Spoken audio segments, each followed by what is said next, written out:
Well, welcome back to Crufts 2024. Jim Rosenthal here with Graham Partridge inside the main arena, and we have an absolutely packed afternoon in store for you no matter where you are watching. We're going to kick it off with the Crufts Novice Cup final. These dogs competing in grades 3 to 5. Don't forget, grade 7 is the top grade. They've qualified by competing in a semi-final at the Kennel Club Agility Festival last summer. It's in 2 parts, this competition. We've already had the jumping, and now we watch part 2, the agility. They go in reverse order of where they finished this morning.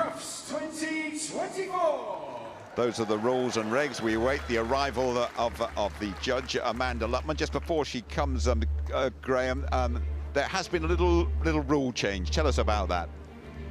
Yep, good afternoon, everybody. There has been sort of a major rule change as of the 1st of January this year, in that the dog walk and the A-frame, you'll notice that they have an up contact and a down contact. So that's the white areas at the end. On the approach side, they're no longer marking the fact that they don't have to touch it, I think. They still have to touch the down, and the same on the A-frame. The seesaw remains the same. They were marking the up and the down ends of the seesaw. So that's the major change for this year, Jim. And the seesaw is often a very delicate obstacle, isn't it? The dogs lose a lot of faults on there, don't they, if they don't get it precisely? They can do, and it's really very strict because we want the dogs to do it safely. So the seesaw has to be touching the ground before the dog alights. Even if they make contact with the white area, if it's not touching the ground, they will get 5 faults. And in general terms, this is the Novice Cup final. What would you expect from the competition, Graham? I'm particularly looking at that word novice. It is novices actually for dogs in grades 3 to 5. We have 7 grades, 1 being the lowest grade and 7 being the highest grade. So this is basically in the middle. But a lot of the heats that qualified these dogs for here happened quite some time ago. So some of the dogs we're going to be seeing here will actually be grade 6 or 7 dogs, but at the time they qualified for the Novice Cup, they were in grades 3 to 5. Some will still be in 3, 4 and 5, but you are going to get a couple that are going to progress anyway, risen to the top of the pile, if you like, and so they could potentially be in this competition and be in the championship later on today or on Sunday. Gotcha. And listen, you know everything there is to know about agility. You'll talk us through the course in just a moment. But essentially, since agility started, the obstacles have hardly changed, have they? No, we've become far more focused on safety, which is absolutely right. And we are the leaders in some respects of dog safety. We've reduced the height of the jumps. The A-frame and the dog walk have also been reduced. We're looking, and I think next year you're going to be seeing, rather than having a wooden long jump, we're going to be having a soft padded long jump. The tyres used to be motorcycle tyres or car tyres. Now they split open when you breathe on them, don't they, almost? Absolutely. Now they're padded and they break away, and it's all for the safety of the dogs. Okay, we're nearly all set to go here in the main arena. It's a lot fuller than it was first thing this morning, I can assure you, as the opening day of Crufts 2024 gathers pace. And those of you who have not seen agility before, you're in for a real treat. Fun is the name of the agility game. We've got the YKC, those youngsters, the young kennel club. Yeah, let's give them a big cheer for getting the car started. Okay, that's a car from the sponsors, Skoda. Sort of creaking into action there a bit, but at least it's cleared the arena, hasn't it? That won't win me any favours, will it, with the main sponsors? But it did clear the arena, didn't it? I didn't want a car anyway, Graham, if I'm honest with you. I know you do. You're desperate for anything, aren't you? Yeah, unfortunately with the carpet they have to go very, very slowly, because otherwise they risk ruining the pristine the pristine new Crufts carpet that we talk about, and that has. And now we're about to welcome the judge, Amanda Lutman. Tell us about Amanda. It's a good story, Graham. Yes, it is. Amanda's been judging for the last 23 years. She's been competing for 31 years. Normally, you will see Amanda, those of you, regular viewers will see her as part of actually the Crufts ring party.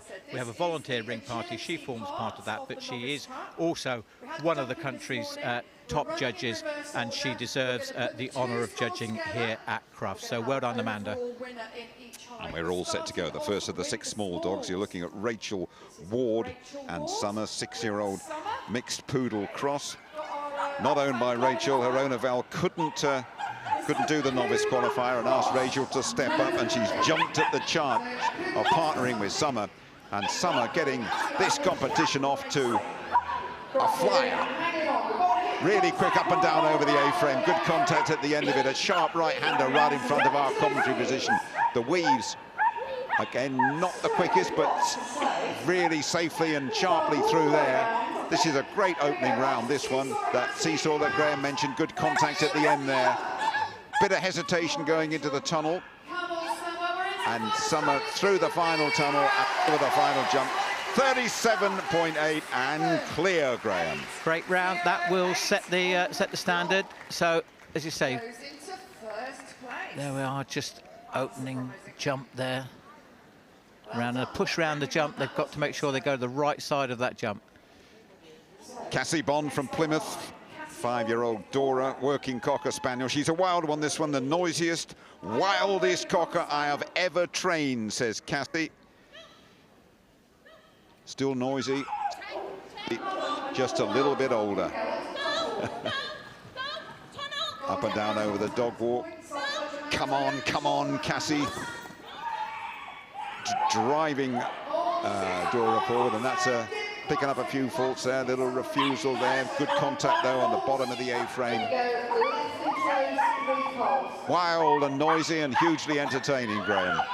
They are, it's probably not the noisiest Cocker Spaniel that I've seen, but she's doing very well here. I think this is probably their first time on the green carpet, so experience does count for a lot, but she's doing really, really well. Just the 5 faults for refusal at the moment, and a great finish. Everyone's had a great time, and the judge enjoyed it as well. And there we are. See, she went to send the dog over, the dog refused, and gets a refusal. Richard Britton from Tished in Wiltshire, Euro, 6-year-old Shetland sheepdog, likes to go fast. First time at Crufts, Richard's first small dog, finds it very difficult. A bit like running around with a feather duster. I mean, how hard are these dogs to train then, Graham? If you know what you're doing and you're consistent with everything you do, not too bad. Experience counts for everything. You're learning all the time when you're training dogs. And if you just look at this dog, it just looks as though it's floating around. Literally, I understand exactly what he means, but this is a really great start. I just hope I don't put the mockers on it. They've got to go round the back of that move jump onto the seesaw. Must be touching the ground before he gets off. Round the back of that jump into the tunnel, they come out. Again, we had that turn away. It's refusal, 3 refusals anywhere on the course is an elimination. So he'll be a little bit disappointed with that, but well done to Richard. Not quite a clean round for the duster then, but not bad at all. And next time round, Graham, you just talk us through the course from A to Z, would you? As this competition gathers pace. So we have 1 clear round at the moment. Heather and Piper, 5-year-old mixed poodle cross, so excited, terrified, apparently, according to Heather. First time at Crufts. On you go, Graham. There we are. This is on jump 3. Sharp left turn onto the dog walk. They must make contact with the down, not the up anymore, so they come out. A nice long straight run here, long jump tunnel. And then they go over that jump, back to the A-frame, and now they've got to go round the back of the Skoda dump into the weaving poles. They must go to the right of the first pole, then in and out alternately. They must be completed correctly before they can continue on. Now they've got to go round the back of that Skoda jump onto the seesaw. Safety first, must be touching the ground. This is shaping up for a really, really great jump round here. Here we go. Oh, and she's just moved across the face of the jump there, causing a refusal. The dog ran round it, but she went round and corrected it. Such a shame. 42, 5.96 and 5 faults for Heather. So, very nice, you say. She does correct it, sends the dog back round to the correct side. So next to go. This is Callie 7-year-old handler Sarah Bacon. Callie's recently gone into grade 5. A cocker. And good early pace in this round. Good communication between handler and Callie. Good over the A-frame, right in front of us. Always enjoy the great images of all those dogs going through the weaves. Neat, quick and tidy so far. Right up with it. Got to be delicate at the end of that seesaw. That's all fine. No fault so far, and the time is handy. Quick turn at the end there. Through that tunnel. Well done, 38.6. And good enough for second place, Graham. It is, so a very nice round there, bearing in mind this is a two-part competition, so that there'll be prizes for this competition and then there'll be prizes for the overall as well. So I'm not quite sure where that puts her overall, but a really great round. Last of the small dogs then, Stephen Swanky from Gloucestershire, and Bug, 3-year-old Shetland sheepdog, and they are off and running. Scurrying over that dog walk. Great clearance there. Oh yes, this is looking very promising at the moment. That's a fine 16 seconds or so. Really quickly through the weeds too. Brilliant. Over the I-ams, tight left-hander. How about the seesaw? That's lovely. Well done. This is looking good at the moment. Have to push right the way through to then push through that tunnel. Push really hard. 36.1 is good for number 1. Very nice indeed. As I say, it didn't look as though it was covering the ground that quickly, but it's all about tight turns and good lines between the obstacles. As I say, if you have a curved route on between one and the other, it can be quite time consuming. Just making those adjustments. All the contact equipment stays the same. There we go then. Stephen Swanky with that last small dog. The only one to break 37 second. Rachel second, Sarah third. And we just take a check at the combined standings. How they look next. Yep, Stephen Swanky right up there. Look at that, big chunk clear as well. 4 seconds clear. That's terrific from Stephen and Sarah and Heather up there in the top 3. She did say that Bo is her first agility dog, had a very rough start to life. You're looking at Bo, 4-year-old Cocker Spaniel. The handler is Bronia Macmillan from York. First agility dog, had a pretty rough start to life as well, rescued by the RSPCA during a big puppy farm raid. Terrified of everything. So again, this shows here, Graham, irrespective of how the round goes, what agility can do for dogs. Yeah, as I say, unfortunately picking up an elimination, but as you say, this dog's had a terrible start in life. There are lots of agility handlers who will go to the rescue centres and take dogs which have actually had a really poor start in life and then give them the very best life at all. As you say, a little bit of a hesitant start here, but you can see this dog picking up in confidence as she goes around. She's got nothing full of praise. All our training's done with kindness, treats and reward, and is she happy? Yes, she is. She's been eliminated. She doesn't care. No, absolutely not. And I get the feeling that the sizable crowd here at Crufts know the backstory to this dog and gave them very warm appreciation. Amy Bingham, she's running Otis, a mixed breed. Again, no collie. This is Otis, 4-year-old mixed. Amy Bingham from Plymouth. Another one who found himself at a rescue at a young age. Brought as a cockapoo, would you believe? Absolutely loves agility too. And here's a completely different scene. Quick, noisy, relishing every obstacle. Just made contact at the bottom of that A-frame. That was close. But at the moment, this is shaping up very well. Over the I-ams, right in front of us. Tight right-hander. Next, the seesaw, good contact. And sadly picking up 5 faults and an elimination there as well. It's unforgiving, but the dog doesn't know it, as Graham always says. Dogs will be dogs, Graham. I promised I wouldn't say that. I said it for you, No. just to get you out of trouble. Really good. I mean, that showed plenty of promise, that but again, you get that big mistake and it unravels. Yeah, it's a great shame. She's trained really hard, done really well just to get here. There's a lot of dogs in this country who didn't make the grade, and there we are. Hopefully she will take something away and learn from it. You are looking at Verdi and Christine Wingate-Wynn from Swadlincote, Working Cocker Spaniel. Big thanks to the Kennel Club from this pairing and all the volunteers who make agility possible. And straight away there's an elimination with less than 10 seconds gone. But again, Verdi doesn't know about it, and Christine now has to thoroughly enjoy the experience, despite knowing it will count for nothing.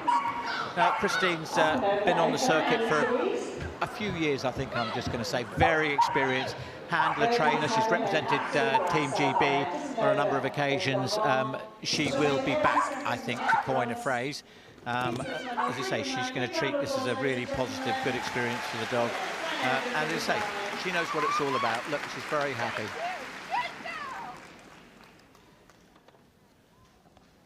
And there we go. She just took her eyes off the dog, and the dog said, I fancy that tunnel more than I fancy that dog walk. So the next competitor is Michael Green, running BB. This is BB, 4-year-old working cocker. Michael Green from Southampton. BB. She will let us know she is there.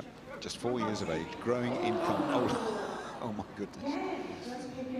Round we go again. Over the dial, will cost precious seconds, of course. All shapes and sizes are here to enjoy themselves and for us to enjoy as well, Graham. Yeah, it is a sport for all, young and old handlers and dogs. People say to me quite often, when should I stop with my dog? Well, the dog will tell you. And it's important. There we go. You just see, just making sure the dog gets it right. It learns that it can't proceed if it doesn't get it right, but it's all done very, very nicely. We don't force these dogs to do anything, Jim. All our training is positive reinforcement. Dogs, treats, food, everything like that. And he's done really, really well. Such a shame. We've had quite a few eliminations in this part of the competition. They are quite inexperienced dogs and inexperienced handlers as well. So let's just see. I'm sure we're going to get a clear round in a minute, Jim. The penultimate medium dog then. Lily Woodford, the handler. Sparrow, 2-year-old cocker. Only 2 years of age and already grade 6. Hasn't always been the easiest to train, though. Needs lots of patience in the training. But the best little dog, says Lily. And let's see if she can fulfill that promise here. Oh, dear. Straight through the tunnel, missed the dog walk. Reluctant crossed arms from Amanda. And that means another elimination. I mean, we always say what a daunting prospect this is at Crufts, and perhaps cooler heads are needed, Graham, or is it not as simpler as that? Yes, Jim, it's a shame. As I say, it's a big thing for these dogs. Yes. And the handlers, as you say. Most of these people won't have been on a green carpet as well, so they're battling their nerves as much as anything else. And of course, when you're battling your nerves, you don't give 100% to the dog, and it happens so quickly. And we always underline the fact it is always cruel the handler's fault, never the dog's fault in agility. That is right, isn't it? It is, as I say. It's either you've given it the wrong command, or you haven't trained it properly, or yeah, there's something lacking in it, but mistakes easily happen here. There we go, the crossed arms from our judge Amanda Lutman, indicating the dog's been eliminated. Well, the last medium dog, Jill Kiantar from Banbury, not too far away, 3-year-old Truly, and all the other dogs have been eliminated in the medium section. So a nice clear round, and that will do nicely, thank you very much. Let us just see what Truly can deliver here. Good over the dog walk. Jill, amazing. 68 years of age and the first time competing at Crufts. And sadly, another elimination. That is a full house of eliminations. I think probably at this stage people will be saying, you know, is the course too difficult? And I don't think it is. We've seen the small go over exactly the same course, and I'm not quite sure how many eliminations we have, but very few. And then we've got the intermediate and large. So we'll see where we go from here. Yes, they're going a bit quicker than the smalls, but as I say, it's one of those inexplicable moments, I think is probably the word, Jim. Yes. Intermediate height dogs. So they're just resetting the So as they work on the course to alter the course, a full house, sadly, of eliminations here. And nobody would be more upset than that than our agility judge Amanda Lutman, who had to give that crossed arm signal all too regularly. Of course, the standings. Thank you, Becky. Jill Canton looking Becky said, we're on to the intermediate. in decent shape. We've got 6 intermediate dogs for you. Our judges ready? So here we go. This is Olivia Patz with Oodles, a 2-year-old border collie. First intermediate dog, Olivia Patz, the handler from Warsash in Hampshire, and Oodles, border collie. Wasn't too keen on the agility game to start with Oodles, but now really loves it and attacking this course with real gusto as well. Slight bit of hesitation, close to the ground, low to the ground. Good contact on the A-frame. In the weaves from the right-hand side, tail wagging, clattering against the weaves poles. Again, hesitation there, that'll be 5 faults. Tight turn at the top of the course. How about that seesaw? That's good at the end of it. No problem with that contact. Just the 5 faults so far. Flying through the tunnel at the end of it. Applause from the judge. 36.9. Good start to the intermediate section. It is very nice to say. Just a refusal there, and picks it up quite nicely, recovers it very well. This is Indy, 8-year-old collie cross. The handler, Laura Murphy from Dublin. This is Indy, Laura Murphy. Yes. Indy, a few fans in the crowd here for Indy and for Laura from Dublin. Away we go. And very close to Indy there. Good speed over the dog walk. Oh dear. Through the tunnel this time, but 5 faults picked up on the way in. Another tight turn. A-frame, that's good. Where do I want to go next? Yeah, and you've got to enter from the right, and you have done it. That's still good. Over the IAMs in front of us. A little complicated section of the course there. Tight left and right, and a full 360. And by the way, that'll be an elimination, sadly. But again, carry on and completing the round. A lot of pace and a lot of promise. Just a couple of little errors so costly, Graham. Yeah, such a shame. It was going really, really nicely. The dog, there we go. So that's a refusal because the dog runs past the entrance when it could have gone in it. So that'll be 5 faults. Okay, so next. Joe Fowler and Trinity, 3-year-old working sheepdog. Kind and honest girl, a joy to train and run. Starting 2024 in grade 6. Best grade is grade 7. We're looking, oh dear, I'm saying we're looking for something stunning. We're not going to get it here, unfortunately, very early in the round. And Joe will be asking herself, what did I do wrong there? But they will complete the round. Again, on agility dogs in general, we touched on it a little while ago, Graham. Are all dogs the same to train? Does some take to it more than others? Will you, if you have it, say, hey, that's the dog you want for agility? I think you have to adapt what you do with each particular breed. So I've got a working Cocker Spaniel. He lives and dies by his tennis ball. Other dogs may not be quite so motivated by toys, although we do encourage it. Some may be more food motivated, but as long as you're consistent in your training and you're not training the wrong thing, that's fine. People talk about border collies. They are very quick to learn, but they're also very quick to learn the wrong thing as well. But there we go.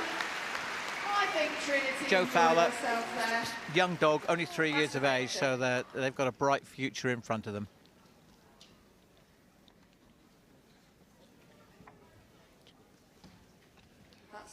you don't want to see our judge make. Funky Duck, Chris Curtin, the handler from Bridgend in Wales, 3-year-old Border Collie.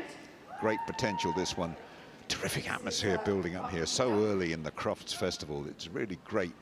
It's more popular than ever. We're expecting around 150,000 people through the gates over the next 4 days. That's another elimination. I'm not sure I've sat here over the years and seen so many eliminations, Graham. It's such a short a time. There we go. It is. You never know what to expect. No, you don't. And you would hope, Phil, that the people in the collecting ring who've got a TV screen are looking to see where the issue areas are and hopefully learn from that. We have had quite a few different places that dogs have been eliminated, although we've had a couple that have gone back over the finish jump again. As I say, experience, the atmosphere and everything else does take a toll, but well done, Chris. As I say, he's got quite a bright future in front of him as well. And there we go, taking the wrong jump out of order, which means the dreaded cross arms of an elimination.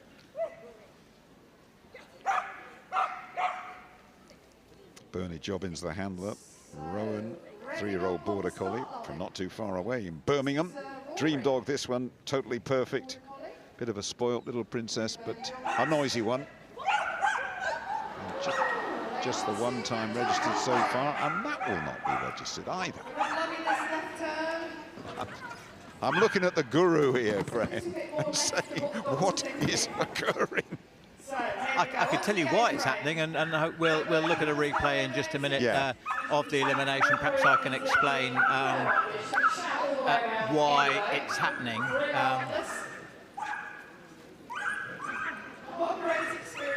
Yeah, but anyway, nice seesaw, bit of a skid to a stop there, but managed it nicely. We're going to have a great big finish here. Yeah. Tunnel jump to finish. There we go. Well done.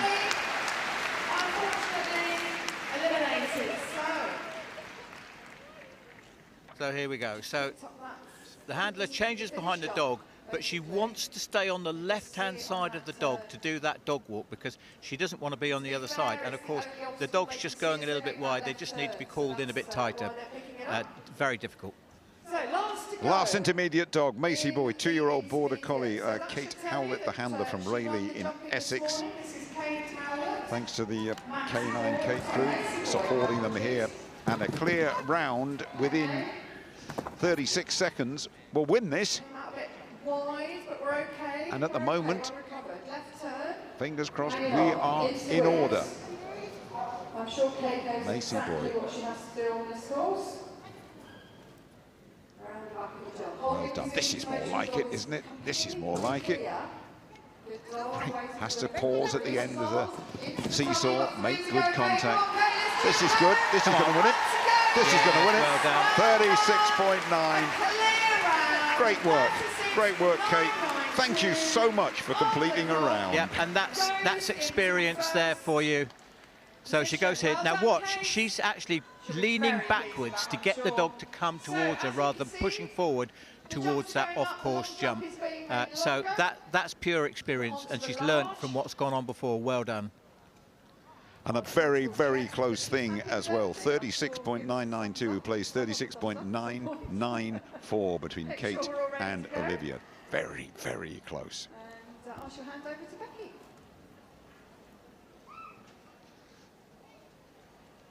And let's check how the overall standings are shaping up. So the dogs have been raised to Kate, the Bernie full height. and Chris We have the leading the large way dogs at the now. moment. This Olivia in starts with fourth. Jennifer Coates, running Hudson.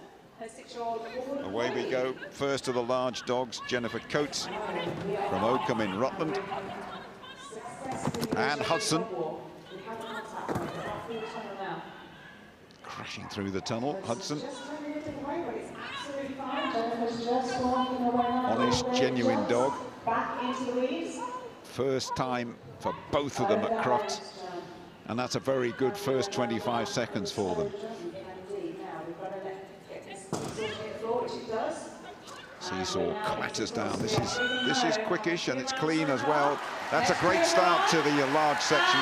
38.3 and no faults, Graham. Normal service has been resumed, Jim. I think they say that. Let's but again, hope so. You really, if you're not looking at what's happening for the previous dogs when you're out the back, yeah, it's about the learning process. You did it really well. Here we go then. Seb Thomas from Bridgewater, Buddy, working sheepdog, 6-year-old rescue dog, another had a tough start to life. And picking up some faults over the dog walk. Little growl of appreciation going over the A-frame. Nice calm manner here, as I say. It's not necessarily about overall speed, it's about getting these tight turns. And that glance over that left shoulder just sent the dog straight on over the wrong obstacle, so that's an elimination. Now we just want to get out, but well done. Looking for the dog's toy to give the reward. There we go, Amanda's going, oh no, not another one. She'll get cramp in those arms soon if she's not careful. Just checking everything is back in its place. Next to go then from Dublin, Laura Murphy with Harper, 3-year-old mixed collie cross, rescue dog. Got a missing toe, this one, and according to her owner, a few loose screws as well. I'm just the reporter here. I just report what's put in front of me. Let's see what Harper can do. Calm and composed, as is Laura, and we're away. Oh, that's close contact, but it's open. Oh dear. Oh dear. Crossed arms. And another elimination, but it's not going to stop Harper from doing the best she can. Very quick dog this though. Yes, very nice. You can well see how she qualified to be on the green carpet here at Crufts. Great style through the weaving poles. Now she's just got to concentrate, try and keep it together round the back of that Skoda jump. Very nice, nice control. As you say, just want to try and keep this together for the dog's sake as much as anything else. So well done, picked that up nicely. Yeah. And a really, really great finish. Very unlucky there picking up the elimination. Beautiful looking dog as well, one of the most elegant dogs that we have seen here, and plenty of potential for these two. They will have better days. Next on the line is You're looking at Cruz, 3-year-old border collie, first border collie for handler Lindsay Bentley from Stoke-on-Trent. Cuddle monster at home, but a really competitive animal out on the carpet here at Crufts. We shall see. That's quick and accurate over the dog wall. Oh, just picking up 5 at the end of the spread there. A-frame, okay. Through the weaves, weaves. Over the irons, little tight one there. Tight right-hander over the Skoda. And good work. This is pretty respectable so far. This is good. Through the tunnel and over at the end. 37.068, and the 5 faults good enough for second place at the moment, Graham. It is, there we go. Just saw that the long jump was coming down. To say, once upon a time they would have been, talking about safety, they would have been wooden. They're actually made of plastic now, so reducing the risk of injury should a dog land on it by mistake. on the line now is Jane Anderson running Rhythm. Really striking looking dog. Rhythm, 4-year-old Australian Kelpie. Jane Anderson, the handler, loves her agility, does Rhythm. And these Kelpies in action are a tremendous sight. Love to work. And just a bit of miscommunication there. That'll be 5 faults. And another 5 faults. So a bit of pulling back to do, but still the Kelpie keeps going. And I think that Jane always admits when things go wrong, it is my fault. And they have gone wrong to the point of an elimination here for Jane Anderson and for Rhythm. But no matter what, just enjoy the sight of the Kelpie. Always keen to work. And the old guy going, well, I've jumped them. I might not have done it in the right order, but I have jumped them. What was it? Yeah, that's the old Morecambe and Wise thing. There you go. The right jump's not necessarily in the right order, but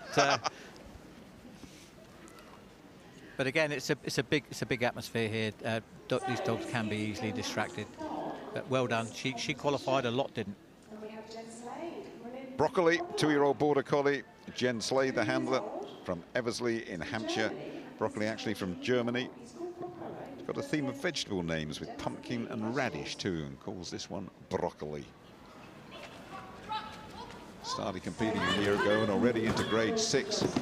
And Broccoli looking tremendous over the first part of the course so far. That's the best 10 seconds I can remember in this event.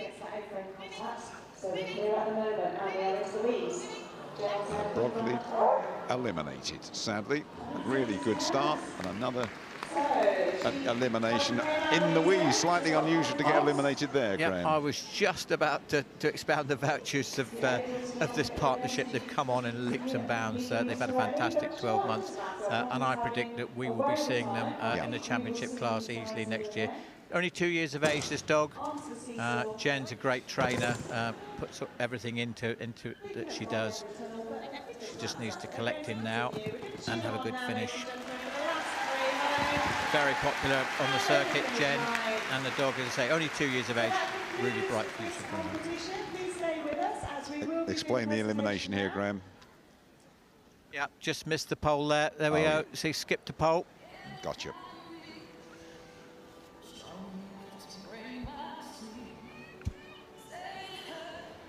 Jennifer Coates then, the only clear round, followed by the only clear round with the 6-year-old Border Collie Hudson.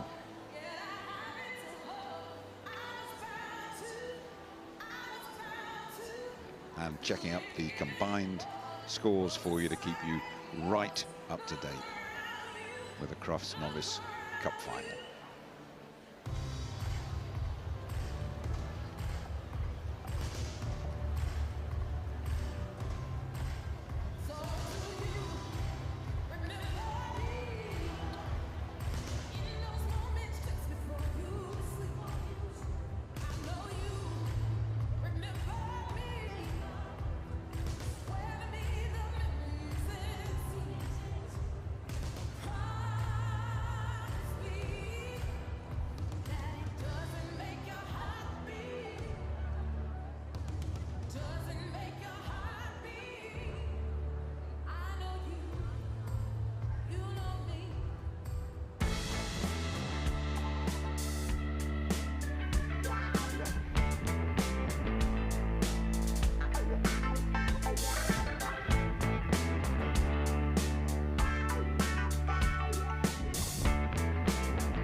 Okay, it is presentation time.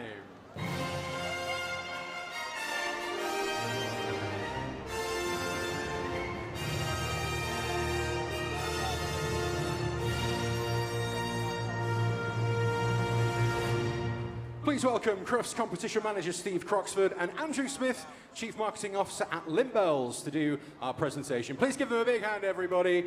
Okay. First of all, the presentation for the winner of that heat of our Crufts Novice Cup final. The winner of the Agility Small with Shelty Fire, All Eyes on Me, Stephen Swanky.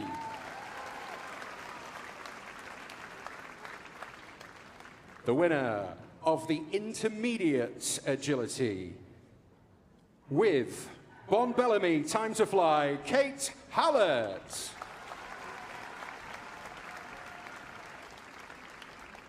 And finally, the large with Killebray Hudson, Jennifer Coates.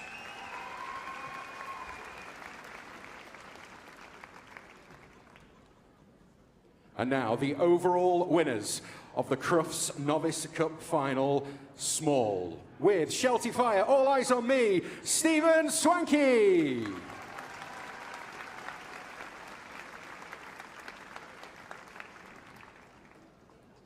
And please make some noise for our runner-up with Craglan's Callier, Sarah Bacon.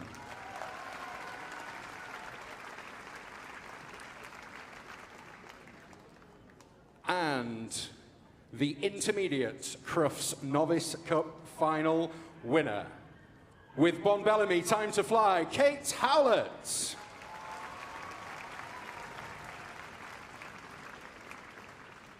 And our overall winner in the large Crufts Novice Cup Final 2024 with Darley Falls Cruise Control, Lindsay Bentley.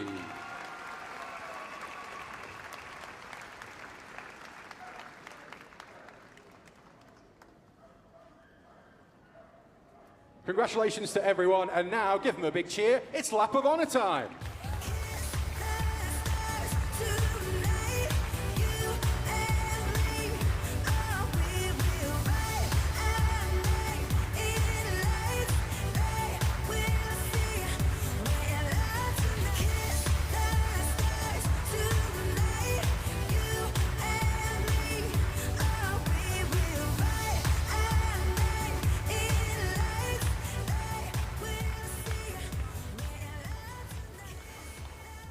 Well, what a brilliant competition, our Crufts Novice Cup Final, and well done to our winners. Okay, we're just going to reset the course. Our ring party working very hard all weekend here at Crufts. They do an amazing job. It is back-breaking work, and they do it meticulously. We are so grateful to our ring party. As you can see, they are busy resetting the course, because coming up in the next few minutes, it's our Kennel Club Agility Championships. We'll have the small and the medium heats in just a moment. Do stay with us.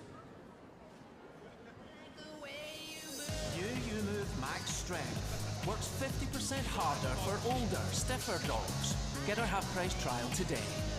Unleash the power of UMove Plus Max Strength. It's 50% stronger for stiffer dogs who may need extra support. This clinically proven formula delivers 50% more power. See a difference in 6 weeks or your money back.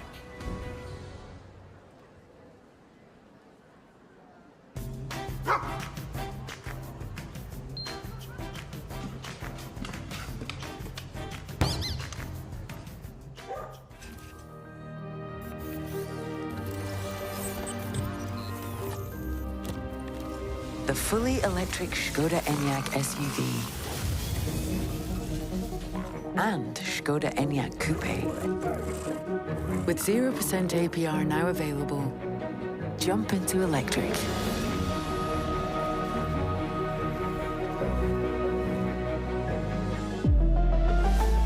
Škoda.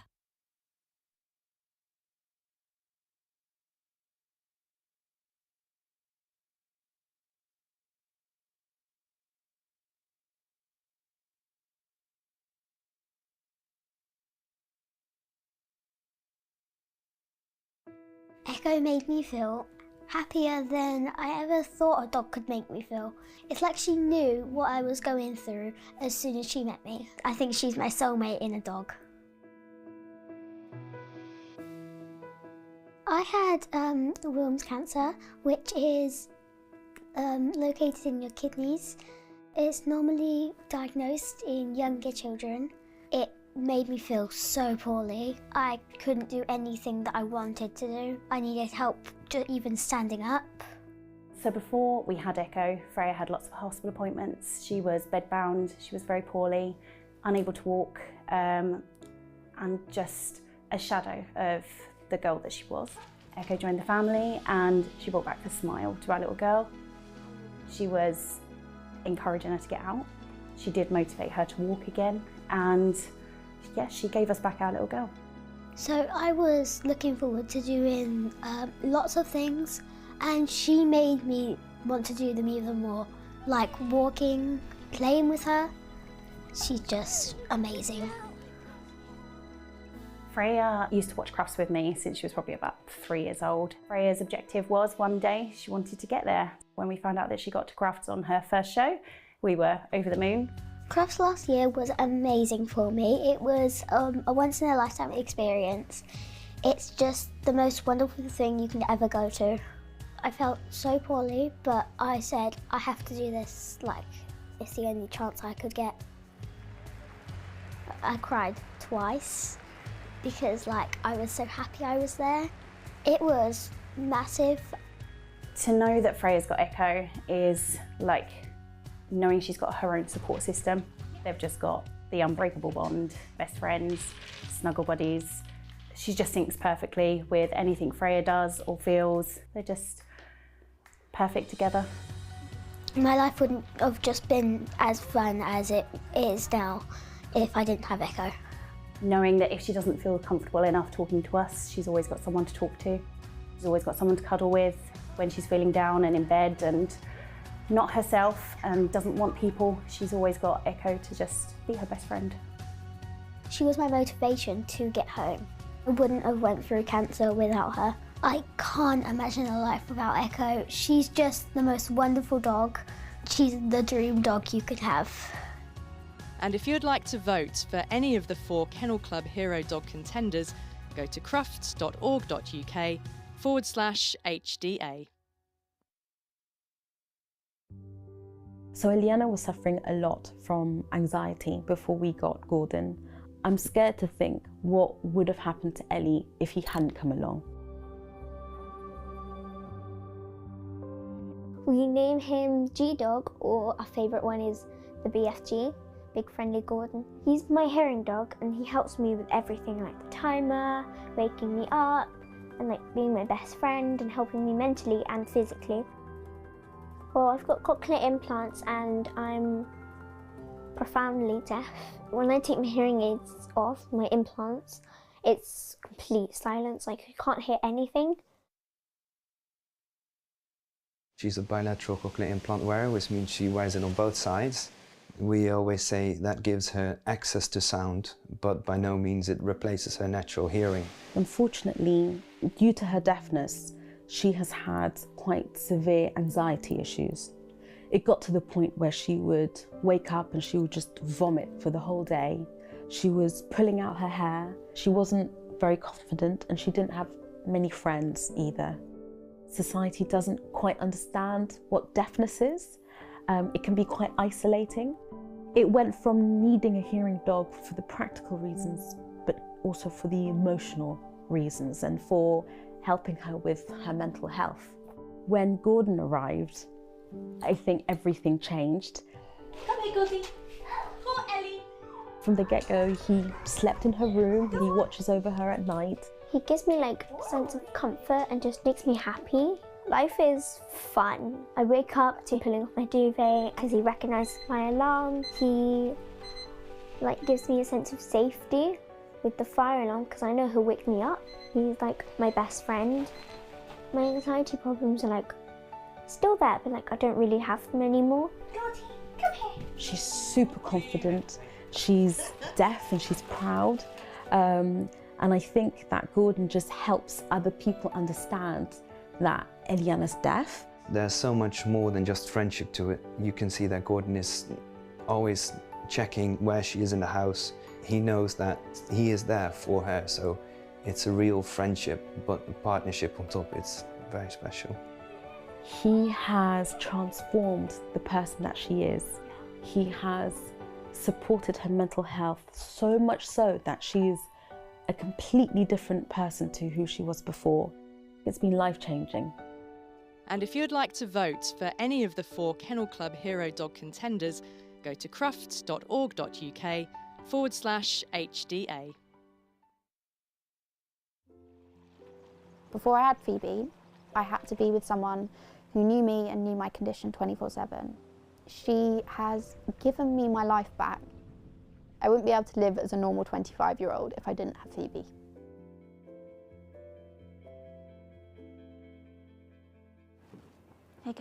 Hold. Wait. I have a condition called hypermobile Ehlers-Danlos syndrome. Now, for normal people, that means basically my body doesn't produce any collagen, and any collagen that is produced is destroyed by my body. But the kicker with EDS is that it affects every part of your body. So for me, it affects all my internal organs, and it does mean I'm life limited, so I'm living on a shorter timeline than most. Phoebe's main role is as my medical alert dog. So the main thing she does for me is detect when I'm going to faint. I know. She's just done a alert, so my heart rate's just shot up from 80 to 120. It's only her first alert, so it's not a dangerous alert. It's just her first reminder for me to stop. She also alerts to my seizures. She'll lie on top of me to keep my body temperature. If I have a seizure, she'll put herself between my head and the floor so that I can't bang my head. I'm a full-time wheelchair user, and with my condition, bending down is really difficult because it often triggers a fainting episode. So she helps pick things up, she helps me get dressed and undressed, she opens and closes doors. She just generally is both a medical alert and a mobility assistance dog. I'm a sailor. I have been competing since I was about 15 for Team GB, and I now compete as a para-athlete. Before having Phoebe, before her medical alert, I couldn't sail on my own. She normally looks like she's asleep or watching the birds, but basically she keeps track of my scent so that I know if I'm going to faint. That means I have the time to safely get back to shore. For the past 2.5 years, I have been able to race and train and sail independently, and I'm sure that sounds like a really small thing, but to me it was massive. Phoebe is not just my assistance dog, she's also a therapy dog, and she brings joy and happiness to hundreds of people every week. Come on then, go say hello to everybody. We've done care homes, we've done universities, we've done working with children with learning disabilities. She's not just my lifeline, she's given so many other people hope and joy. She not only gave me back my life, you know, in the house, she gave me my life back on the water. She gave me my sport back, the thing that I never thought I'd get back to competing. What she gives me, I can never thank her for. She's my hero, but she's a hero to everybody else as well. And if you'd like to vote for any of the 4 Kennel Club Hero Dog contenders, go to crufts.org.uk/HDA.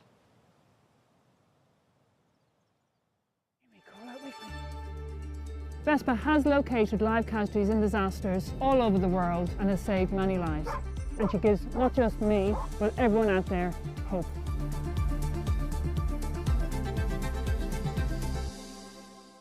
Vespa is currently a 4-year-old Belgian Malinois Shepherd. She is a search and rescue dog, both in-house for Merseyside Fire and Rescue Service and for UK ISAR. So Vespa was destined to be a police dog. She was run through our puppy programme. Unlike her brothers, they all liked the police side of it, but with Vespa she was extremely kind, very, very social. Rather than a failed police dog, we class it as a re-educated police dog. She's gone on to do another role with fire and rescue, again, saving lives and helping people. The search and rescue dogs are vital to the fire and rescue service. The role they play is they work on live scent. They will give a signal, which normally a bark of type, and they will sit in that position so we can identify exactly where the firefighters or the search and rescue technicians then need to go to start their digging. And I can't explain how important that is to families who have people who are buried in rubble overseas, like in Turkey last year. If we can bring one loved one to the surface, our job's worth doing, and Vespa has done this on numerous occasions. So when Neve and Vespa did deploy to both Turkey and Morocco, we arrived in country 36 hours after the earthquake had initially hit. There was mayhem on the ground, and they continued to work with the hope that they was going to find somebody alive. And they was able to make an incredible difference to the team and the people of Turkey. When they work together in very unsafe environments, obviously in quite treacherous terrain, they have to really trust each other, and you can see that with Vespa and Neve. The role of a search dog in a disaster is to quickly as possible give us intel into that disaster where possible survivors could be. What makes Vespa unique in this role is these dogs have to eliminate things quite quickly, whether that be the odour of decomposition, food, animals, wildlife. They are just searching for the element of life. So she goes through a disaster and identifies the actual unique thing of breeding casualties. She's quite intuitive.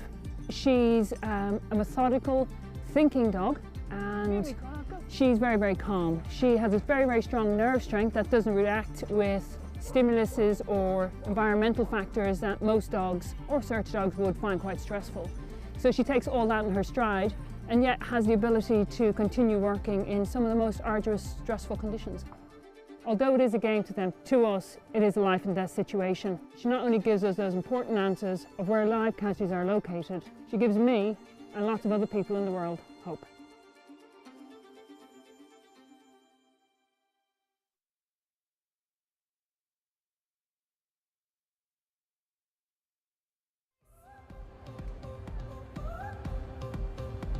Just put your arms around me, tell me everything's okay. Break my bones, but you won't see me fall.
had a fantastic day so far, and I'm sure you're really excited to see this next round for our champ. And then don't forget, we've got the champ final later on this evening.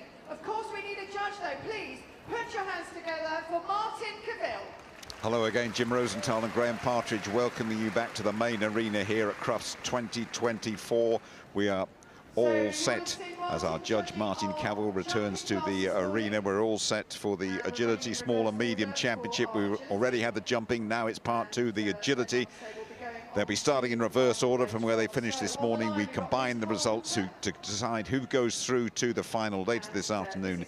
Any elimination cannot qualify for the final.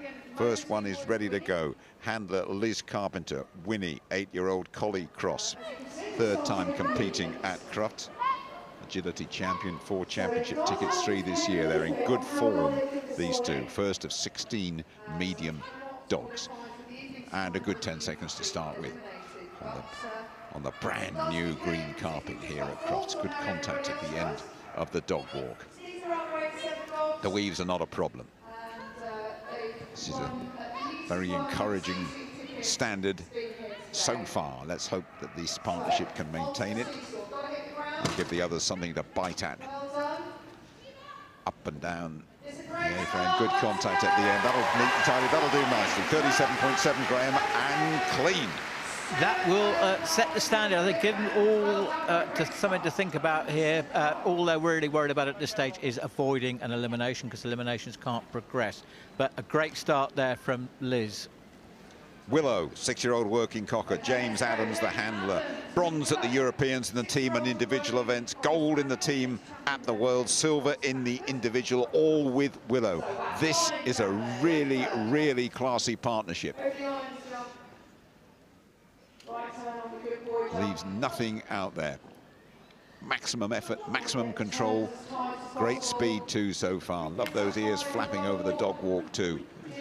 Picking up the 5 faults on the way, though. That's an elimination. Sadly, the crossed arms this time from Martin Cavill.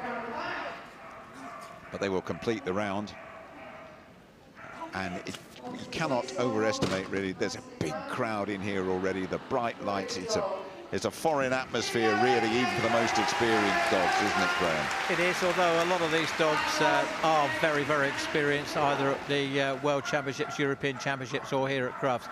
There are probably 1 or 2 that haven't been here, but as you see, just taking the jump from the wrong direction, which constitutes the crossed arms. Tony Dawkins, the handler from Lincoln Tiger, 7-year-old miniature American Shepherd, Tiger by name, Tiger by nature, and the winners last year, and also won the agility stakes. Can they repeat that this time round? Very good over the IAMs. That's right in front of our commentary position here. Good tight turn, losing no time at all. In and out of the tunnel in a whisker. Dog walk, great contact. Weaves, brilliant through there. This is looking really on the money so far through that tyre. Excellent combination between Tony and the Tiger. Great stuff over the seesaw. Little hesitation there, but it's okay. A-frame, that's good. Over to the finish. Really, really good. 37.0 and clear and number 1. Tony's a very, very experienced handler. Has been at the top of the game for a number of years now. And the dog almost got away from her. It was so quick, but she, a bit of distance handling there saved her. Great run. She'll be very pleased with that, I'm sure. On we go with Munchie, 8-year-old Border Collie. Dalton Meredith, the handler. Over that first jump, the U-move. And another U-move jump as well, over the IAM. Good start, this by Dalton. Runners up last year, hoping to go one better. Just made contact at the end of the dog walk. Martin Cavill looked at it closely but didn't flicker. Clear so far. Tunnel is good. Tyre is good. Picking up speed nicely over the seesaw. This is good. This will threaten the leader. This will threaten it. This will threaten it. It will, and it'll beat it. 36.4 for Dalton and Munchie. They're the best so far. Dalton's having an absolutely magical year, both with this dog and his other dog. Really, really well handled, and he is going to be certainly one to beat in the final. Shannon Springford from Swanley near Sevenoaks in Kent. 10-year-old gift, probably coming towards the end at 10 years of age, Graham? No, spring chicken. Good stuff. No, these dogs are fit and healthy. They get the best of exercise, they get the best of food, they get the best of everything. Oh, now that's unusual, running around that jump, which constitutes a refusal, and then it took the wrong course, so that is unfortunately an elimination there for Shannon. But this is a great, great partnership. This is not an easy course. I'll talk you around it in just a minute or two, but we'll do that with the next dog, Graham. You can do the whole course for us and just explain why we're seeing the eliminations and why things are causing problems out here. But age, just a number. We can empathise with that, by the way. 10 years of age, the gift, and a lot of potential, but an elimination, which, just to remind you, means they cannot take part in the final later on. So this was a little bit bizarre, really, because that was the next obvious jump. So, as you say, went round the jump, didn't complete it in the correct order because it did one out of sequence. Such a shame.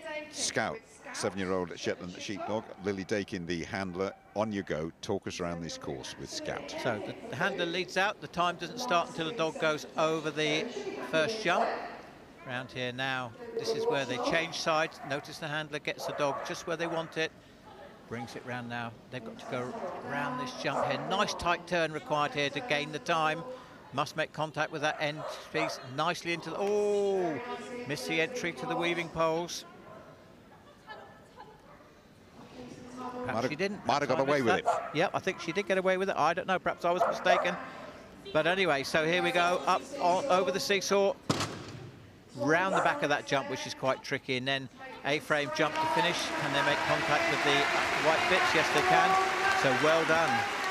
That'll be good. We will see Lily and we will see Scout again. And Graham was slightly concerned about the weaves, but it was okay. It was okay, Jim. Just get it confirmed with the all-seeing action replay. I shall go and put my glasses on. Sammy Pegg, the handler. Bliss, the dog, 7-year-old border collie.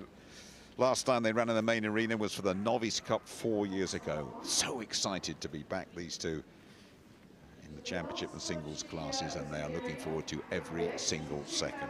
Sammy, Pegg and Bliss. Excellent over the IAMS jump there.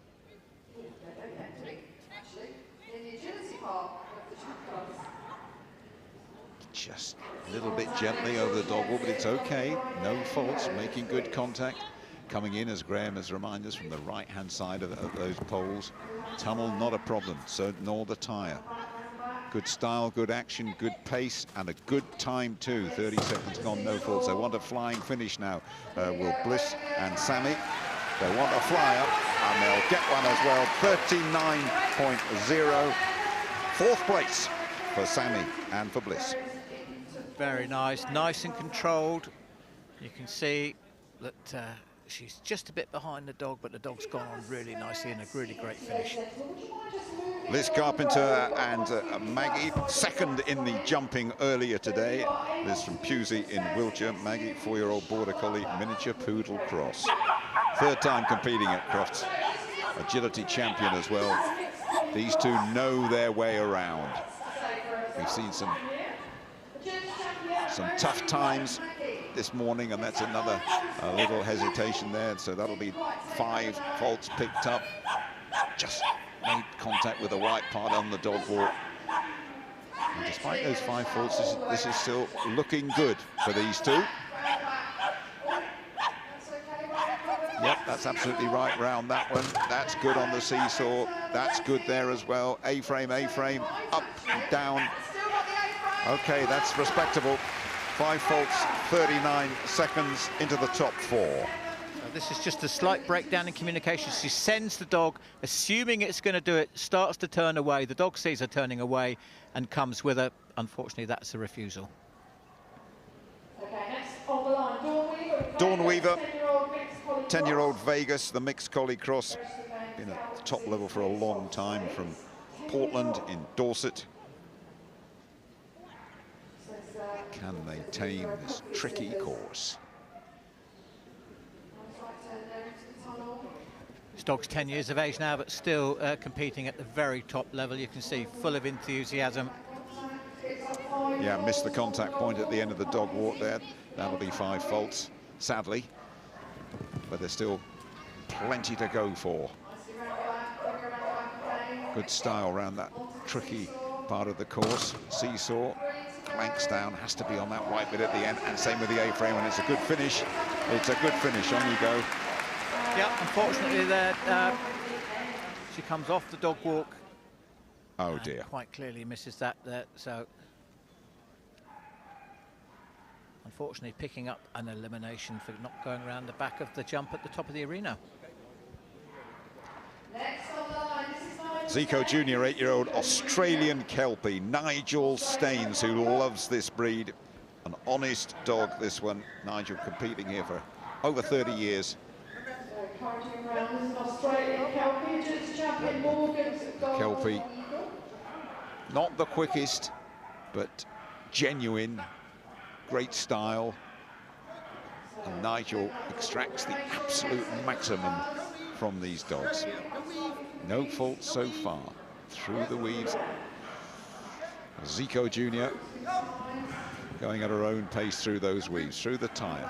But this is good. This is okay, Graham, isn't it? He's just concentrating on getting a clear round. The course time for this agility course is 55 seconds. He's going to be well inside that, and that's all he's worried about. Putting in a clear round, and hopefully that'll put him in the mix for this evening's final. I would think so. A clear round, 47 seconds. Just explain that course time to us that you mentioned there, Graham. Yeah, so there is a course time. If they exceed 55 seconds on the course, they incur time faults, and it's 1 fault for every second they go over. On we go with Laura Chapman and Endeavour, 5-year-old Border Collie. 1 speed, this one, and it's fast. And that's a scampering quick start over the first 3. Over the IAMs as well, low to the ground and very quick. Tail wagging there over the Skoda, through the tunnel. Where do you want me to go next? How about that one, the dog walk? Great contact at the end of that too. And look at the speed through the weaves. That's terrific stuff from Endeavour. It's quick and it's clear, very clean, and plenty of speed as well. This looks a fantastic round so far. At the top end of the course, just the A-frame to go up and down over that A-frame. This is belting stuff, absolutely belting. 35.5, blasted it, number 1. Brilliant, just almost a faultless round. If you see a lot better than that today, you'll be doing really, really well. It's just hopefully that she'll get through to the final, and it's shaping up to be a humdinger, Jim. Wow. Well done. Izzy, 9-year-old working sheepdog, Harriet, handing the handler from Cheltenham, 9 years of age. Been here many times before, loves the atmosphere, not intimidated by it. Well, this competition, all of a sudden, is picking up pace, finding the gears, and we could be in for some really special action in the next few minutes or so. Very good opening 20 seconds from Harriet and from Izzy.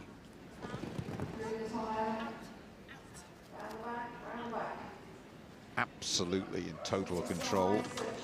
All those commands. Izzy knows where she's going, and so does Harriet. This will be very good as well. Really good stuff. Really good. 39.8 and clear as well. Very, very nice round again. A lot of tactics come into this because they'll see how many clear rounds have gone before them and think, actually, I need to put in just that little bit quicker time to guarantee myself a spot in the final. Okay, next to go, Steph Best. This is Skedaddle, Stephanie Best from Ringwood in Hampshire, Shetland sheepdog, loves the agility. A winner at Crufts last year as well. So they've been there and done it. Can they do it again on the opening day of Crufts 2024?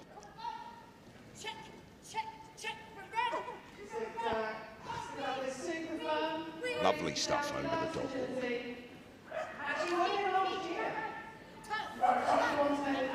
Yeah, how about that tunnel? I love that. I love the tyre as well. Quick little right-hander, 2 of them. Seesaw in front. Time is really good and no faults. Round that jump, A-frame to come. The final Skoda jump beckons. Really, really good. 36.4, second place. Great combination. Great combination. This is a pairing which have actually got better the last 12 months, really finding their confidence. Only 4 years of age, getting better month on month, this pair. Stan Towell and, frankly, 10-year-old Shetland sheepdog from Stapleton in Bristol, these two. Second time doing the championship at Crufts for Frankie. Enjoys every agility they do together. Enjoyment, fun, the name of the agility game. And when you see them, Graham, it's to make you glow, an agility lover like you, when you see a handler and a dog behaving perfectly and understanding each other perfectly. It's great stuff. It just, as I say, the sport of agility in the UK in the last 12 months, 18 months has just improved so much. Sammy's actually been doing agility for quite a long time. Just lost a little bit of momentum. Yeah. That can be a confidence thing as well. But as you say, she'll just concentrate on getting the dog round clear if she can. Waiting for the dog. Note that she'll stay as close to the dog or in front of the dog as she can. So communication is key. So well done, Sammy. Yep, well done, 129. Sammy. It's another clear round, enough for the top 10, and enough, I would imagine, that we will see them later on in the final this afternoon. The penultimate dog, this one, Natasha Wise, and Toto, 6-year-old spaniel, second year at Crufts. A wild boy is Toto. Likes to make it loud. Multi-world championship handler, Natasha. Always great to see her in action here.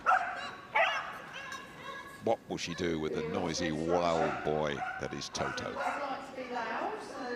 It's good, the first 10 seconds.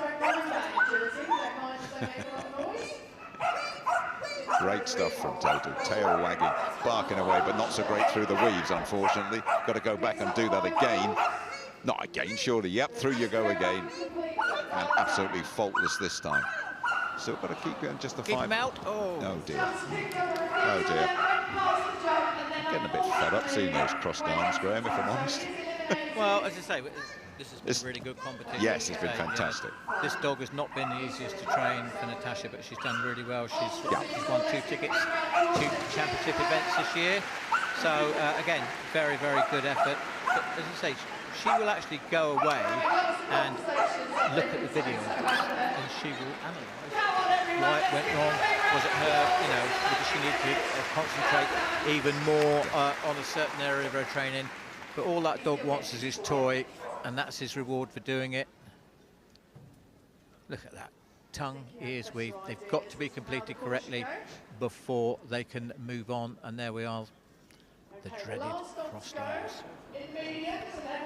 The last medium dog is Eliza, 10-year-old bearded collie. Charlotte Baker, the handler from Shepton Mallet, and they are away. Special girl, this one. In the top 3 last year, these were.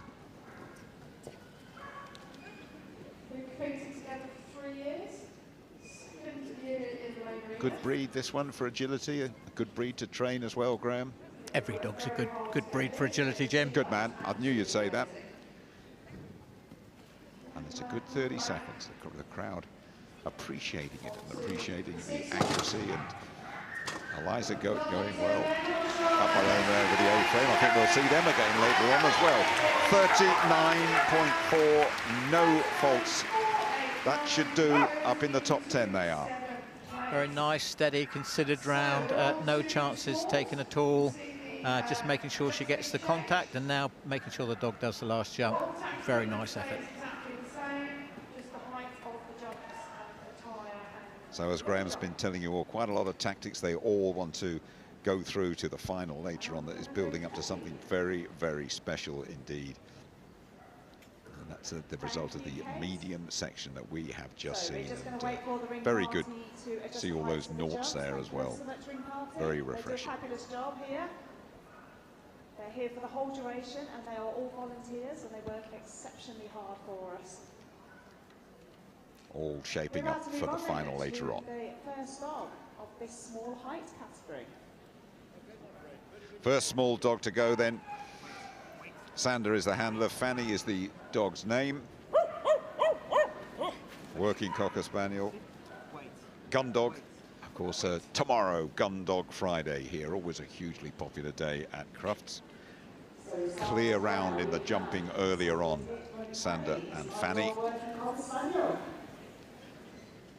And looking to do the same here. On you go, Greg. Yep, they've had a really good year this year, very successful. Qualified for the championship final. This is a lovely little example of a working Cocker Spaniel. Just missed the contact at the end of the dog That's walk. probably commentator's curse. No, yeah. you're all right. You're all right. You can say it's lovely. It doesn't have to be perfect. It does, no, but you always feel sorry. They practice and practice for years, you know, not years, but months and months. And it's mistakes as quick as that. Sander's done very, very well. And hopefully he's avoided elimination, just the 5 faults. So he's still in with a shout there.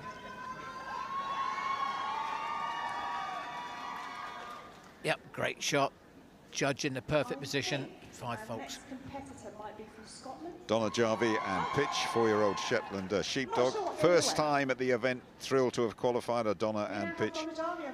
Loves agility as well, his agility, and will let everybody know about it. Beautiful looking animal. I think we will see them back Hush again. of expectation. 7,000 the capacity here. There's certainly over 5 in already and filling up at every moment on the first afternoon of this wonderful dog show, Crufts 2024. Away we go with Donna and Pitch then. Through that Skoda jump, through the tunnel. Pitch losing no time at all over the dog walk. Perfect contact at the end of it too. Brilliant through the wheeze.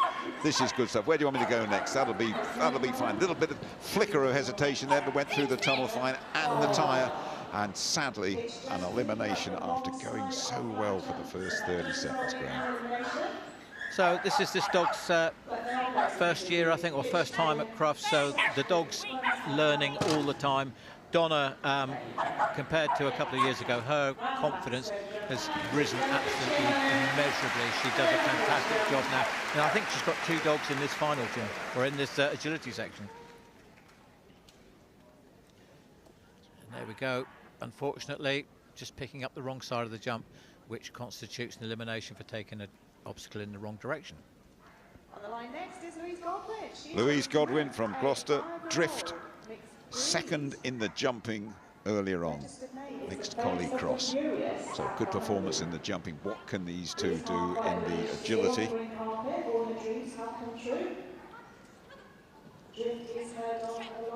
That's a good start. Great pace as well on the dog. Weaves fine. Another tyre, all good, and the time is thoroughly decent. Up. Seesaw, that's gone the right way around that jump. This is really good stuff. We'll see them later as well. Finish off through that Skoda jump, 36.1 and clear as well. And we'll see him again because that is #1. Second in the jumping earlier, and at the moment, first in the agility. A combination to watch.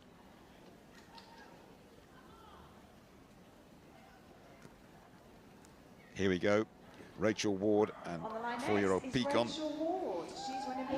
Cocker Spaniel, losing no time at all.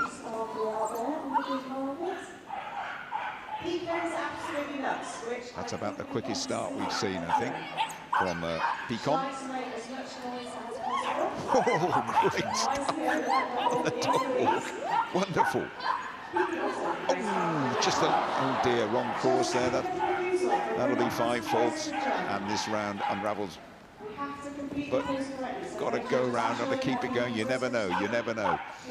32 seconds, the clock ticking unforgivingly away. Last 3 obstacles, A-frame, and the Skoda finally. Yep, very unlucky there. It's certainly a very quick 5. Little bit of confusion reigns here. The dog goes round. She's trying to do a blind cross, and then just a little bit of confusion resulting in that refusal and the 5 faults. This is Sky, handler Liz Naylor Next is Liz Naylor. from Wixall in Shropshire, 4-year-old working Cocker Spaniel. Also a working gun dog, this one. Over the IAMs right in front of us, and that Skoda jump as well. All missed the end of the dog walk.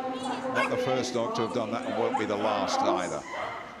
Just the 5 faults, but the round still are very much alive. How about that seesaw? Make contact with a white piece at the end. Perfect. Tight turn, A-frame contact on both whites, and then over the Skoda jump finally. Again, a very, very competent round. Yep, there we go. Probably one of the easiest decisions of the day, but the dog just letting you know how much fun he's had. Very nice pictures here. This is Hayes, 6-year-old working cocker from Kinross, near Perth. The handler, Charlotte Louise Yeaman. Very promising partnership, this.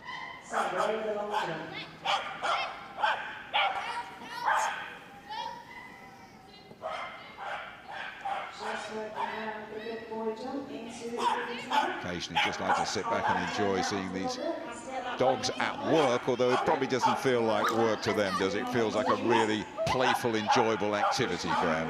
It's a game. It purely is a game. Repetition and reward.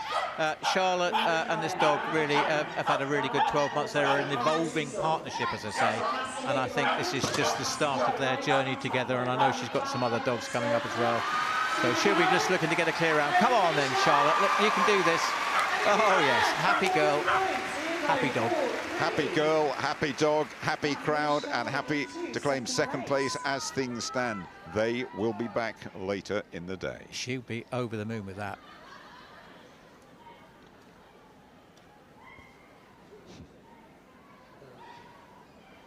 We have John Clayton next with Elsie, a 5-year-old Parson Russell Terrier. They're off and running. Elsie, 5-year-old Parson Russell Terrier.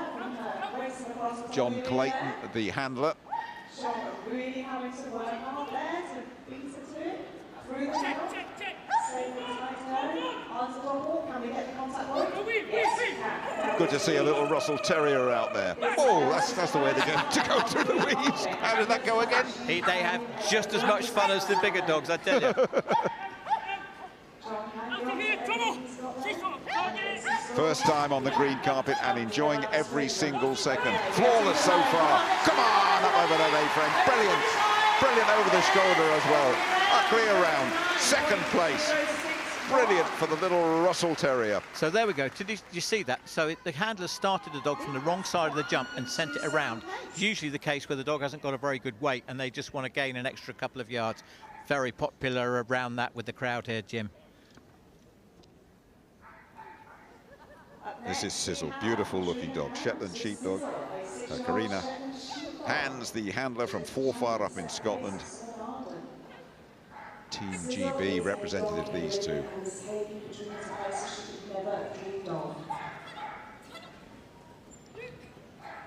Lovely dog who is adored by her handler, Katrina. And I think the feeling is mutual.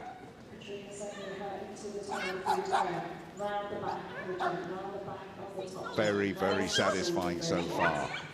Crowd here willing this partnership on. Just a couple to go. A-frame, fine, and the Skoda to finish. That's good. That's good. This is getting better and better now. Clear.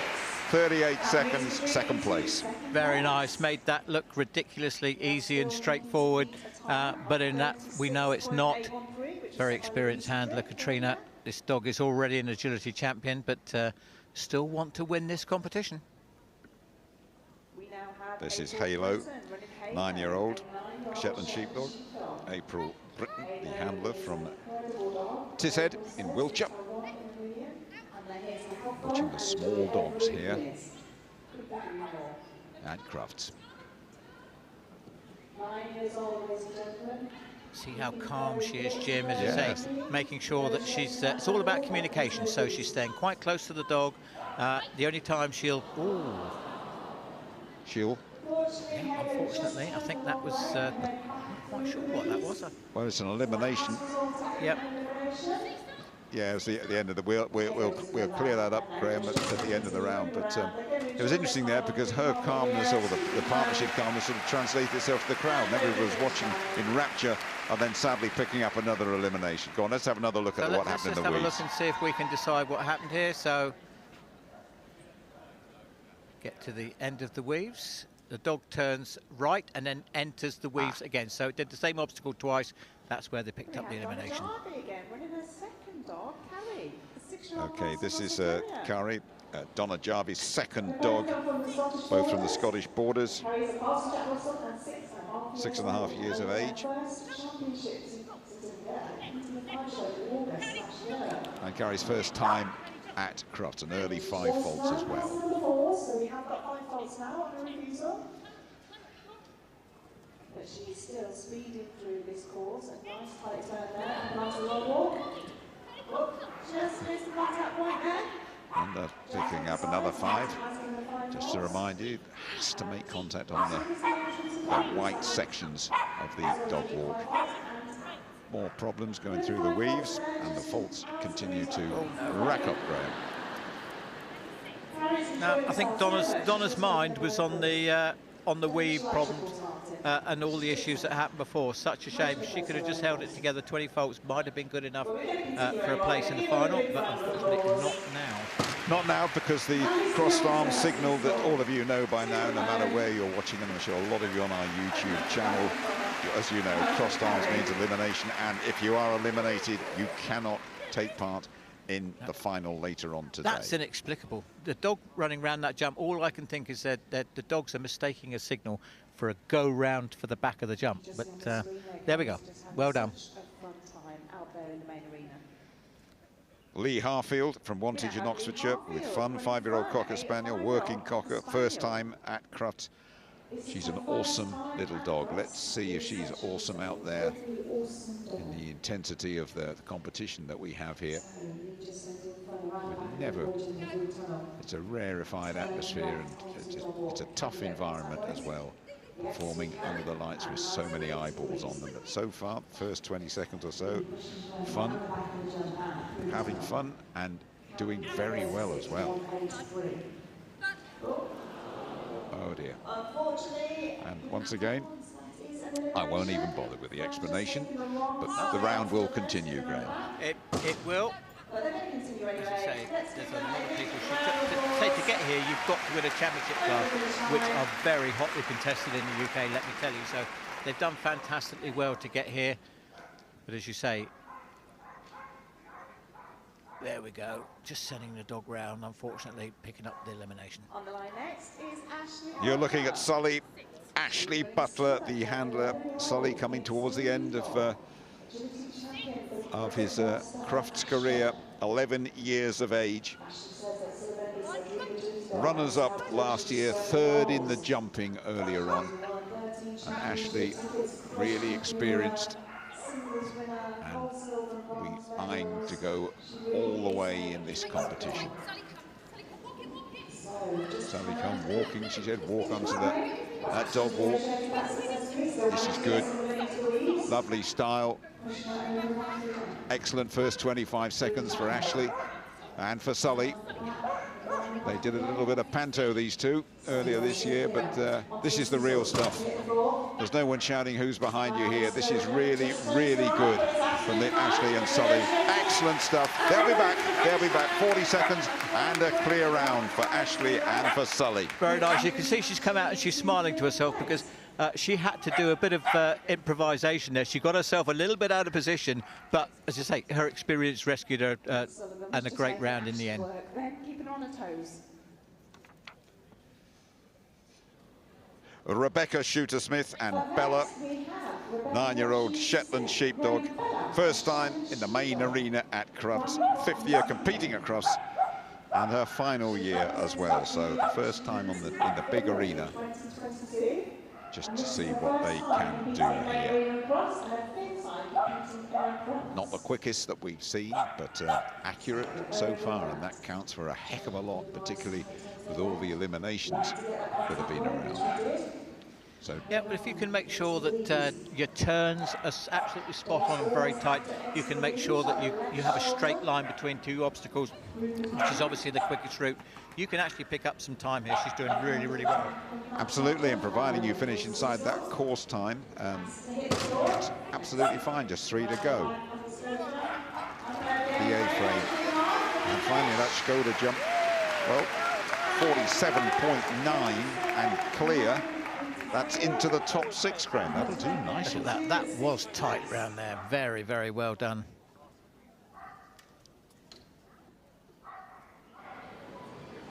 You're looking at Selfie, 3-year-old Shetland sheepdog. Martin Reed, the handler, first in the jumping earlier today. And Selfie won the championship last year at Crufts, European Open individual winner last year as well, and small agility stakes winner last year. This lot have a winning pedigree, this partnership,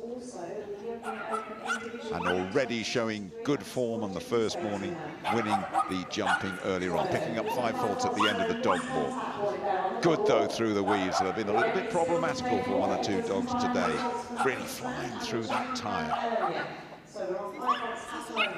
Martin, all very close contact, really good. Yeah, good pause at the end of the seesaw. The time is outstanding. 34, 35, 36, 37.0 for Martin. And with those faults, that's good enough for a top 10 place. Yep, and a clear miss there, picking up the 5 faults, judging the perfect position to see what's going on. One of the best judges in the country, actually going to be judging the European Open, which we're holding later on in the year. Joe Gleed with Sinner, 2-year-old Cocker Spaniel, first time at Crufts, really clever and kind. Sometimes lacks a little bit of confidence. We shall see. Over the IAMs in front of our commentary position, and then that Skoda jump as well through the tunnel. There's a tight turn there, heading for the dog walk. Good contact at the end. The weaves in from the right-hand side, and flying through those weaves is Sinner. Tunnel. No problem. Tyre, no problem. And the time is good. The round is clear. The seesaw, that'll be fine too. Couple to go. A-frame, up, down. This will be good. Finally over the Skoda, 38.5 and clear. Top three, excellent. Very, very nice. This dog, bearing in mind, this dog is only 2 years of age, so she's gone from grade 2 to grade 7, and then she's won five classes at grade 7, and she's only 2. Great future in front of them. Spider, 8-year-old working cocker, Lily Woodford, the handler from Gunthorpe in Nottinghamshire. Made up to agility champion last year, got her 5 wins. Dog of a lifetime, according to Lily.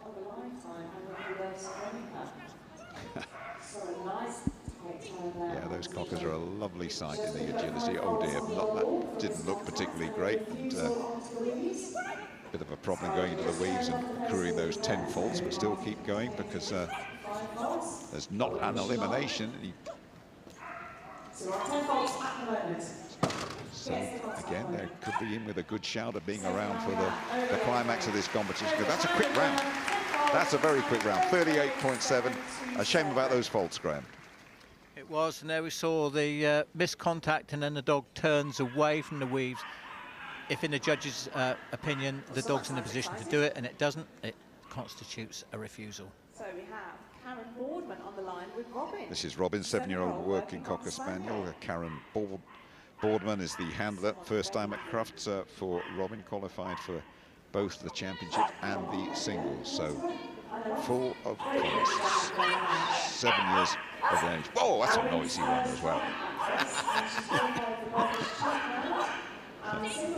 It would be wonderful, Graham, if we knew what they were saying exactly, apart from, hey, I'm really enjoying every single second. I was going to say, just in case you were any doubt about how much fun this dog is having. Absolutely. It's going to tell you.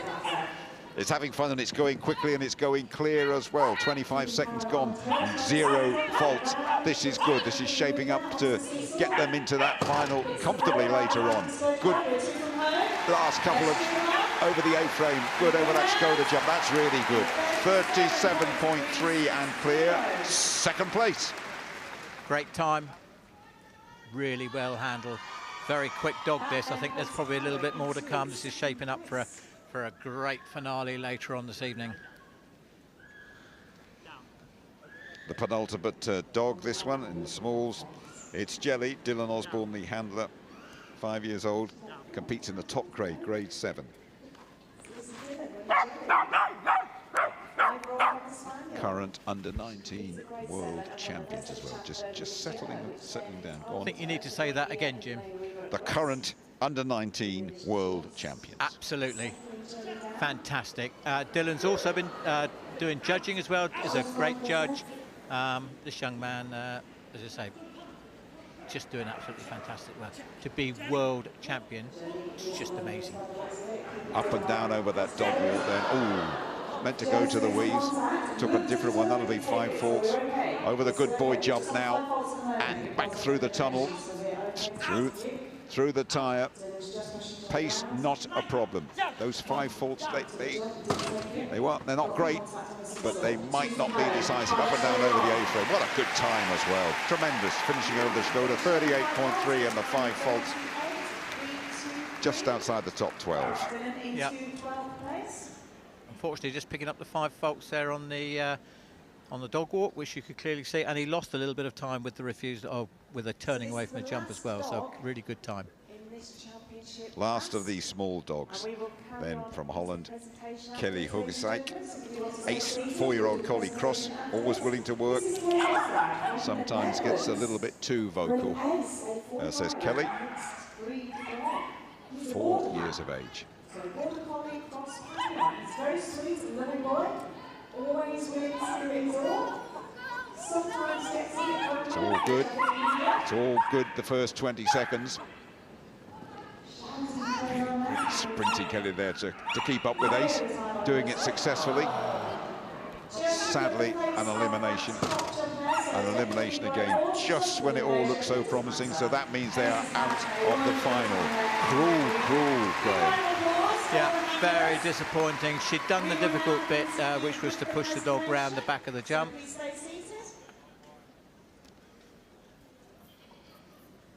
And unfortunately didn't manage to push the dog round the other one, picking up the elimination.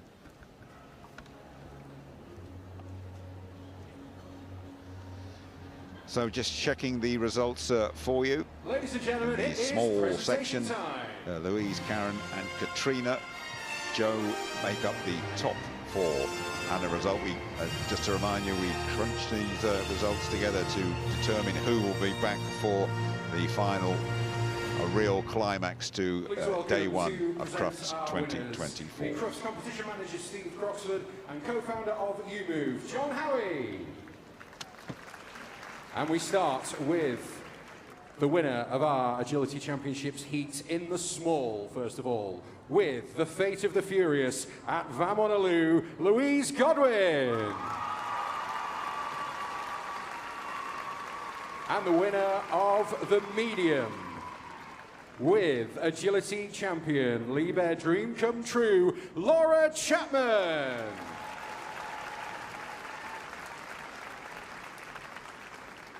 And now, please give them a big round of applause. It's Lap of Honour time.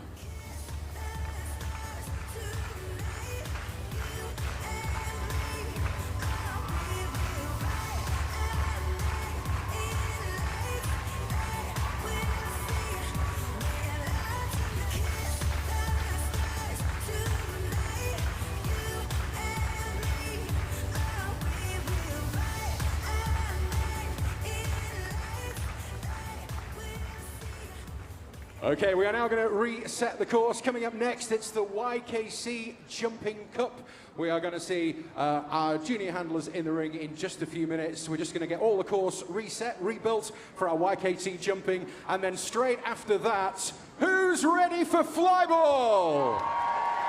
It's going to be loud, it's going to be quick.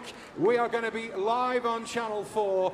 Make sure you stick around for the Flyball. The last 16 kicking off at around about 3:10. So do not go anywhere, folks. Welcome to day 1 of Crufts 2024 here in the main arena. We will be back with you in just a moment with our YKC Jumping.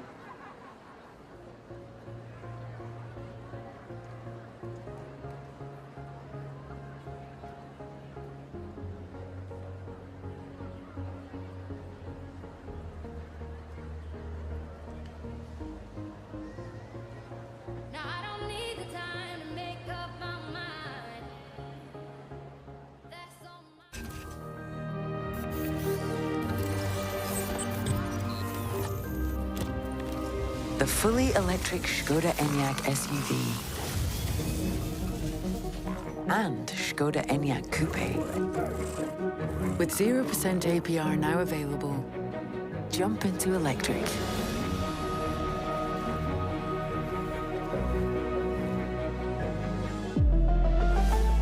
Škoda.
Hello again, Jim Rosenthal and Graham Partridge welcoming you back to the main arena at Crufts 2024. We're all set for the Young Kennel Club Jumping Cups, split into the ages 6 to 11, 12 to 17 and 18 to 24, but they're all jumbled up, I have to tell you.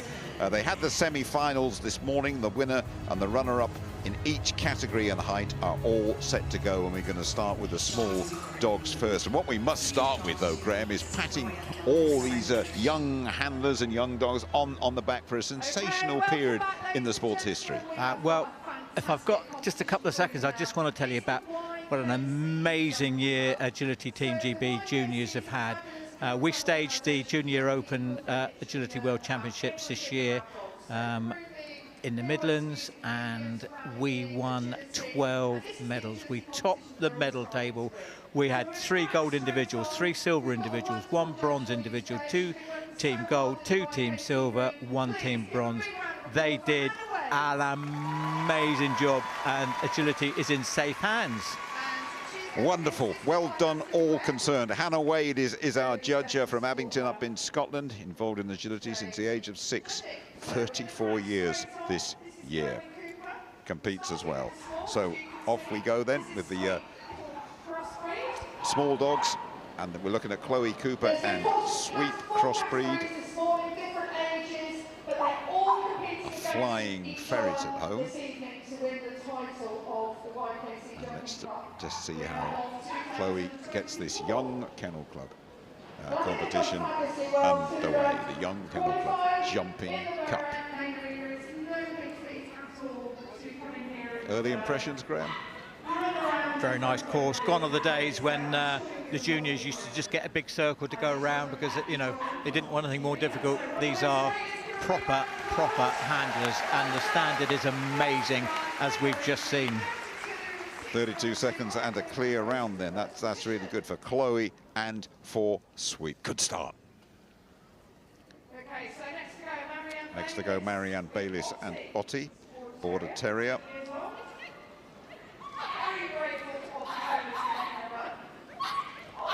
So this is the 18 to 24 age group. The age group she just got to keep an eye are all mixed up, but Marianne, very successful handler, as I say, still eligible for the YKC. 24 might seem quite a big age, but it's about bridging the gap between the juniors and the seniors as well. So, but as you say, she's an amazing handler, got an amazing dog here, and you can just see handling beautifully here, Jim. Absolutely terrific first couple of rounds we've seen. Clear as well, 32, 33, 34, 34.5, up into second place. Really good start to this competition. Really good. So next to go on the start line, Hannah Fairweather. 6 to 11 years of age, Hannah Fairweather and Zip, the Shetland sheepdog. This is a heck of an arena for Hannah and all these YKC competitors. But they say, young age, you're nerveless, don't they say that one? Let's hope so. But what an amazing experience it is. Not only have they qualified this morning in the YKC ring in the semi-finals, they've made it through to the final, and this is something hopefully they will never forget, Jim. Absolutely. This particular piece of video will get replayed many times by Hannah and her loved ones. And sadly, is a little of the first faults of the competition there right at the end for Hannah, but still a really good effort.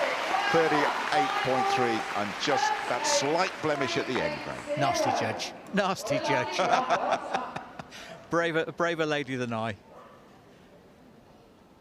Okay, next to go. This is Jessica Keegan. 6 to 11 years of age. This one, Jessica Keegan's and Chester. Crossbreed. Was a rescue dog, it was Chester. Jessica's first full season doing agility. Qualified 5 dogs to compete here at Crufts. Well done, Jessica.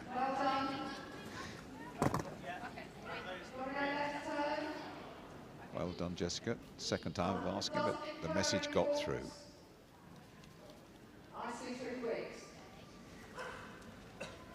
Jester at the top end of the course. Well done.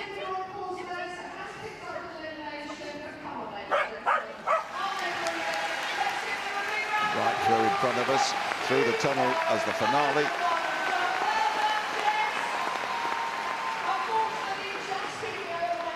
But sadly, an elimination picked up on the way, Graham.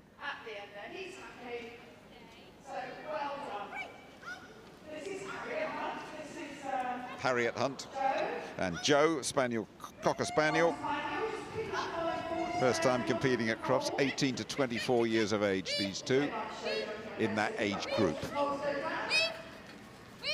As I told you right at the start, 6 to 11, 12 to 17, 18 to 24, but for this final, all jumbled up and running together. Yep, they are, Jim. However, there will be separate awards for each age group, and there'll be an overall winner as well from all the age groups put together. But this is going to be a really great time. 34.237, just the 5 faults. Really, really well done. Up into the top 3 they go. So the last dog to go in smalls. Last of the small dogs then, 12 to 17 years of age. We're looking at Asher, little Cocker Spaniel. Taylor Lyon, the handler. 12 to 17 years age group, last of the small dogs.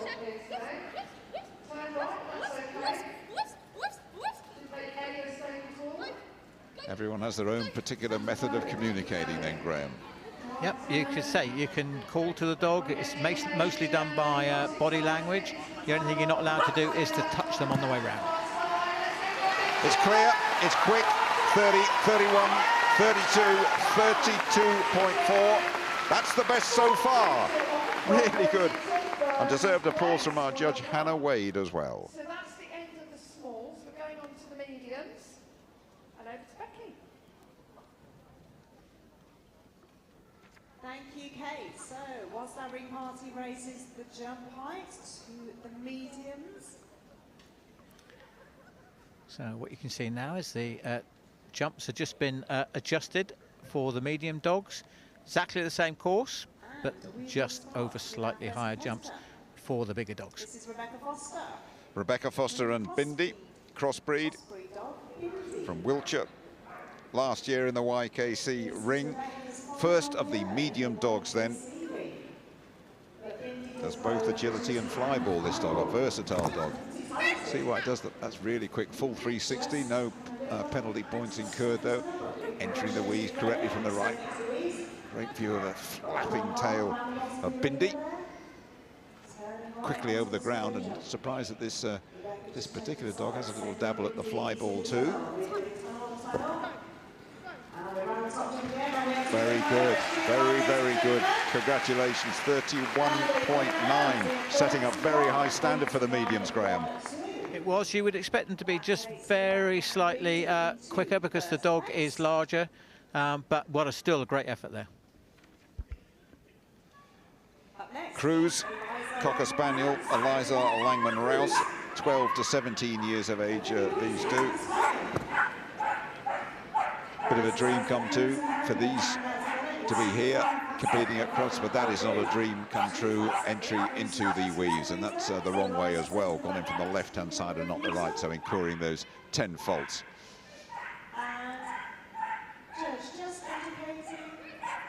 The round still alive this round though, no elimination was there so far, Graham? Yep, we haven't got an elimination regrettably. There was a mistake on the weaving poles.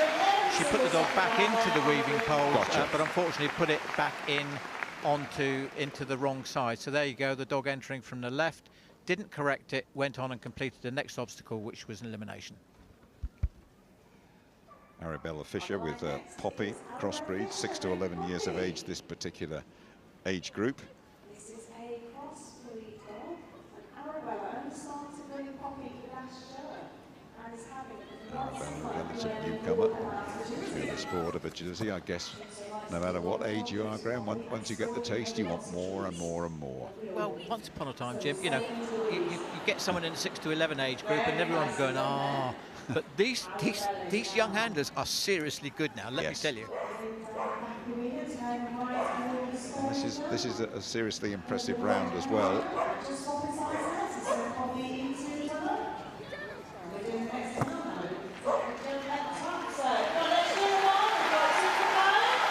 It's nice and clean, 41.7 And a clear round as well.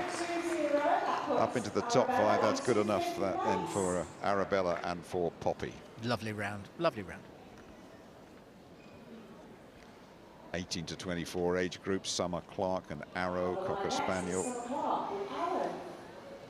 Nervous young dog to start with. It took quite a few years to get the confidence going. Just needed to calm the dog down, and away they go. Good rapid start. This is seriously quick so far. Yep, that's great style and pace through the weaves. Over the spread at the top end of the course. And just clip that pole, and that'll be 5 faults. That's a shame, because this is probably the quickest we have seen so far by some distance. Arrow right, hitting the target, despite those 5 faults within 30 seconds. That's good. Yeah, very quick. Just misjudged the jump there, but they're plastic poles, so no injury done to dog or jump. We now have Amy Langman running Ollie. Ollie and Amy Langman, Cocker Spaniel, 12 to 17 years, the age group. A rescue dog. Loves agility. Very enthusiastic too.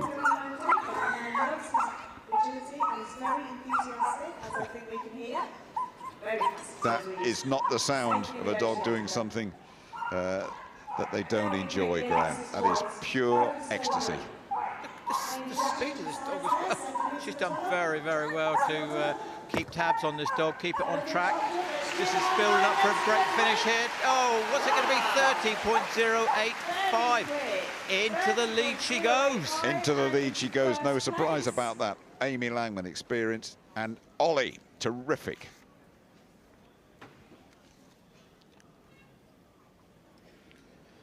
Ava McEachran, the handler. Smidge, the Cocker Spaniel. 9 years of age, and it's the 6 to 11 age group.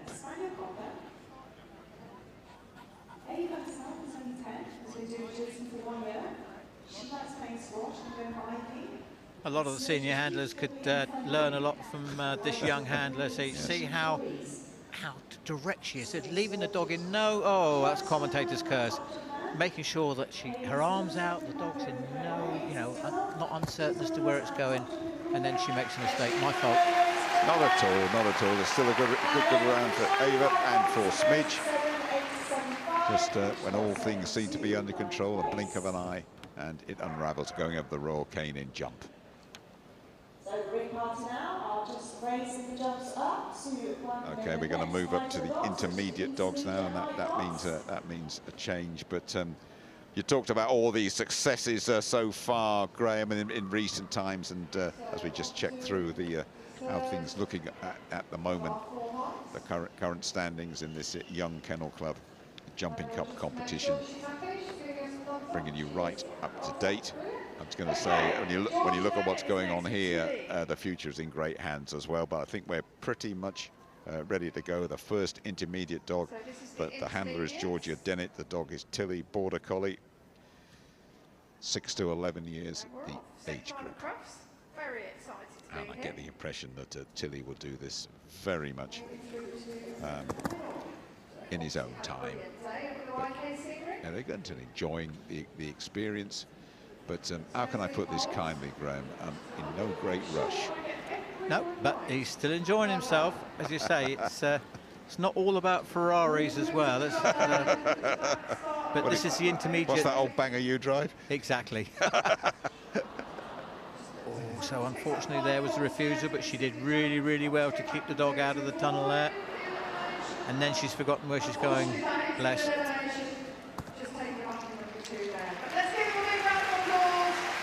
Getting an amazing round of applause here from this almost capacity stadium here this afternoon, Jim. Absolutely right, but an elimination again. But well done, Tilly. Do it in your own time. This is Twix. Heinz is off and running. Heinz, William Heinz, the handler. Twix, the dog, working sheepdog, 12 to 17 years of age. The age group. And a good first 15 seconds as well. Spread at the top end of the course. Great jumping, clearing those jumps by miles. That's terrific work from Twix. And from William as well. Faultless first 30 seconds. Buzz of expectation here, and a great finish as well. That is a good round, 33.8. Into the top 5 they go with that. Classic jumping style, Graham. It was faultless round, really, really well. Great job. Keisha Morrison and limit 18 to 24 years of age. The group here, Border Collie. Ooh, little flicker of hesitation, but it's okay. Went in from the right side too. Tail. That's nothing's gone faster through those weaves than this one. The limit, breaking the speed limit through there, absolutely certain. This is good. This is clean. 20 time to beat is 30 seconds. Whether they'll be inside that, I'm not sure. It's going to be pretty close. Oh, just a bit of hesitation at the end. That probably cost them. Finished second, could have been first. Oh. Very tight, but this is a great course set behind a weight here, giving them ample opportunity to strut this stuff. Sorry, the last jump again. This is Mia Steedman with Rosie, the Border Collie. This is Rosie into her work already. Mia Steedman is the handler, the Border Collie. 12 to 17 years of age is the age group here. And it's a good 20 seconds for Rosie and for Mia. Here we go into the final straight. Yeah, that's a very, very tidy round as well. 32.8 and absolutely clear. That's good. Into the top 6. Lovely run. We're ready to go now. Hannah Sansom and Chase, Working Sheepdog, the 18 to 24-year-old group. Chase, this is all a full 360, but no faults incurred there. Devouring the weaves from our angle. It's good over the spread too. Ooh, bit of hesitation there and a bit of spinning, and that'll pick up for 5 faults there. But this round is still very, very much alive. And there's an elimination there. 3, 4. And the last to go in our intermediate heights. This is Elsie Lomas with Toasty. Welsh Rarebit is her kennel club name. Working Sheepdog. The Working Sheepdog. Making sure she's nice and 6 to 11 years of age is the group. I think Toasty's like, come on, let's just get on with this. And they're ready to go. Or are they? You're not looking at me. 6 to 11 years of age. Still Young looking Elsie. at me. What's your problem? Okay. Sitting down. Settled again. Toasty's like, I don't want to be. Are you sure about this? Are you sure about this? Yes, we're off. We're off and running. Toasty and Elsie. Took a little bit of time for that toast to cook, but it's there now. Where should we go now? Right in front of us. Nicely, nicely. Yeah, that's good stuff. 6 to 11 years of age, this age group, remember. But sadly, that is an elimination as well, signalled by Judge Hannah. Elsie's going to make sure she enjoys her time in the main arena. On you go, Graham. Let's cheer them home. Well done. Well done, Elsie. Yeah, really great effort. She wasn't going to let that dog break its weight, was she? So. And I shall hand back to Becky for the large. And now we will change the heights of the obstacles as we bring you right up to date with the current standings. Amy, Keisha and Rebecca, the top 3 at the moment. And we're going to move on to the large dogs now, the final section of the Young Kennel Club Jumping Cup. So all the large dogs are over 50 centimetres, just to let you know, at the shoulder. Put the jumps up to the full height, and we can start with the large dogs now. First to go of the large dogs, 18 to 24-year-old age group, Rachel Kenning and Charlie, representing Northern Ireland in the international event on International Saturday, as we love to call it here at Crufts. Also representing Northern Ireland in the large international invitation jersey on Saturday. So they will be back in the main arena. Working sheepdog, working very well through the weaves. At the moment, they are just working their way around that arm. Lovely economical style. Just look at the elegance of that. That's terrific. A couple of tunnels, not a problem. Here comes the finale. That's good work.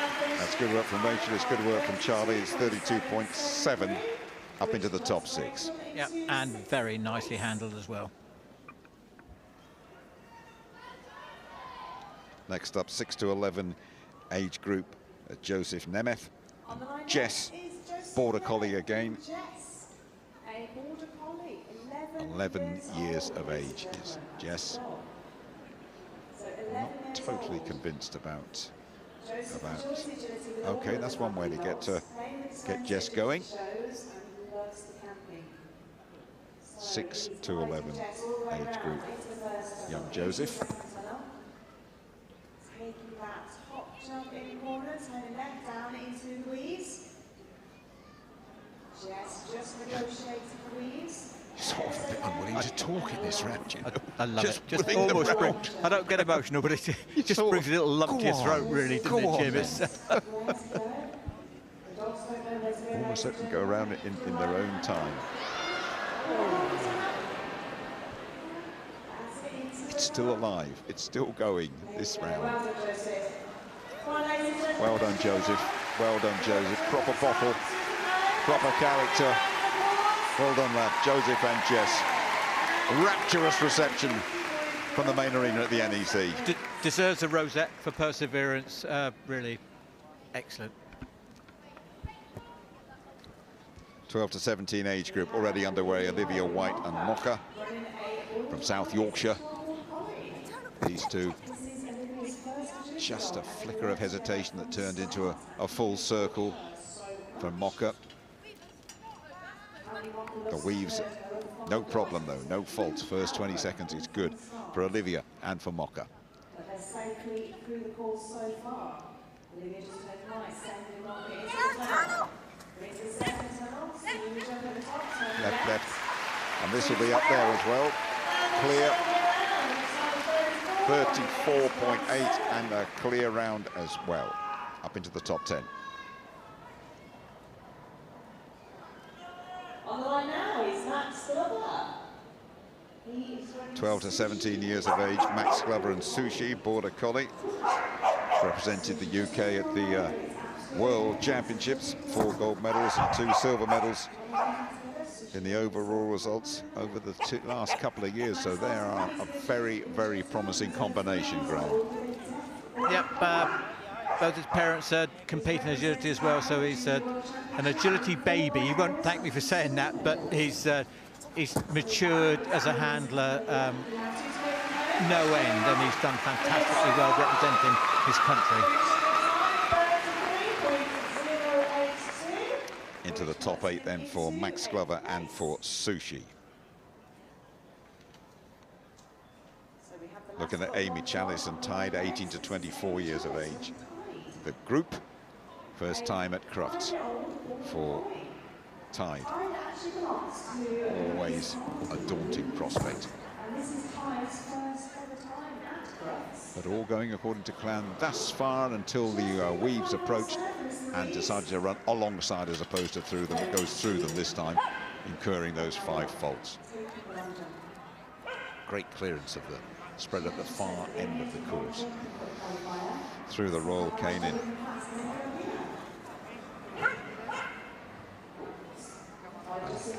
Here to finish. That's a tidy round.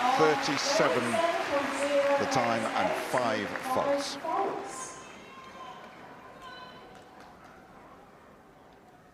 I don't know if you can hear, ladies and gentlemen, but it sounds like the Flyball dogs. Last of the large dogs then.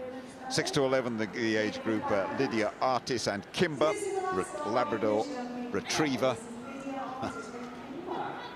Again, cannot expect this one to break any speed records, but originally Lydia's dad's dog, this one. That's the way to do it, Graham. That's the way to do it. What's the point in doing it any other way? No, well, I think probably Lydia might want him to do it just a fraction quicker, but You're so kind. She said, "Oh dear, You're so kind." And the crossed arms equal a DQ, a disqualification. But what you've got to just bear in mind is that she has qualified for the Jumping Cup. Not only that, but she's come through the semi-finals and she's here in the main ring. I take that all into consideration. And we're laughing with her, not at her, don't worry about that. And the crowd enjoying every single second.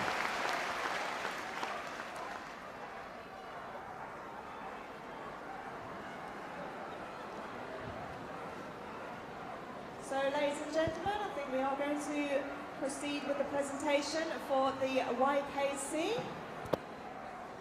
And then after that, we will then have the Flyball dogs. So there we are, confirmation of the final result for you in the Young Kennel Club Jumping Cup.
All right, as you can hear, it is getting very loud backstage, and that is because the Flyball dogs are in the house, ladies and gentlemen. We are just going to set our Flyball course, and then we'll be bringing out our teams. We'll be going live on Channel 4 just after 3 o'clock as well. And remember, the louder you cheer, those faster those dogs will run. It's going to get very loud and very fast. Flyball is coming up in just a moment. We are just waiting for our scores, and then we will be doing the presentation for our YKC jumping. Can we, though, first of all, have a massive round of applause for all of our YKC handlers and their dogs? These are the future of this incredible sport, and they are already doing fantastically well indeed. They are the future. We're going to be awarding the winners in each of the age groups, and then there will be an overall winner from the combination of all the age groups, followed by the runner-up. We'll then be asking them to do a lap of honour, and then we'll be going into our Flyball. If you are interested in finding out more about the Young Kennel Club, the YKC, you can head onto the website ykc.org.uk. If you've got budding future agility winners and champions in your family that have seen this today and thinking, actually, I wouldn't mind fancy having a go at that, then you can find out more about the YKC Young Kennel Club. And it could be you in the arena next year. Who knows? Okay, it is presentation time.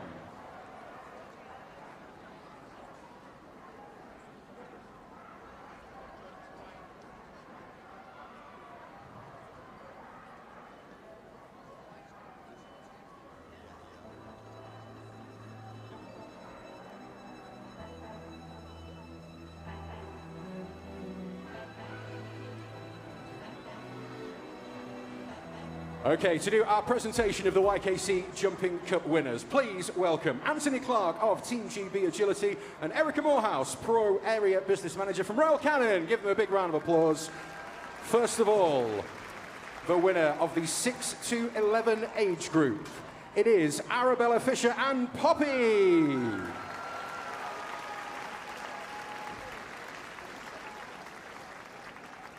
And the winner of the 12 to 17 age group, Amy Langman and Ollie.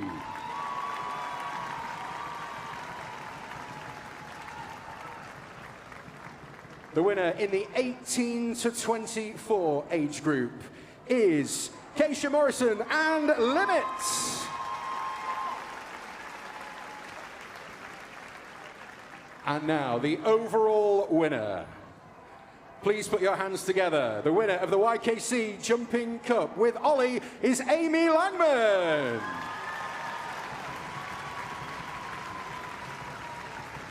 And our winner will be invited back to compete in the Agility Dog of the Year semi-final on Saturday. Congratulations, Amy. We will see you then. And our runner-up of the YKC Jumping Cup, make some noise for Keisha Morrison and Limits. Please keep the applause going, folks, because it's Lap of Honour time.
Oh, no, yes, on the wrong one.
the fully electric Škoda Enyaq SUV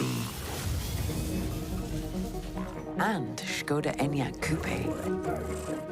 With 0% APR now available, jump into electric.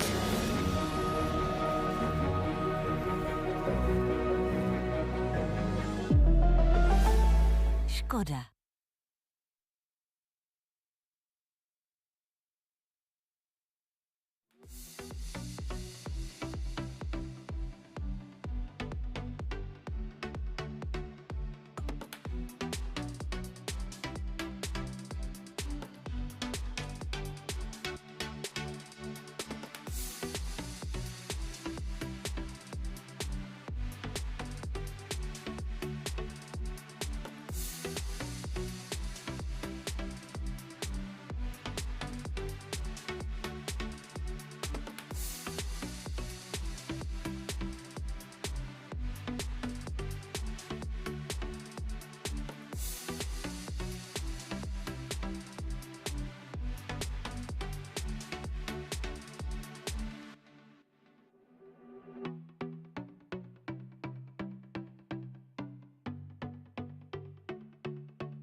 faster they will go. That's how it works. Alongside me is Kate and Becky, who's going to be assisting me in the commentary.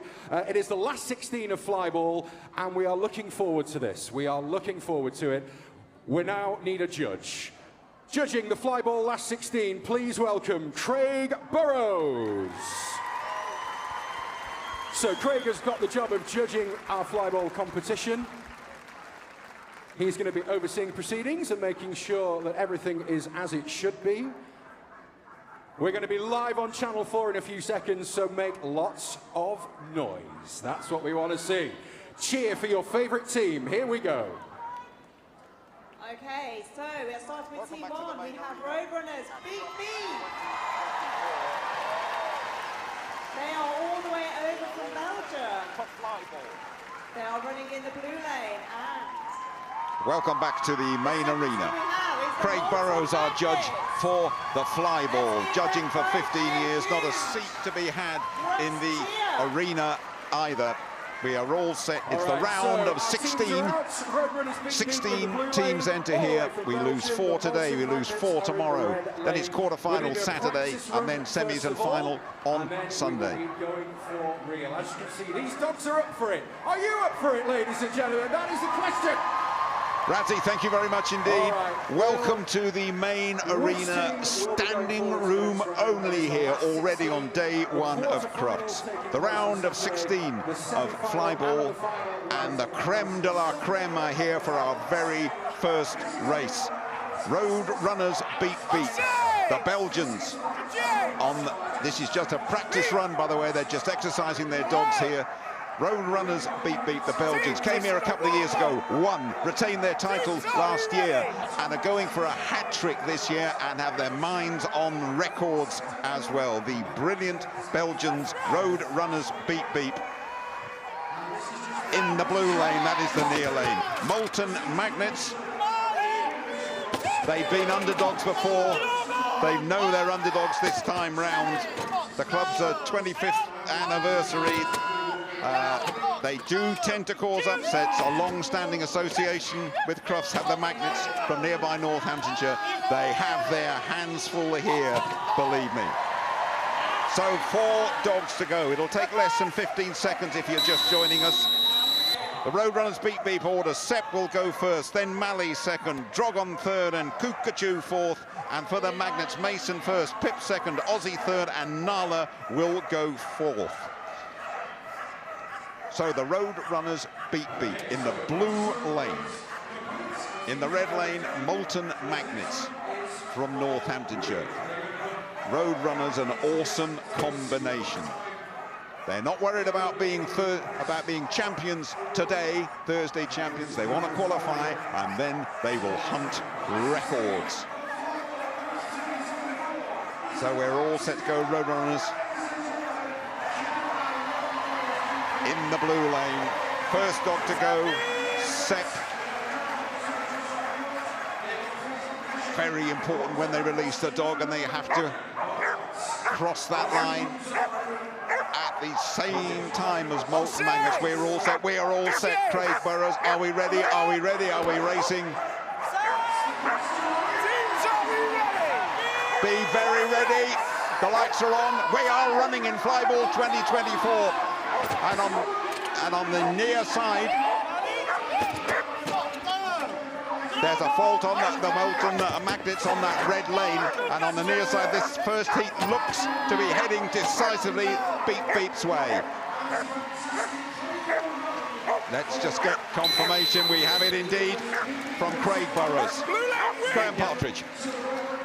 Really good start there. Unfortunately, Molten Magnets know they're under pressure and they wanted to get a really, really tight start, and unfortunately triggered the gate before they were supposed to. Therefore, they had a fault for the first dog. So, 1 to the good. The Championes Road Runners Beep Beep. They win this one. They go through. Road Runners in the blue lane, showing the class of champions early on. Blue lane Road Runners. Molten Magnets have to pull something out of the fire here, otherwise they could be in for an early departure. calling the dog's name at the start as ever, and we're away, and it's a good quick start in the blue lane by Roadrunners. Roadrunners have it comfortably at the moment. It's all going Roadrunners' way in the blue lane. Oh, they're champions, and they want to hang on to it too. Well, that is brilliant. Molten Magnets doing their best. That's first job done for Roadrunners. Beep, beep. We are the champions, and you're going to have to snatch that title from us. They want to qualify, Graham. They just about achieved that, and then they're going to go hunting records a bit later in the afternoon. Yep, 2 good, clean runs, but Molten Magnets are always under pressure. Roadrunners Beep Beep showing their class and almost taking it in a stroll, almost a second and a half in it, which in flyball terms is a lot. But a great start to the tournament this year, Jim.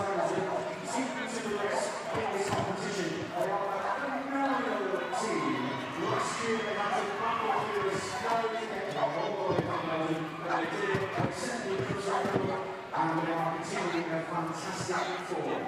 All right, I think we are ready for our next 2 teams. So, we're going to start with Barking for Balls. They will be bringing down the blue lane over the far side arena. Let's give them a warm welcome, ladies and gentlemen. They will be racing against Focus in the red lane closest to us here. So, Barking for Balls here at Crufts this year. Giving a cheer, ladies and gentlemen, if you're supporting Barking for Balls in the blue lane. Oh, they've got their posse over there. They've got their fan club in the house. And they are dab hands at flyball. They know what to do here at Crufts. We saw them last year and they were incredible. Who's here for Focus? Oh, they've got a lot of fans in the audience this afternoon. All right, so who's going to be going up against Roadrunners in the next round? Well, let's find out. We've got Barking for Balls in the blue lane, Focus in the red lane, and Craig Burrows in the centre of the arena there, making sure that the teams are happy. We will be doing so on we go. Barking for Balls in the blue lane. That is the near side against Focus. Winners of Crufts back in 2020, runners-up in 22, but a much-changed team. By the way, we're going to see the practice run again. A much-changed team this time round because the captain, Craig Burrows, is the judge. So they've had to sort of reshuffle things and brought in a couple of dogs from Belgium and the Netherlands, a bit of an unknown quantity. But they always go well in Crufts. That is Focus in the red lane, based in Selby, North Yorkshire, but really drawing dogs from all over the place and from Europe as well. There's just no meters in the red lane. Steve Lee, the Crufts Flyball Supremo, we here with Razzie, just making sure all is in order. Boxes! Marking for Balls. On the line! First time at Crufts. None of the dogs or handlers have competed here before. A really unknown quantity. Fastest about 15:25. This is the practice run, and they have to do this to get the dogs in sync and up to speed with everything that's going on. So an unknown quantity, Focus, and Barking for Balls an unknown quantity too. Best of 3, by the way, as always. And Barking for Balls in the blue lane, and they will line up first of all with Envy, and then Mayhem, Keo and Solo, 3 crossbreeds in that. Meantime, Focus go first of all with Mouse, and then Bernard, Henry, and on the anchor leg, Rocks.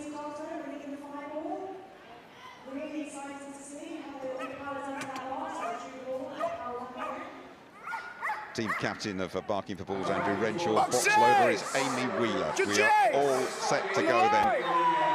Barking for Balls in the blue lane. Barking Teams, are we ready? and Focus in the red.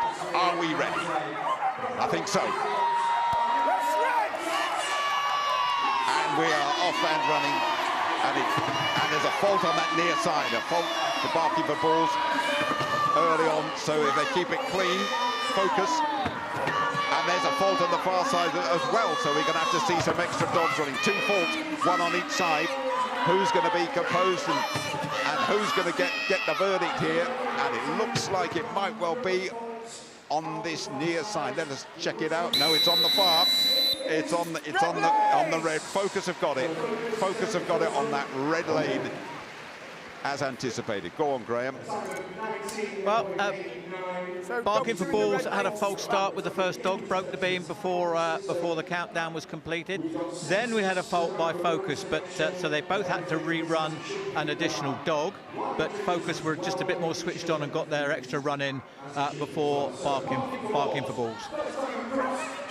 So Focus swiftly running that extra dog and one up. Craig Burrows calls it. Focus in the red lane. And they're away. It's a good start on the near side though. Good start by Envy for Barking. And it's very close at the moment, just with Focus on that far side. Very close. There's a fault. There's a fault on both sides here. So who's going to rerun the dogs quicker? Near side. Barking for Balls. Has Barking for Balls got it on this near side? No, they're running that extra dog. It will not be. It's going to go Focus's way. It'll go Focus's way in the red line. I would be pretty sure as we look at it. It is indeed confirmation from Craig Burrows. 2-0 Focus, who despite reshaping their team are looking pretty handy, Graham. Yeah, what an exciting race that was, Jim. As you say, we had a fault. They both knew it was really tight after the second dog. Went to push on the third dog changeovers, and they both had a fault on third dog changeovers, which resulted in a really, really tight finish. But giving Focus to win, 2-0.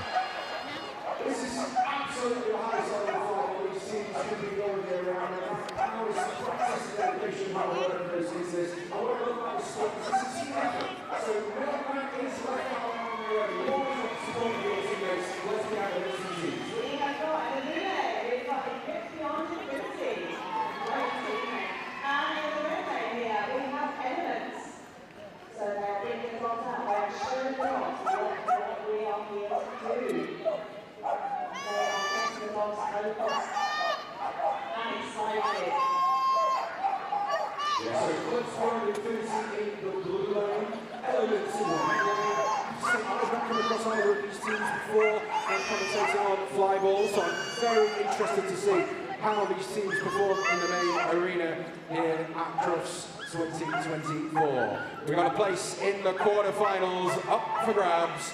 Which teams are going to be taking it and joining us on Saturday for the Flyball quarterfinals? So we'll do a practice run. This is a warm-up for both of these teams. It's so good to see new teams. Thank you, guys. Eclipse Beyond Infinity in the blue lane. Another new team to Crufts against Elements. Both newcomers to Crufts. Elements really pulling from all over England. Donna Cully, the founder of the UK Flyball Association, a driving force in this team as well. This is the practice run, by the way, for Elements. More like a family than a team, fast and experienced, but they do tend to drop the ball now and again. Eclipse Beyond Infinity from the northeast of England. And Eclipse Beyond Infinity, who are in the blue lane, will go first of all with Ted, then Dottie, then Bella, and then Stiggy.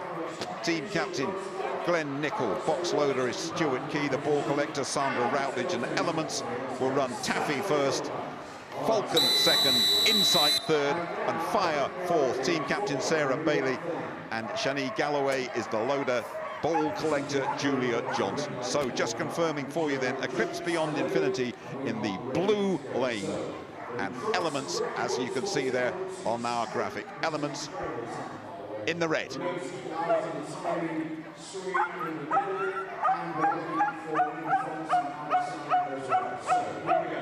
Boxes! Craig Burrows, are we set? We are indeed. Teams, are we ready? Eclipse Beyond Infinity in the blue, Elements in the red, and we're off and running. And Eclipse Beyond Infinity just about, but it's making up good ground on that fast. On that red lane is Elements. It's with the Elements at the moment. Third dog goes. There's a fault in the blue lane. There's a fault in the red lane as well. And it looks though it might come the Blues way as they run one extra dog. I think this is definitely going to go to Eclipse Beyond Infinity, unless I've misread the scenario. Let's have a look at the judge. Let's have a look. He points in our direction. Eclipse Beyond Infinity get it on their Crufts debut. Yeah, I think we had faults on both sides. We went through a series of drop balls by both teams. So the dog approaches it, takes the ball back, so that was a good run, and drops the ball just before the last jump. So that was the fault on that side. Just to clarify, they must collect the ball from the box and come back over with the ball all 4 jumps. Eclipse Beyond Infinity getting the verdict. 1 to the good. Eclipse in the blue lane. Elements in the red, looking to claw it back and take us to a decider. The lights are on, the dogs are running. Near side, Eclipse have made a good start. It's with Eclipse at the moment in the blue lane. It's still with Eclipse in the blue. Oh, there's a fumble of the ball there. There's a fumble by Eclipse, and now it swings dramatically to Elements in the red lane. And Elements going to get this one again. It's swung to Elements on that far side. They're ecstatic about that. I think they've squared it up, Graham. They have indeed. One apiece, and we have a decider in the round of 16 on the opening afternoon here at Crufts. So really, really good race there, as you say. Unfortunately, Eclipse Beyond Infinity had a fumble, so it dropped the ball, but it picked it up again and returned with it over the 4 jumps. So that was a clean run, just time lost, Jim.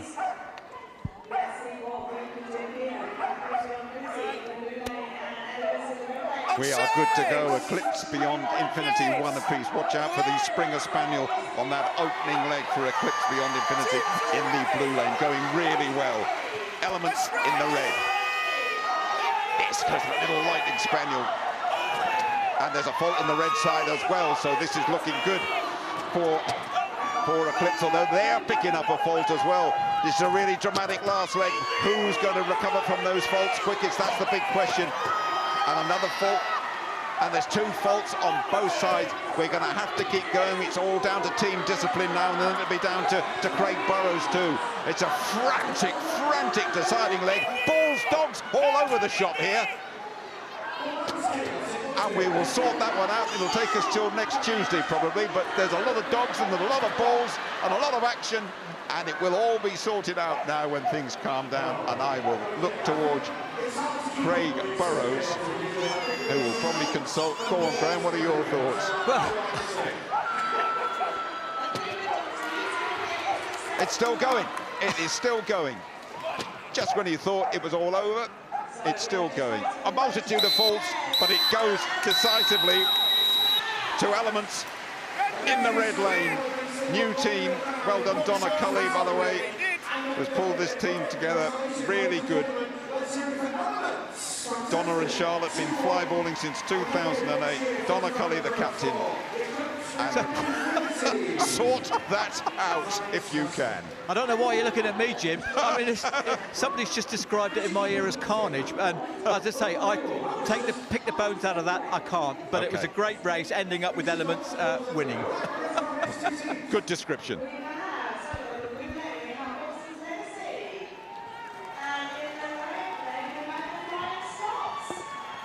Give me a cheer if there's anyone in the arena from Scotland. The Scots are in the house. They're in the house. You can always hear when they are in the house. All right, so in that last run, it was our first tie-break of the afternoon.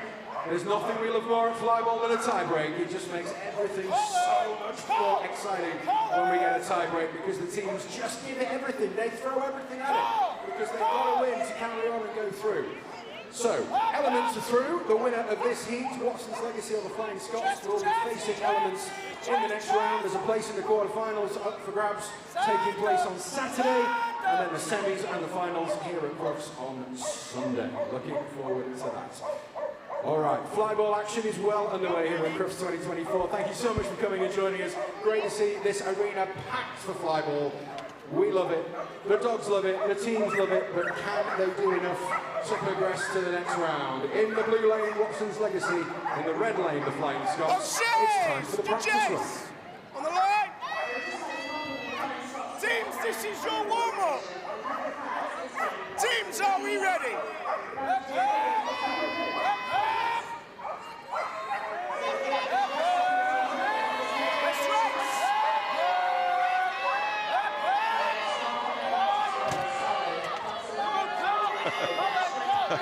Good work, Razzie. Expert eyes from Steve as well. That's what we needed. So the last competition in the round of 16 here, and Watson's Legacy, based in Stoke-on-Trent, but pulling their dogs and handlers from all over, really. In the blue lane, Watson's Legacy, hard draw, no real expectations for them, but you never know. The Flying Scots, the only Scottish team in the red lane, and Nessie will go first for the Scots. Nova will go third after Shadow, and Nymph will go last. Epic will lead off for Watson's Legacy, followed by Colin, Comet and Optic. Watson's captain Christina Opperman, whose partner Quinton Opperman is in the team as well. Box loader Matt Lee, Ball collector Liz Meredith. Meantime, the Flying Scots, Lindsay Berwick, the captain. Box loader Kerry Anderson. Ball collector is Anne Richards. So Watson's Legacy in the blue lane, and the Flying Scots in the red so far. The Flying Scots around since 2009. Teams, are we ready? Very experienced team they have as well. Are we ready? Flying Scots, red lane. Watson's Legacy, based in Stoke-on-Trent, in the blue. Will Watson's Legacy exceed their expectations? They are all set. It's absolutely crucial to get this timing right, otherwise you pick up a fault. Absolutely crucial. The lights are on and they are running. And on that far side, they are just trailing at the moment then, the Flying Scots. The Flying Scots still second best to Watson's Legacy in the blue lane. Good clean work from Watson's Legacy. There goes the last dog. There goes Optic for Watson's Legacy. And I believe that Craig Burrows, the judge, will point our way, and that is a very, very impressive performance then from Watson's Legacy in the blue lane. So we just had a fault there on the changeover. The Flying Scots knew they were lagging just a touch, had to push the changeover and pushed it just a bit too much.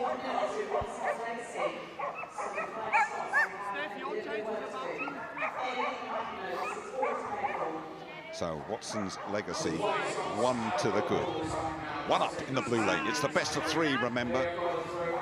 Those Scots have to fly in the red lane to stay alive in the competition. Watson's Legacy in the blue lane. First dog are ready to go. Ready to go. The crowd roaring behind them. Packed out 7,000 here in the arena.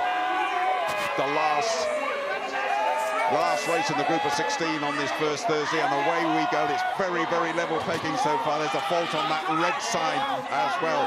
A fault then for the Flying Scots. Not looking good for the Scots in the blue lane. Watson's Legacy have it all to do, have it in their hands now. Another fault on that red side. This looks like a legacy. The Watson's Legacy are going to take it and are going to confirm it. 2-0 to the Watson's Legacy. Really good. All the dogs related, all bred by Christina Opperman as well. No expectations, but hey, they've done pretty good, and they are still here and punching, Graham. They are. The Flying Scots knew they were under a bit of pressure. They gave it their real best shot, but it resulted in them pushing too hard. 2 faulty changeovers and a drop ball, unfortunately, made sure that Watson's Legacy took it 2-0. Great pictures, great images from the Flyball. The appetite for this sport is massive here at Crufts. And confirmation, Watson's Legacy going through, and confirmation as well of the teams that have ensured their qualification. Roadrunners beat the champions. Very, very impressive. They'll chase records from now on. They've ensured their qualification. Focus, Elements and Watson's Legacy, the big 4 from the round of 16. As the competition progresses, as the heats progress, road runners get quicker and quicker and quicker every single time. They are the Crufts record holders at Flyball with a time of 14.27 seconds. Can they beat their own record this year? Will we see a new Crufts Flyball record? That is the question. So road runners beat all the way from Belgium in the blue lane. Focus in the red lane. Straight racing. So no practice run. They've had their practice. We're going straight in for real for the first run for a place in the next round. So we continue the action, the Flyball action, as we look to find our first Thursday champion. Road runners beat have qualified, and now they're going to chase records, the reigning champions. Road runners beat in the blue on the near side, looking to break this fantastic 14.27 their Crufts record. My goodness me, what a sleek, effortless combination they are. What about the time? Are we looking at the time? It's a 15 in there, I think, Graham. But you can't really stop talking about the road runners and focus still completing their leg. They are looking really good, the Belgians. They are under a second outside the Crufts record. Unfortunately, Focus there just under a bit of pressure. They had a drop ball, and Dog actually collected the ball, but didn't come back round over the jumps. But great effort. They'll give it their all. They won't give up. So road runners beat. Brilliant Belgian combination. Calling that first dog.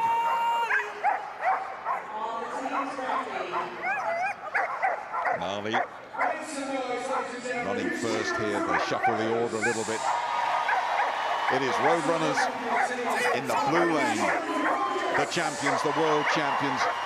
They've elevated the sport to a new level, really. It's going to take an awfully good combination to beat them. And they dropped the ball there on that near side. Well, that is an interesting one. Road runners dropping the ball on the opening leg and giving just a little bit of a hope to Focus on the far side that they might take us to a decider here. Back they come very, very quickly to road runners. But it's a one apiece, and we have a decider, as I anticipated there. Very unusual to see them dropping a ball, Graham. It is, but as you say, you just never know what's going to happen here. So the dog turning to the left, actually missed the ball altogether, didn't drop it. So gives the opportunity for Focus to take it and even it up.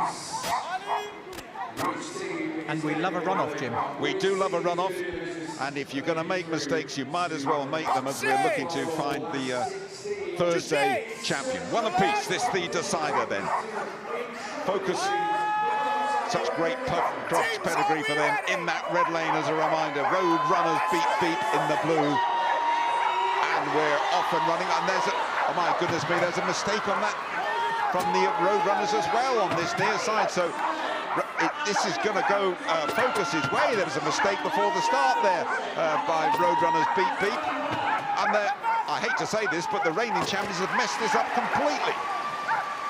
They complete the leg, but man, this has got to go Focus's way. They're still running. So Focus are going to get a real scalp from the champions, who really, it might be a bit of shock in my voice there, but yes, indeed. Yes, indeed. Focus.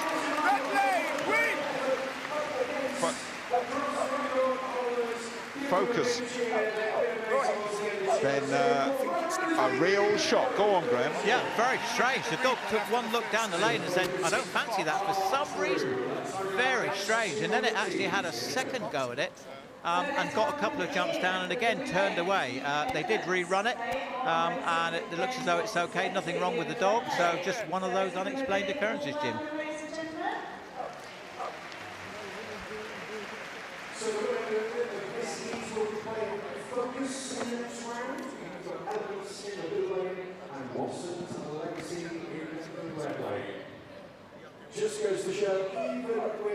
that World Cup evolving team there, even how experienced they are performing on the world stage and doing incredibly well in Europe.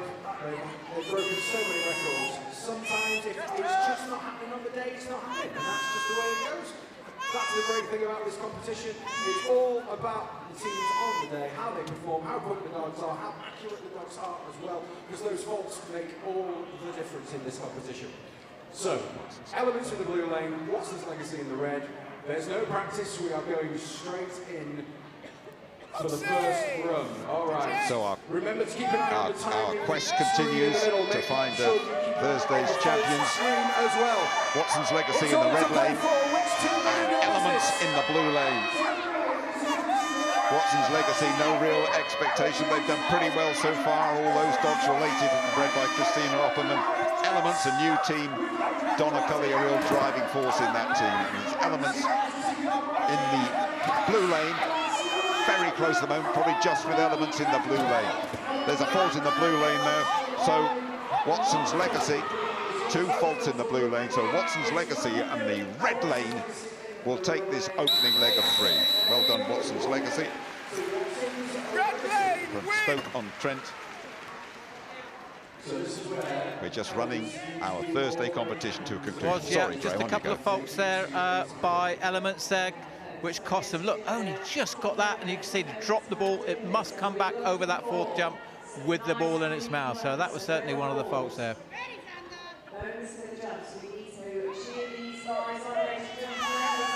Watson's Legacy then, in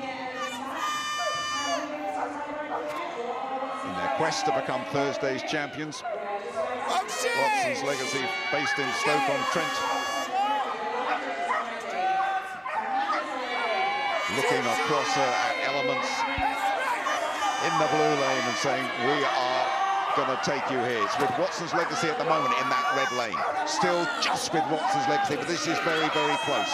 Watson's Legacy in the red have it, but very, very close. There's a fault in the blue lane. So Watson's Legacy in the red lane. And our... Okay, guys, we have a boat strapped.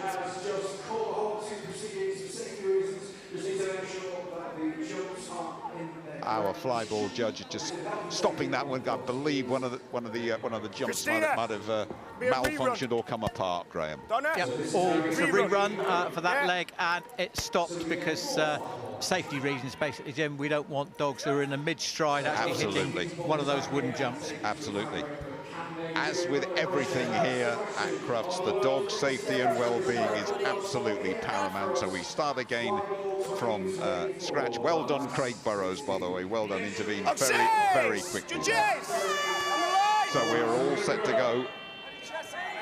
A reminder, Elements in the blue. Watson's Legacy, who won the first race in the red lane. And Watson's Legacy have it only just. Leaders switch to Elements in that blue lane. Watson's Legacy making up ground on that 3rd leg. It's with Watson's Legacy in the red lane. Is it Watson's Legacy? No, it's a brilliant little recovery. A very, very quick last dog from Elements in the blue. But Watson's Legacy get the verdict. Watson's Legacy in that red lane. 2-0. And through they go as the quest to discover Thursday's champions continues, and it will be focus against Watson's Legacy to decide who has bragging rights for the rest of Crufts to say we were the champione on Thursday. Yeah, Elements under a little bit of pressure there, incurring a couple of faults, which gave it to Watson's Legacy 2-0.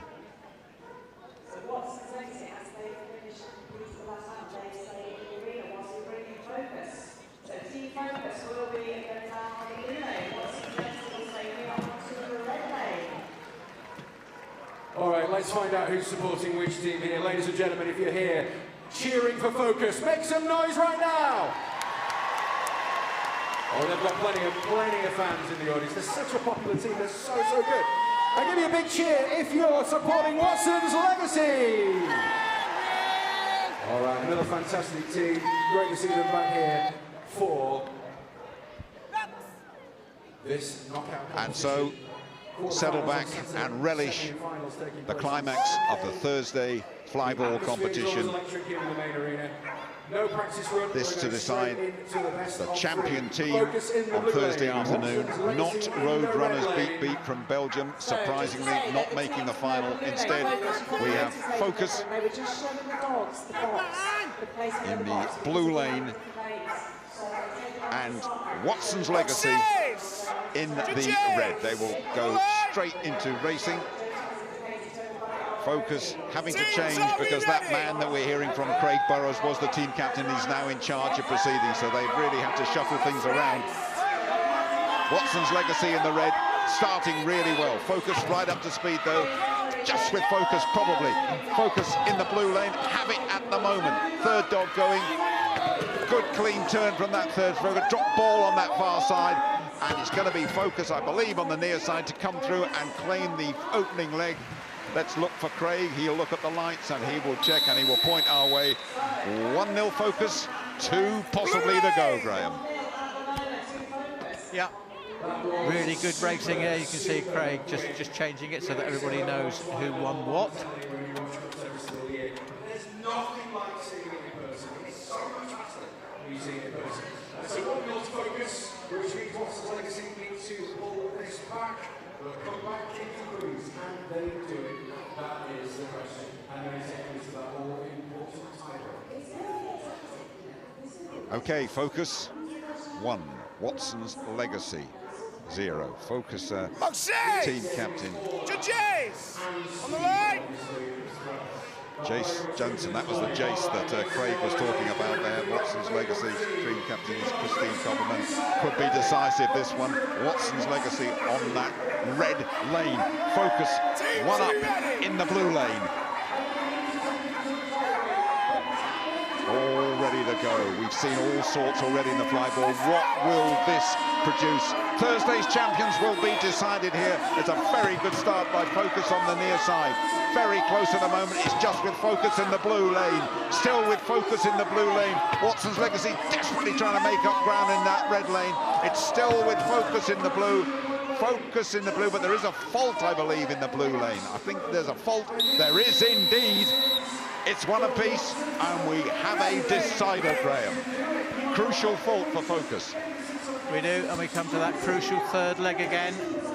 One each. Focus and Watson's Legacy are equal. It is one apiece. This is the decider. This is where it counts. This is where it matters. This is going to be fast. This is where you need to cheer your loudest. This is what we always love at the flyball. It is one apiece. Watson's Legacy against Focus. Thursday's champions will be decided in the next minute or so. Focus in the blue lane. The judge, Craig Burrows, lets them go.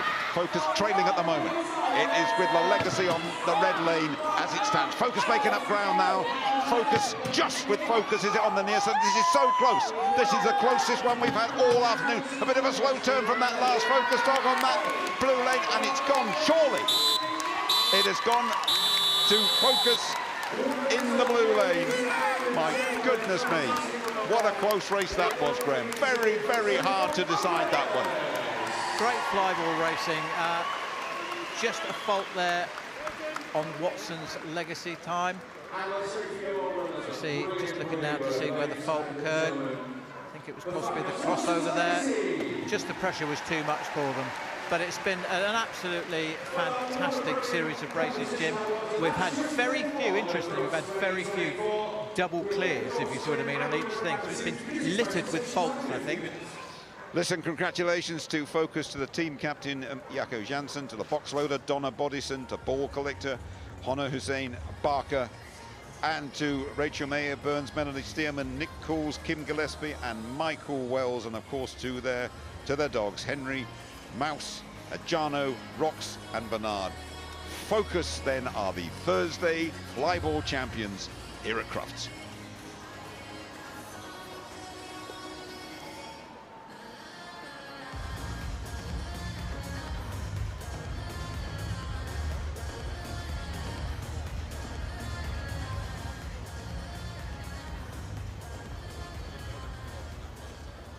Well, wasn't that exciting, ladies and gentlemen? It's so exhilarating, it's so fast, and we absolutely love it.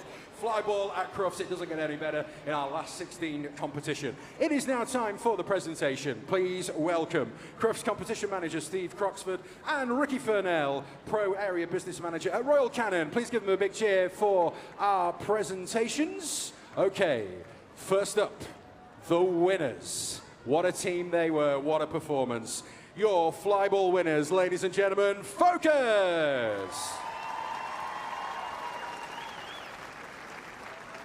And you can see just how much it means to these teams. So much hard work goes into getting here and then to win, just incredible. What a performance from Focus. They managed to pull it back, absolutely superb. Well done to all of the team winning today. Okay. They have performed brilliantly under pressure. They've managed to pull it back when it matters. They are your runners-up. Watson's Legacy!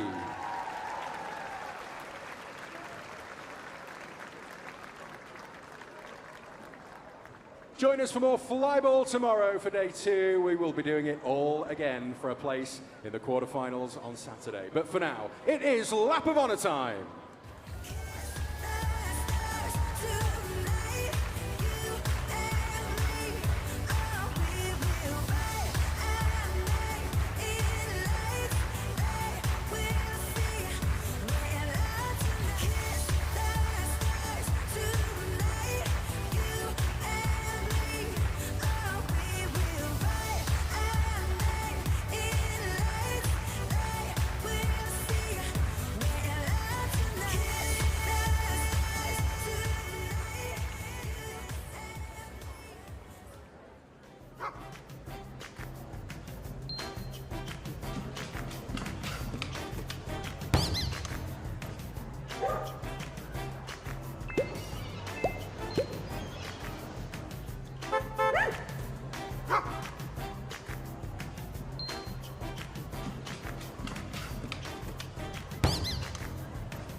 For over 130 years, we have given advice, protection, and a lifetime of care.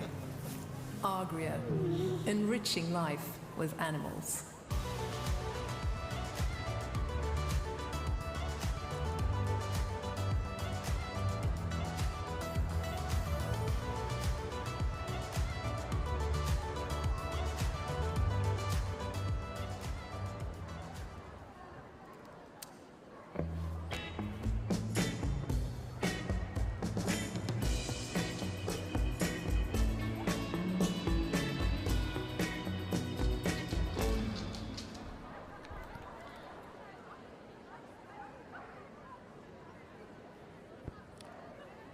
Well, good afternoon once again, ladies and gentlemen. A warm welcome to day 1 of the world's greatest dog show, Crufts 2024. Still lots to come here in the main arena. We have got plenty more agility on the way. West Midlands Police Dog Unit are coming up very shortly as well. But first, earlier on today was the Crufts Heelwork to Music competition. We saw 10 incredible performances, and we are now delighted to welcome back the young lady who was the winner of our Crufts Heelwork to Music competition earlier today for her spotlight performance. This is a brilliant, brilliant routine. Please give a huge, It's time huge now round of to applause celebrate the winner of the Heelwork to Music competition, which took place earlier today in the arena. A special performance coming up from a very special competitor, Nikki Hinson and Elsa, who have been so successful at Crufts over the years. Elsa is now 7 years old, but they won up against 10 in a field of 10 in the Heelwork to Music competition. But enjoy this spotlight performance of our UK winner. They give you whatever you want, gratis. Such as a pair of new shoes with matching laces. Permanent box at the Sheep's Head races. Stramion rye with a sour pickle. A personal bus on a wooden nickel. Look at me, I'm the king of New York.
massive round of applause, the winner of the Heelwork to Music competition. Well, what a winner and what a champion this pair is. Nikki Hinson with the Border Collie Elsa. Just fabulous. And the judges earlier judged them on content and flow, accuracy and team performance and musical interpretation as well. I'm delighted to welcome back an absolute favourite every year here at Crufts 2024. They are working on the front line 24/7. Now, coming up in the main arena now is a real favourite at Crufts. It is a display by the West Midlands police dogs and their handlers. The first police dog in the region was PD Don. He was a black Labrador who worked with Walsall Borough Police from August back in 1939. Let's have a look. Wow, did you catch that? This whippet can run faster than an elite athlete.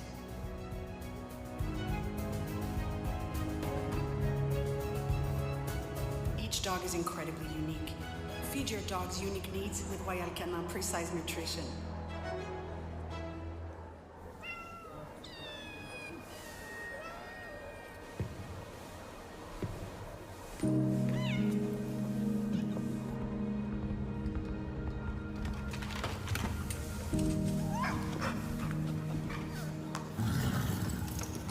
For over 130 years, we have given advice, protection, and a lifetime of care. Agria, enriching life with animals.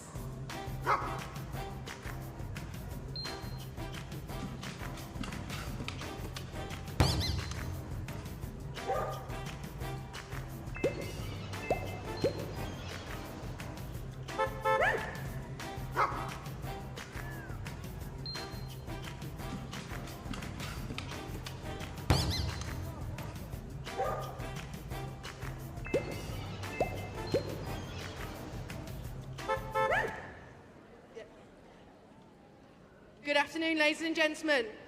We've got a bit of a weird one this afternoon. So we've got Sean Walsh, who thinks that he can outrun a police dog.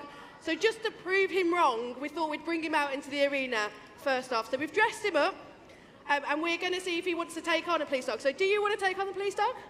Jack D wants me to take on a police dog. Jack D wants him to take on a police dog. So what we'll do is going to bring Lightning into the arena, and we're going to see if he's genuinely brave enough to take on one of our police dogs.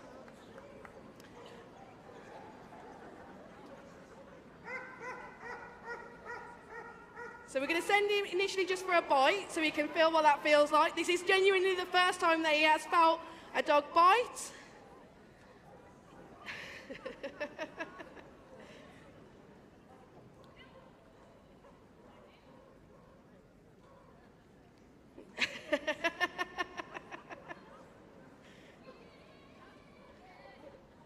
Okay, so that's what a normal bite feels like. You still want to run for a police dog?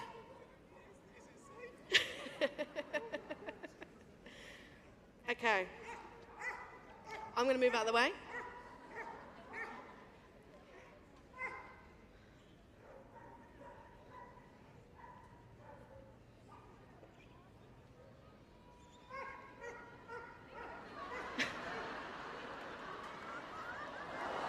Yes! Ladies and gentlemen, that's PD Lightning with PC Lisa Phillips and Sean Walsh, who is a little bit crazy, let's be honest. We'll get him up. We're going to roll our BT and then we'll start our demonstration.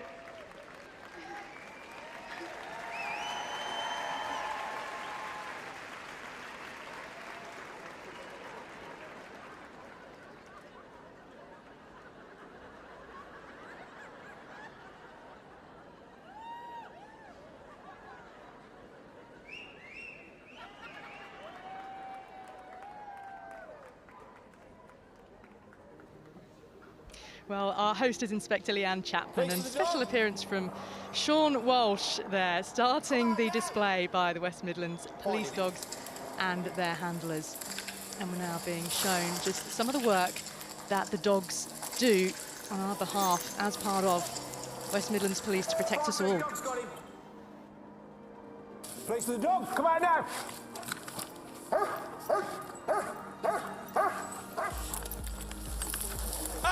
Oh, there's one.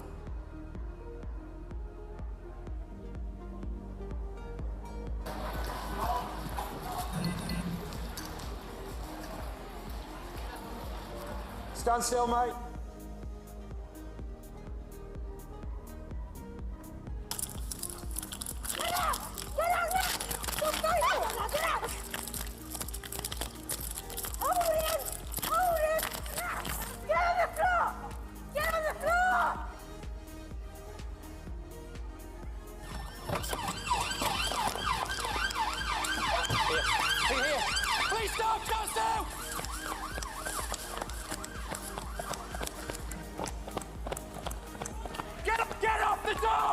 The passenger's been detained by the dog.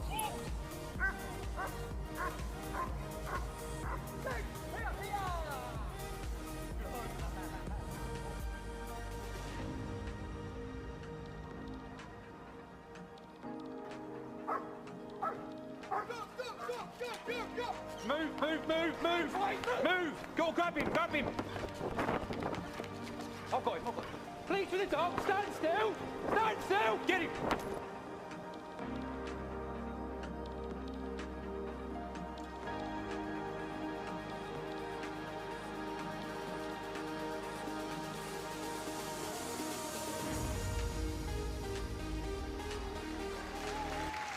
Well, just a flavour of what the police dogs can do. Good afternoon. So I'm Inspector Leanne Chapman from West Midlands Police's Dog Unit. Welcome to our demonstration. I must stress to you that all of the dogs that you see here today are operational police dogs, or dogs that are going through our puppy programme. All of the handlers that you see are operational police officers that have given up their free time in order to show you how fantastic our police dogs are. So what we're going to do today is take you through the journey of a police dog, so right from when they are a puppy, all the way through to the end of their careers. So we'll kick it off. That's the sound of the police. That's the sound of the beast. That's the sound of the police. That's the sound of the beast. That's the sound of the police.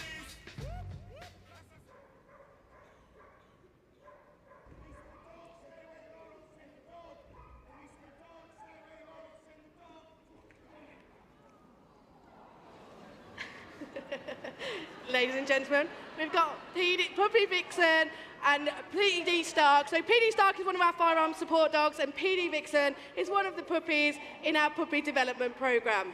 Ladies and gentlemen, let's hear it for them.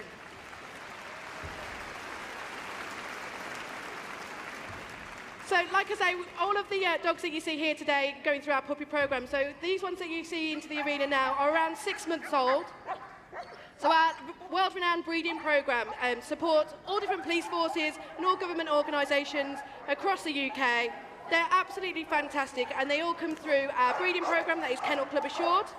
As you can see, the puppies, what we'll do is get them focused on the decoy. When we get the behaviour that we want, we give them a nice toy as a reward. What we want to see is them fix that nice fixed grip. As they get older, we'll develop the different bite tugs that we use. So here now we've got the pillows, we get them targeted. As soon as we're happy with what they've done, we give them that reward. Everything that we do with our police dogs is all around play. It's to make sure that they are really happy with doing what they're doing. So if they're not comfortable, then they're not suitable to be a police dog, because they have to absolutely love what they're doing, which is why all of what we do is reward-based. So then they're going to win that pillow, and then we're going to move it on now to one of the sleeves.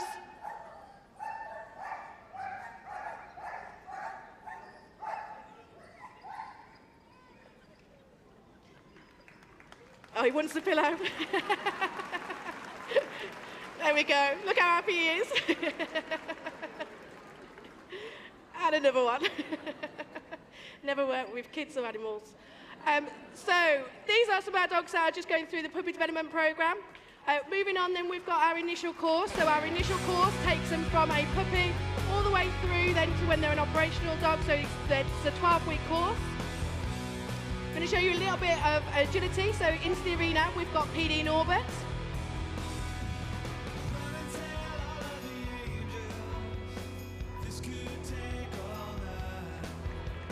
There you see that even a car is nowhere, nothing that our dogs can't take on. So a little bit of agility for you.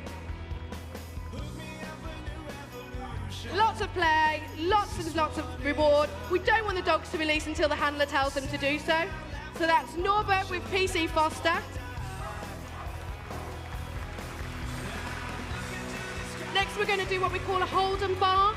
So when our dogs go out and they're operational, if they find somebody that's not moving, our dogs will do what we call a bark indication to alert the handler that they're there. But if the threat then changes, they will engage with the criminal. So what we'll show you now is a hold and bark.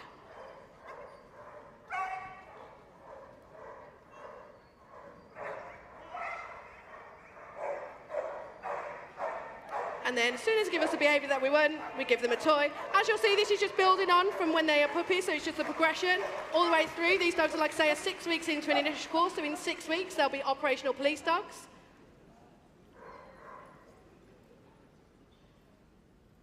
Little straight chase. Lots of play, lots of rewards. And then building up now onto a sleeve and another straight chase.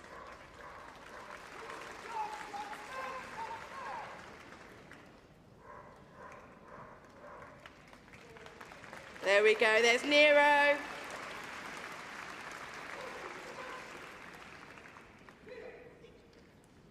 And a release back to the handler.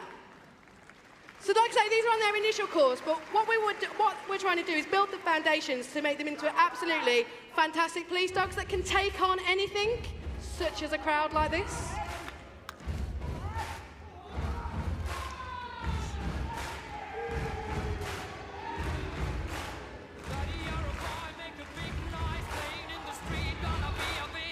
I think we're going to need some support from our operational support unit.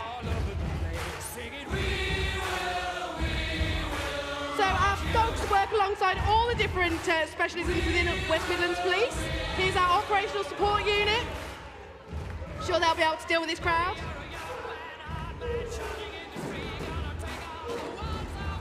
It doesn't look like they can actually deal with this crowd. I think they're going to need some support from the dog unit. Attention, attention. This is a police warning. Disperse immediately or police dogs may be used. Attention, attention. This is a police warning. Disperse immediately or police dogs may be used.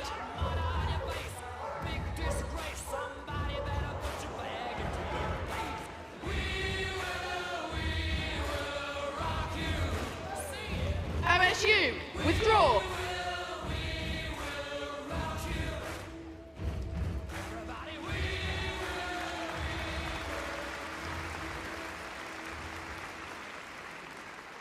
Not only do we expect our police dogs to be able to deal with disorders such as that, we also expect them to have utmost control and to do what the handler asks them to do. So we're going to go into a little bit of a demonstration to show you some control exercises that we would expect our dogs to do. So into the arena we've got PD Zaf with PC Mark Collier. They've only been operational together for 2 weeks. In that 2 weeks, that dog has already detained somebody for an attempt rape and he's gone to court where he's been remanded in custody. This team are fantastic.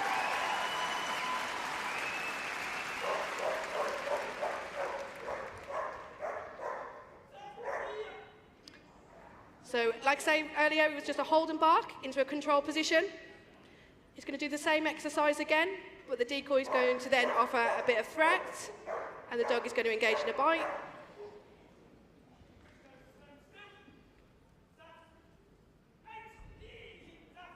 And a release back to the handler. Doesn't matter if the criminals are standing up or sitting down, doesn't matter to our police dogs, they'll do the same. So same exercise again, hold and bark.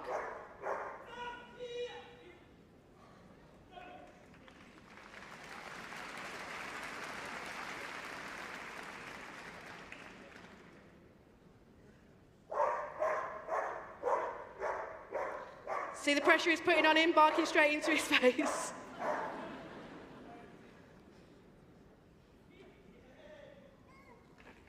Ladies and gentlemen, PD Zaf. Just to show you the difference, we've also got PD Stark. So PD Stark has been an operational police dog now for 5 years. He's absolutely fantastic. He's one of our firearm support dogs. I'm just going to show you the difference between the two, which, as you will see, is not that different.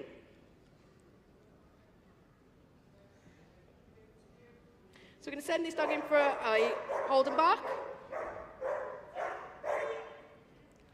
Back down to a control position. And now we're going to send Stark in. Stark's going to take a bite. Holding on, nice firm bite. And a release back for his ball.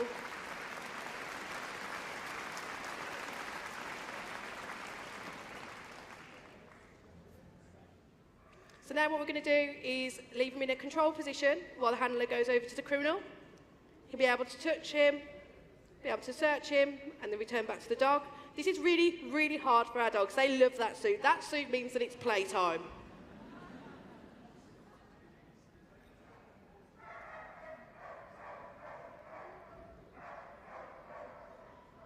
Even though they've swapped over, the commands will still be given by the handler.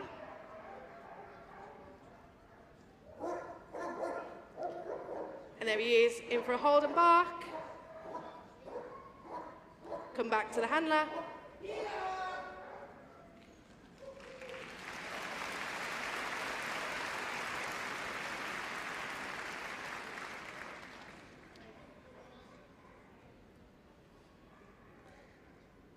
Dog's nice and controlled, even when the decoy is really close to them. Handlers are going to move off the dogs. And a recall back to their handlers. Ladies and gentlemen, PD Stark and PD Zaf. Okay, let's get back into a little bit of excitement then. So I think we've got some naughty people coming back into the arena. He looks a bit shady, doesn't he? I wouldn't want to meet him on a dark night.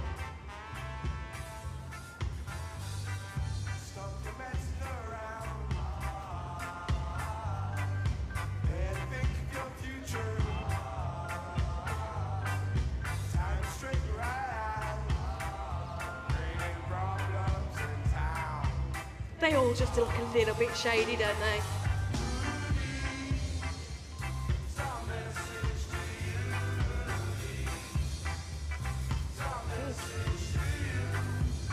Dishing some naughty stuff out over in the corner.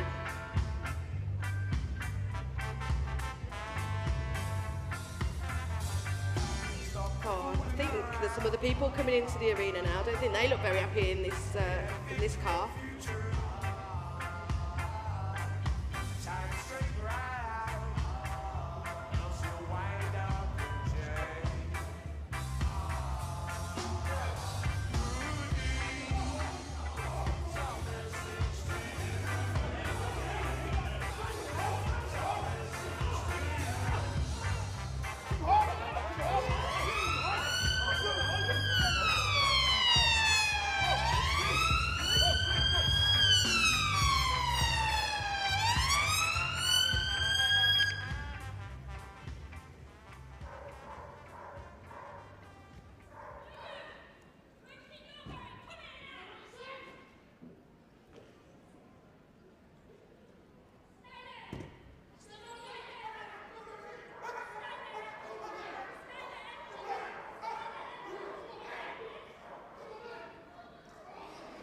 Ladies and gentlemen, PD Biff.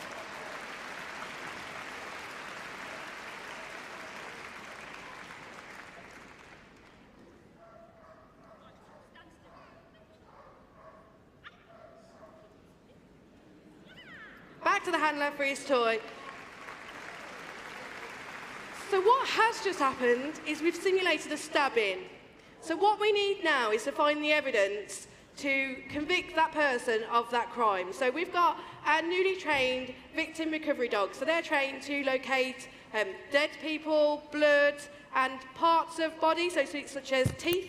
So what they will do is they will search an area and then they will give a freeze indication if they find something. There's a camera in the car, it's fine, don't worry, don't worry. The handler's heart's just got into his mouth. So once they find what they're looking for, they'll give a nice freeze indication. So within West Midlands Police, we've got our newly trained victim recovery dogs. They've already been instrumental in convicting somebody of a murder. So we had a murder where somebody was hurt with a weapon that had then been hidden in a shed. As you can imagine, there's lots and lots of things that could be a weapon in a shed. The dog has gone in and indicated on a hammer that had been completely wiped clean. That hammer was sent off for forensics and came back with the victim's blood on it, ensuring a conviction. They are absolutely fantastic and they've already proved their worth. Not only do we have our VRD dogs, we've also got drugs, cash and firearms. We've also got our data dogs that can locate SIM cards, and we've got, I can't remember the other one, our explosive search dogs. So what you'll see there is once the dog has located what they're looking for, nice freeze indication, and then the dog will be given a reward. What the dog has indicated on there is a tooth. Ladies and gentlemen, PD Lula and PD Eccles.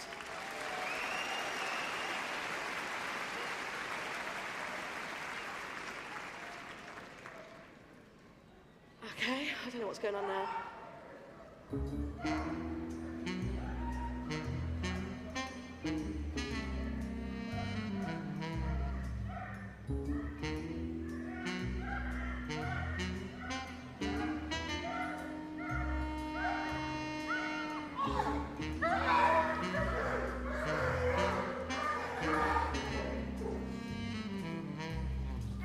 PD Buzz, ladies and gentlemen. This job's just taken a turn for the worse, though. I think we're going to need some support from our firearms colleagues.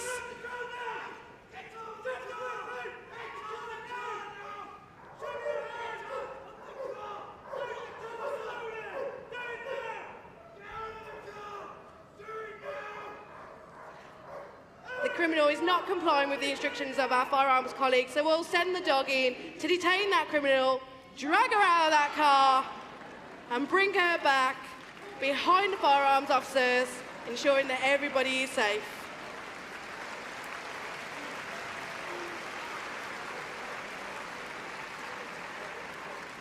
Ladies and gentlemen, our dogs deploy with our firearms colleagues on every single firearms incident across the West Midlands as a less lethal option so that we don't need to use the deadliest force of our firearms officers. We have got something a little bit special now. So we have taken you on the journey of our police dogs from a puppy all the way through to them being operational. But 2 of the dogs that have been in the arena tonight are actually retiring at the end of this month. So we're going to bring back into the arena PD Hans and PD Gunner. Let's just see a few videos of them in action.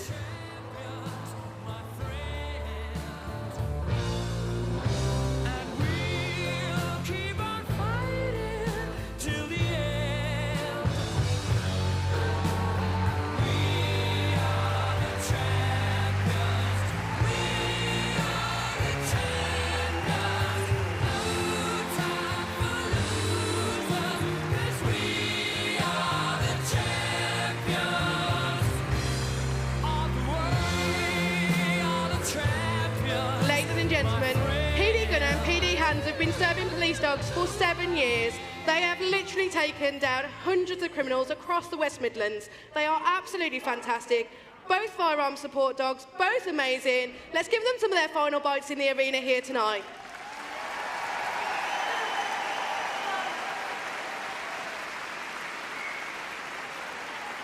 I feel like we have actually let you down though, because we haven't brought into the arena Mr. Angry. So let's get him into the arena. Let's hear it from Mr. Angry, ladies and gentlemen.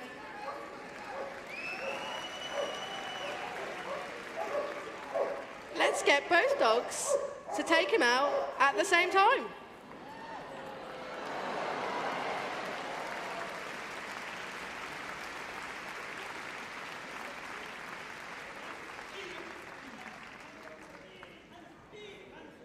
Hans doesn't want to hang up his harness just yet, look.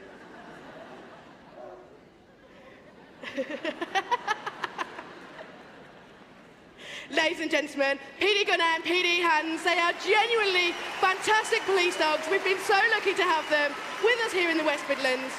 Like I say, all of the people that you've seen here today have been operational dogs and handlers. I hope you have enjoyed our demonstration. Thank you and enjoy the rest of your day.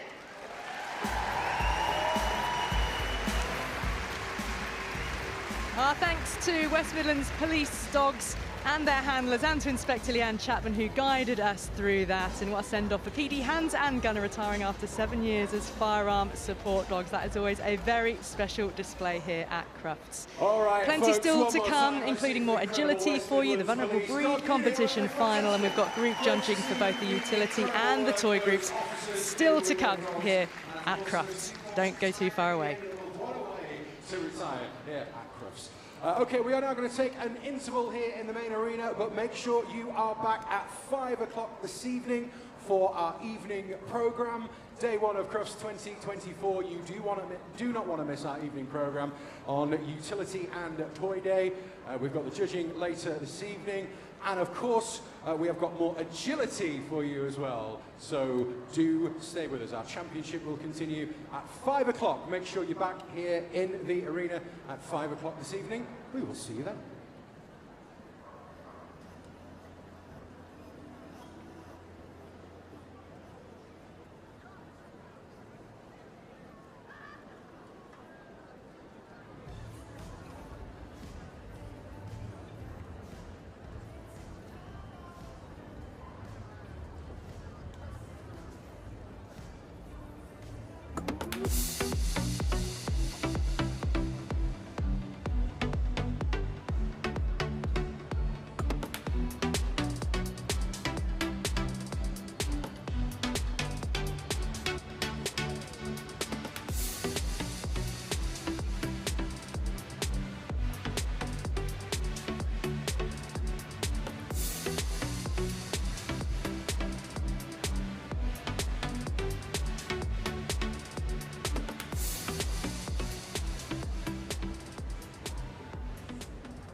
The fully electric Škoda Enyaq SUV and Škoda Enyaq Coupe. With 0% APR now available, jump into electric.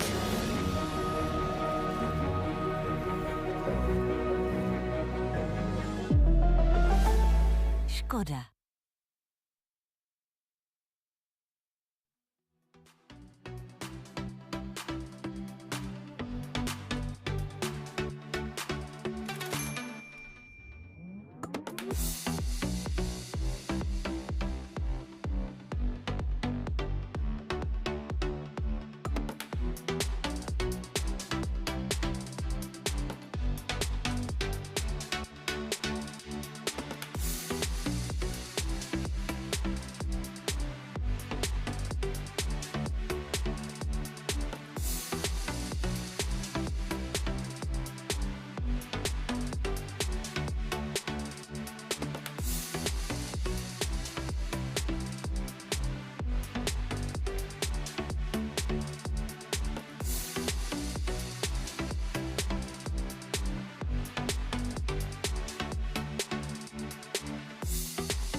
And a very warm welcome.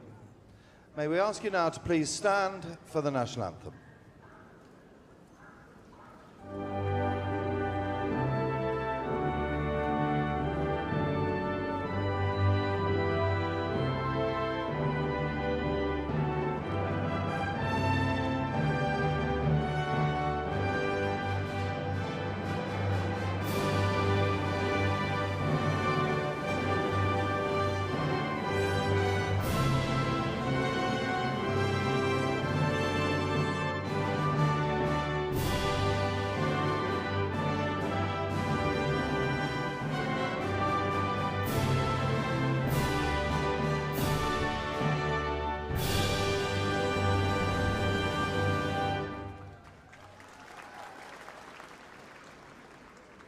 Ladies and gentlemen, a very, very good evening.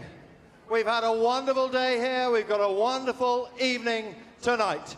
It is with great pleasure and great privilege that we welcome you all to the greatest in the world. That is the first night of the world's greatest dog show, Crufts 2024.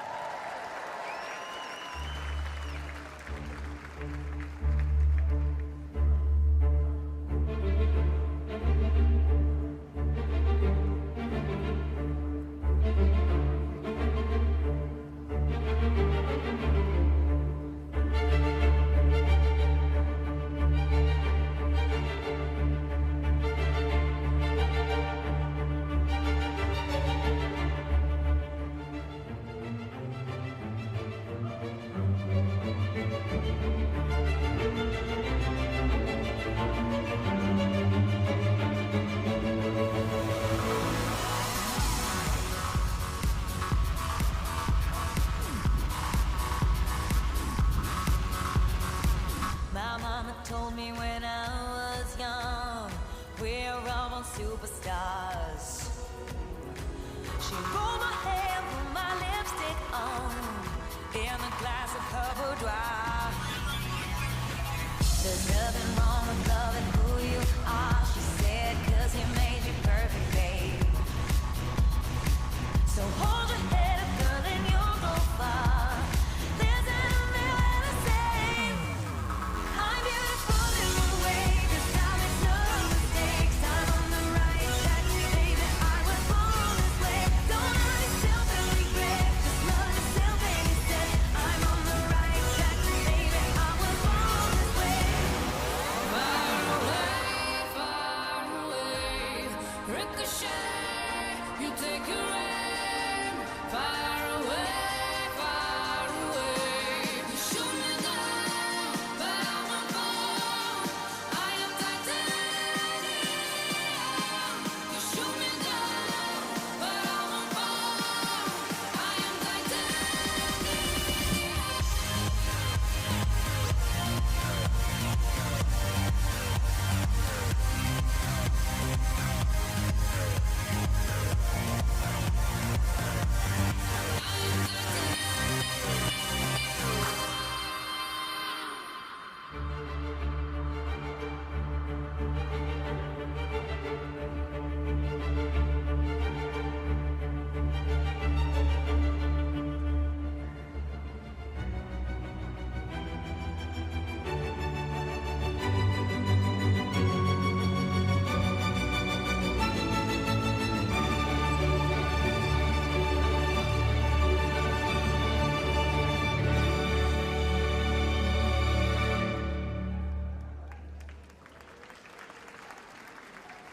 I think you can give it one more round of applause, don't you?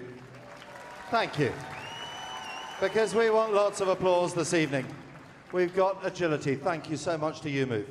We've got the Kennel Gazette Junior Warrant Final. 10 of the best young dogs in the country. Then we go to the British Isles and to Ireland for our vulnerable breeds. And they need your support. And the Kennel Club very much championing our vulnerable breeds. And then, obviously, the first two of the Magnificent Seven with the utility group first and then the toy group. All here tonight, here in the big ring at the world's greatest. Welcome back to Crufts 2024 as we approach the first evening of this fantastic canine festival.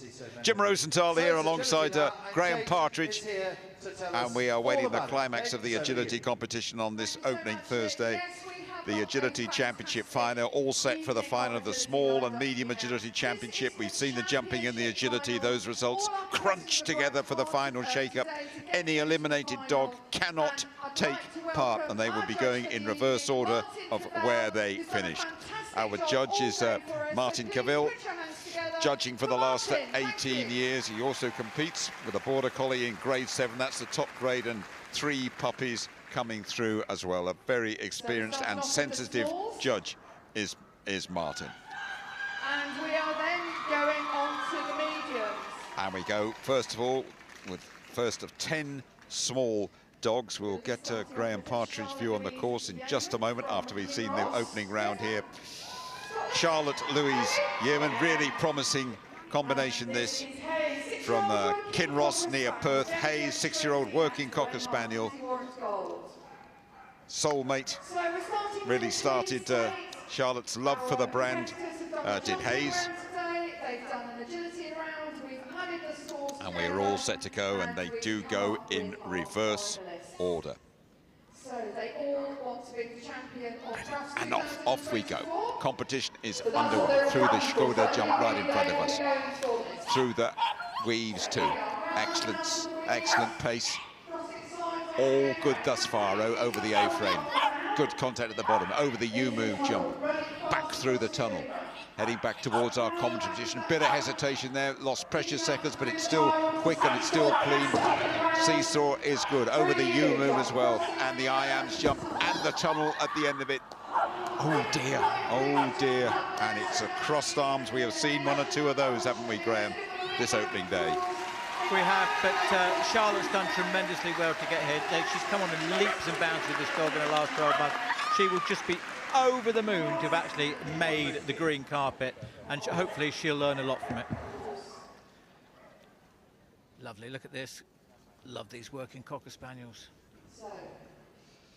Next to go, Liz Naylor from Wicksall in Shropshire, and Skye, 4-year-old working Cocker Spaniel.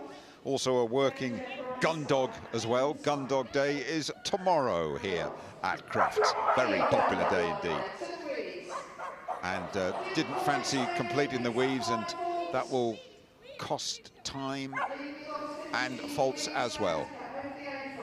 Almost too quick for her own good at the moment, is Skye, but speed the essence of the game as well.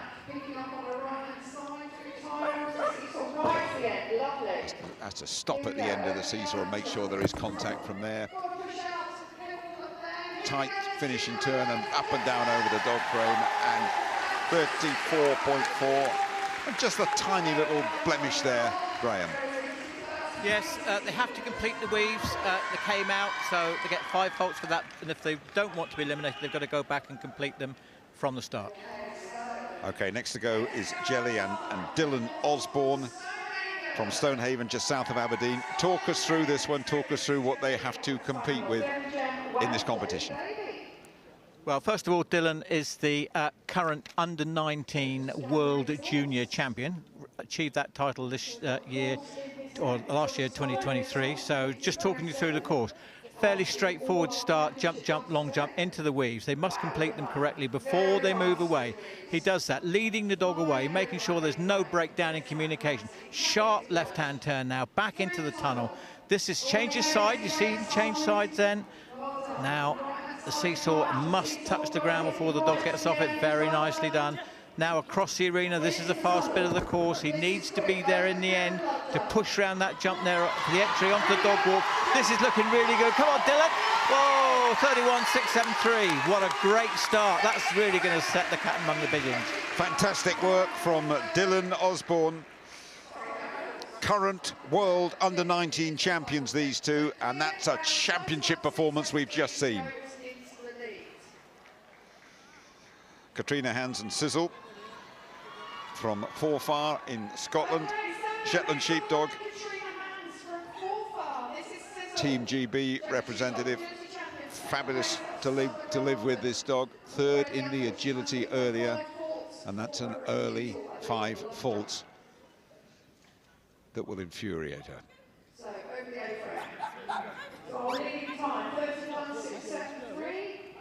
Through the tunnel, hopping over, keen for more, hungry for more, is Sizzle. Over the U-move and the IAMs, and through that tunnel at the far side of the course. That's an interesting way to go over that. But complete the course, great entertainment, 38 points, and just those 5 faults, Graham. So she stays on 5 faults there. And I think she just assumed that the dog was coming on her left-hand side. She was concentrating on getting into the weaves, but just rescued that one there. Well done. Green carpet register, the penultimate small dog. Sinner. Now there are a couple more smalls to go. First time competing at Crufts, very clever, very agile dog, very kind as well. Always tries her best, does Sinner. A-frame, good contact. At the bottom. Through the tunnel, an absolute flash. This is shaping up nicely too. The U-move and the IAM successfully and speedily negotiated through the tunnel at the far side too. Called round very quickly. This could threaten the best. This over the dog walk. It'll be close, but no cigar. 32.8 and second place. A fine effort, that one, from Joe and Sinner. Great run. Bearing in mind this dog is only 2 years of age, and you can't start competing until the dog's 18 months of age. She's done fantastically well. This could be a combination to watch Selfie and Martin Reed from Warwickshire, a fantastic partnership. First in the jumping earlier on, winners of the championship at Crufts last year, the European Open individual as well last year, the small agility last year. These are class. and big contenders for the main prize here. That's a fantastic first 14 or 15 seconds too. Really quick, not a flicker of hesitation, all going according to plan. Excellent over the seesaw. The tunnel, in and out in the blink of an eye. Right up with the clock too. Need a big finish, could be inside it. Need a really big finish. 30.8, they are inside it, and top of the pile, Graham. A round appreciated by the judge Marticaville there. This pair have been on fire for the last 12 months. Internationally and nationally, they are going to take some beating. Great round.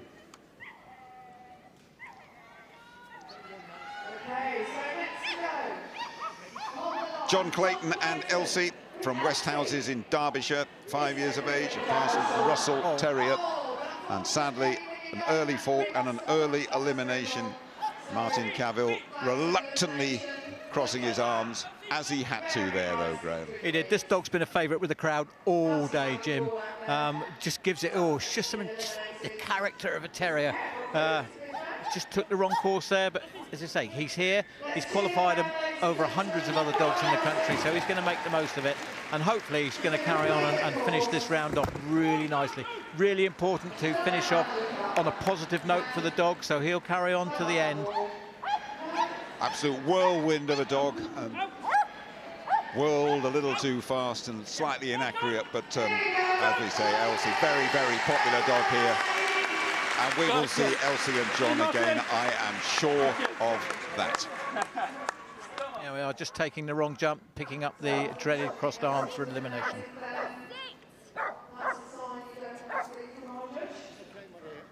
Sully, you're looking at 11 years of age. Handler Ashley Butler, who will be joining us in the commentary box up here over the weekend. Runner-up last year, third in the jumping earlier on. Very experienced campaigner is Ashley, and they will want to provide something extra special here. And sadly, at the end of the weaves, it unravels very quickly. Have to go back and complete them, of course, but that is chances of victory, I would think, pretty much finished. But again, you carry on and you complete the course as well. Over the seesaw. This is going to be Sully's last Crufts, retiring at the age of 11. A fantastically popular, beautiful looking dog as well, and actually a really popular competitor too. In the top 6 as things stand, but that won't last, Graham. It is, and then it skipped a pole, and that was the issue there. So halfway through the weaves, it missed one, so she had to take it back and do it again or be eliminated.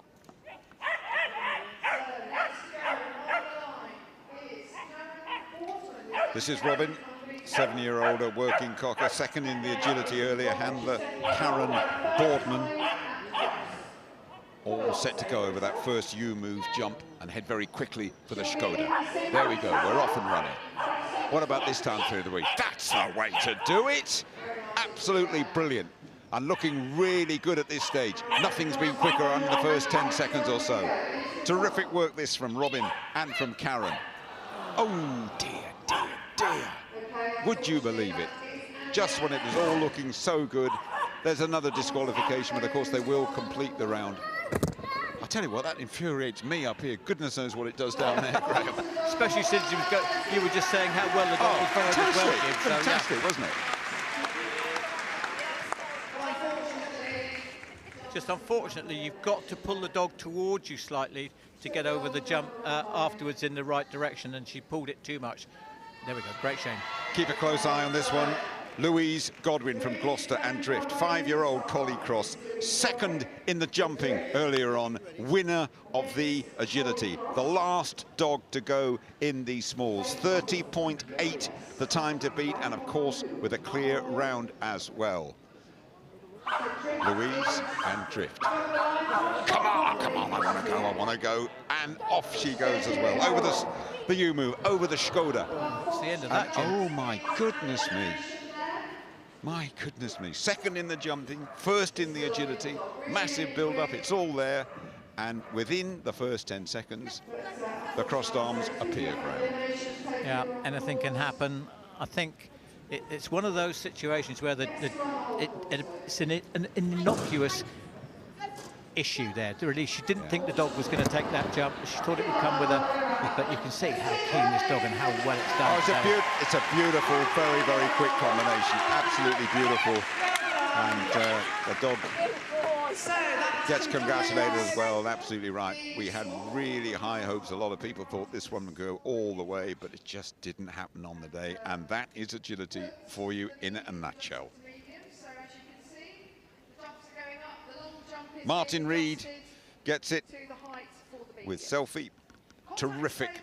30.8, the only one inside the 31s. Dylan Osborne and Joe Gleed round out the top 3.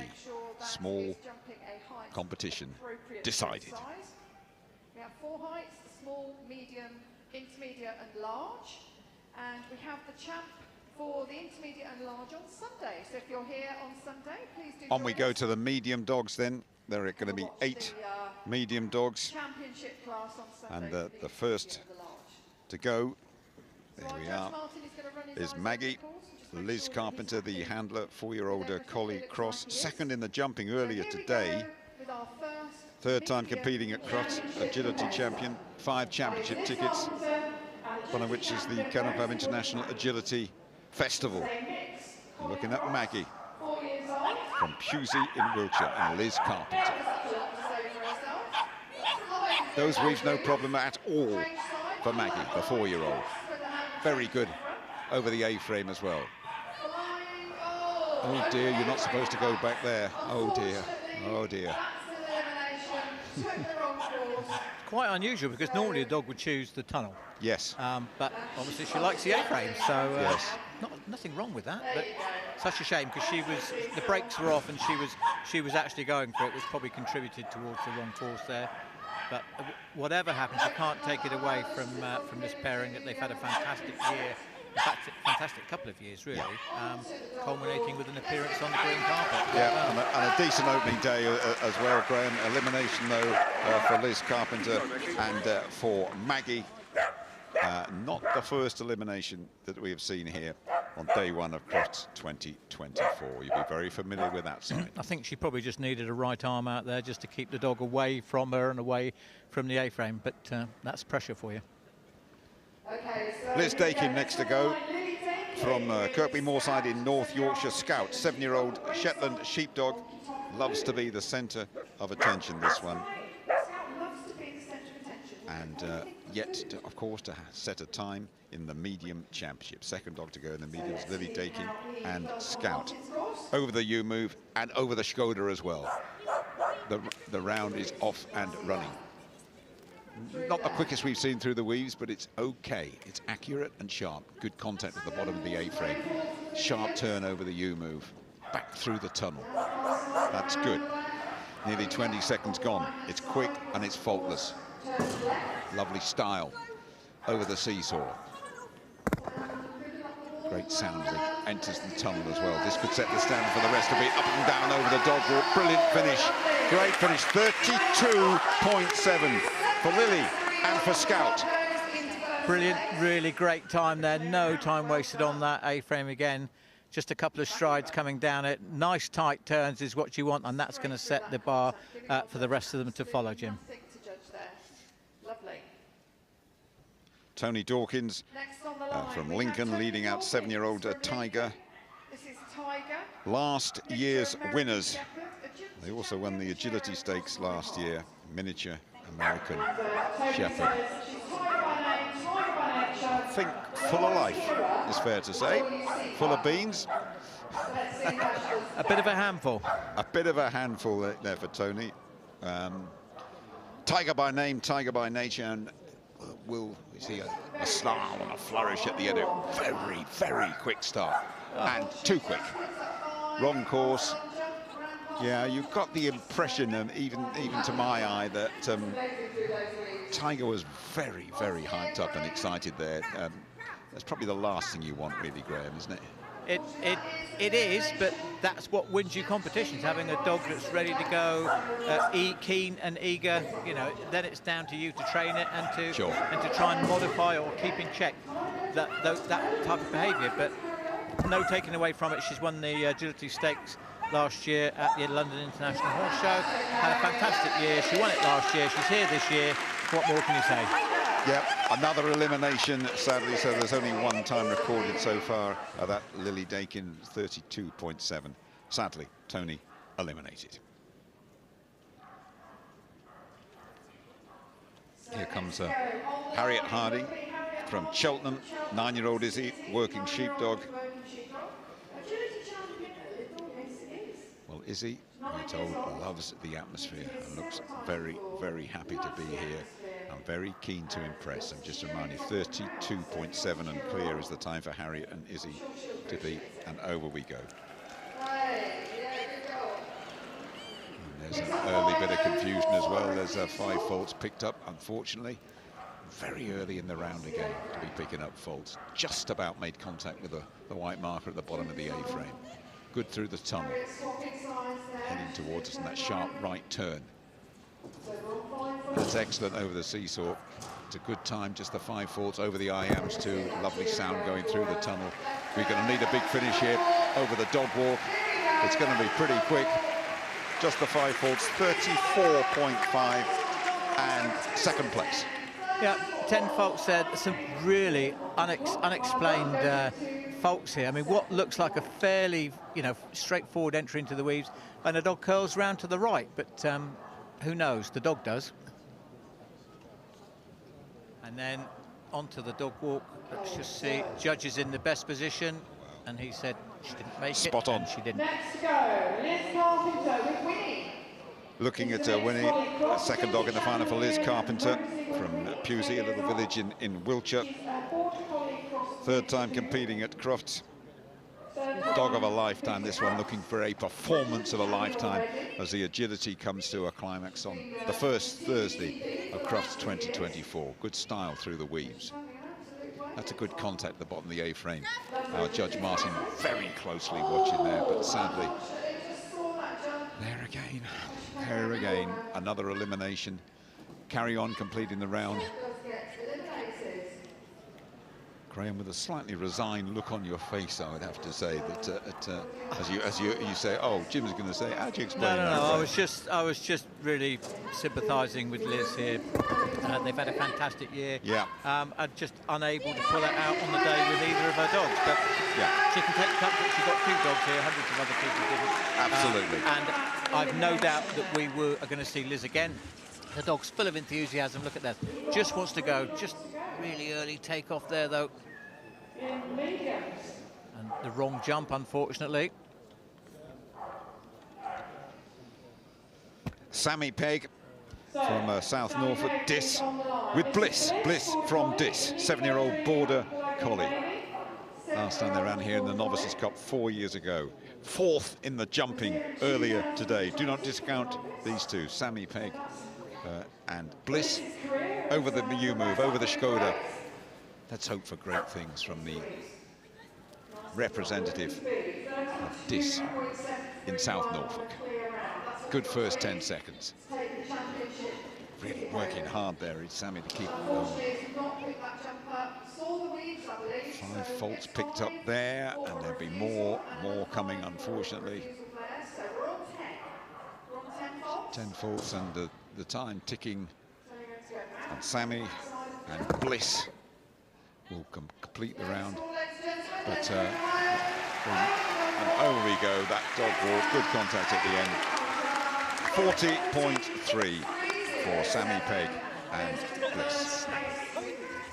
Yeah, unfortunately the dog, as you quite rightly said, looking at the weaves there, was drawn away from the jump and then had the run pass. There's the clenched fist indicating a refusal, and 3 refusals anywhere on the course equals an elimination. This is a really good looking dog, the penultimate dog. It's Stephanie Best, the handler. A Skedaddle, 4-year-old Shetland sheepdog. Really handsome animal, this one. From Ringwood in Hampshire. Off we go. Almost holding my breath, the dog's going through the weaves, but that is really good from Skedaddle. Really good. A-frame, lovely contact at the end of that. Good tight turn as well. Losing nothing at all on that particular manoeuvre. This is good from Stephanie and Skedaddle. 20 seconds gone, no faults, time is good, round is clear, over the iron. Look at that through the tunnel, look at the pace through the tunnel there. Let's get a big finish over the dog walk and they'll be top of the pile here. Big finish, big finish, 31.3, fantastic for Stephanie and for 4-year-old Skedaddle. Absolutely brilliant. I can't be more pleased for Stephanie and this dog. They just, month on month, the last 12 months, they've just continued to get better, build their confidence. They've done fantastically well at the international events as well, winning some medals. So this is the culmination probably of the agility year. Absolutely fantastic.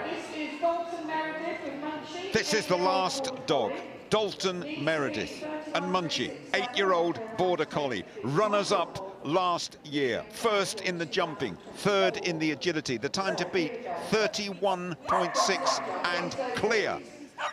And the clock is ticking and Munchie is running. Looking to chew up the course and looking to take it with the last run of the event. The time is still pretty good. It's still clear. Seesaw is good as well. Over the U-move, very tightly taken. This is great stuff. This is going to be very, very close to it. This could be the winning one. Over the dog walk it goes. It's going to do it. He will do it. 30.1, and he's done it by a clear second as well. Dalton Meredith and Munchie. Sensational performance, just sensational. He did. He's had a great day today with this dog. He's finished well up in both of the qualifying events. Came in here as last dog to go. He was the favourite and almost a faultless performance. He made it look tremendously easy.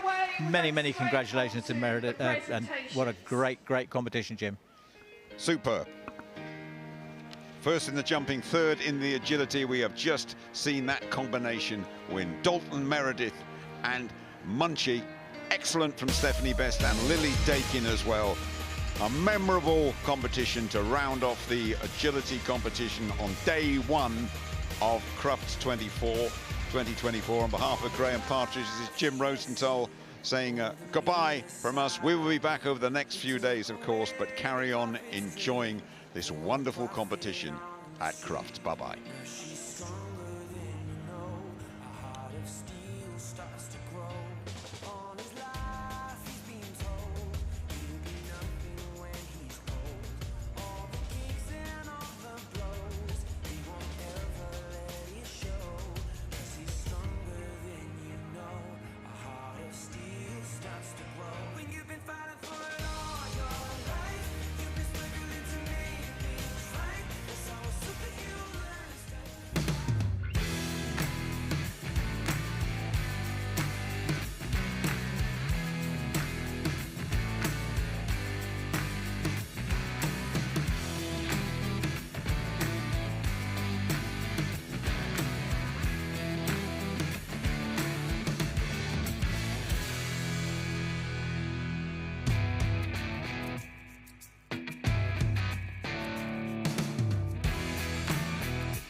And to present our champions and reserves, please welcome Vice Chairman of Crufts, Nick Brooks-Ward, and co-founder of UMove, John Howie.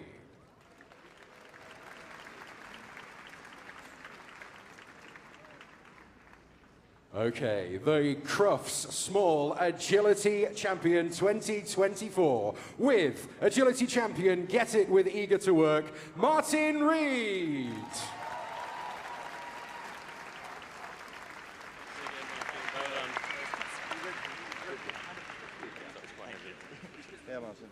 And taking the reserve tickets with Devon Gem, Well Jelly Baby, Dylan Osborne.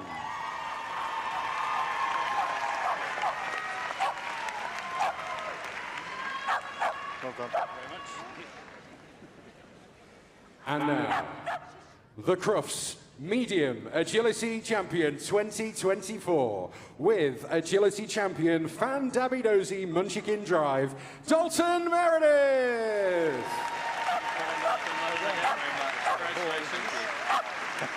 Thanks very much. Good start to 2024. And taking the medium reserve ticket with Z-Atomic Spiced Corey Fedge, Stephanie Best. Thank you. Thank you. Please put your hands together. It is Lap of Honor time.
Good boy, yum, yum. Baby, give me some of that yum, yum, yum. Before you go away. Baby, give me some of that yum, yum, yum. Before you go away. Good boy, yum, yum.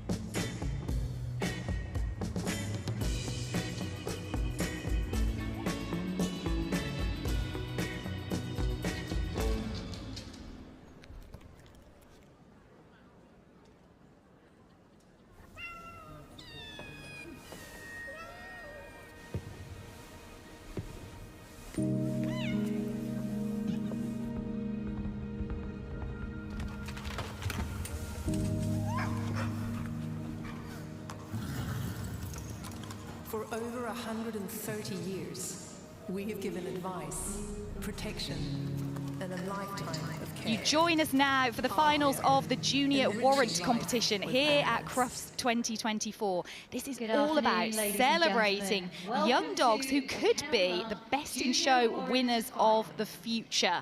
Now, many of them are already big winners, including some multiple champions. The dogs that are coming into the ring have all won a Junior Warrant. It's essentially a junior championship, and they do that that by accumulating points when they're between the ages of 6 and 18 months of age. They then take part in a qualifier. There were 62 dogs that reached that stage. What you're seeing here is the final 10. So we had a semi-final event at Stoneleigh. We whittled them down to the top 10. These are the biggest young winning dogs in the country, preparing to try and win the title of Junior Warrant Final Competition winner. Our judge is going to come into the ring first of all, and this is Jackie Ward. She is based in Yorkshire, a really well-known gun dog judge who's best known for her Weimaranas. Really prestigious for her to be invited today to judge this competition where we have breeds representing all of the different groups. So Jackie has already seen these dogs. We will see them quickly come into the ring now. So let's meet the finalists. Give them all your support. So we're going to be meeting 10 finalists, starting with, from the utility group, this is our Lasso Apso for you. Pet name Oreo. This is a dog, just 2 years old. The miniature schnauzer. Now, next into the ring, I actually filmed with this dog for some footage we're going to see on Saturday. This is Maggie. She is our miniature schnauzer, also from the utility group. Next in, we have from the toy group, this is the King Charles Spaniel, named after King Edward VII. Very regal breed there. American Cocker Spaniel. Then look at this. This is the showman of the gun dog group, the American Cocker Spaniel here. This one, a big winner already. The Bull Mastiff. Followed by our Bull Mastiff. This is from the working group. Emsarat Rocket Man is the show name. Dane. Another from the working group here, we have the Great Dane. This is a really rare mantle colour. The Newfoundland. Followed by the ever popular Newfoundland, also from the working group here.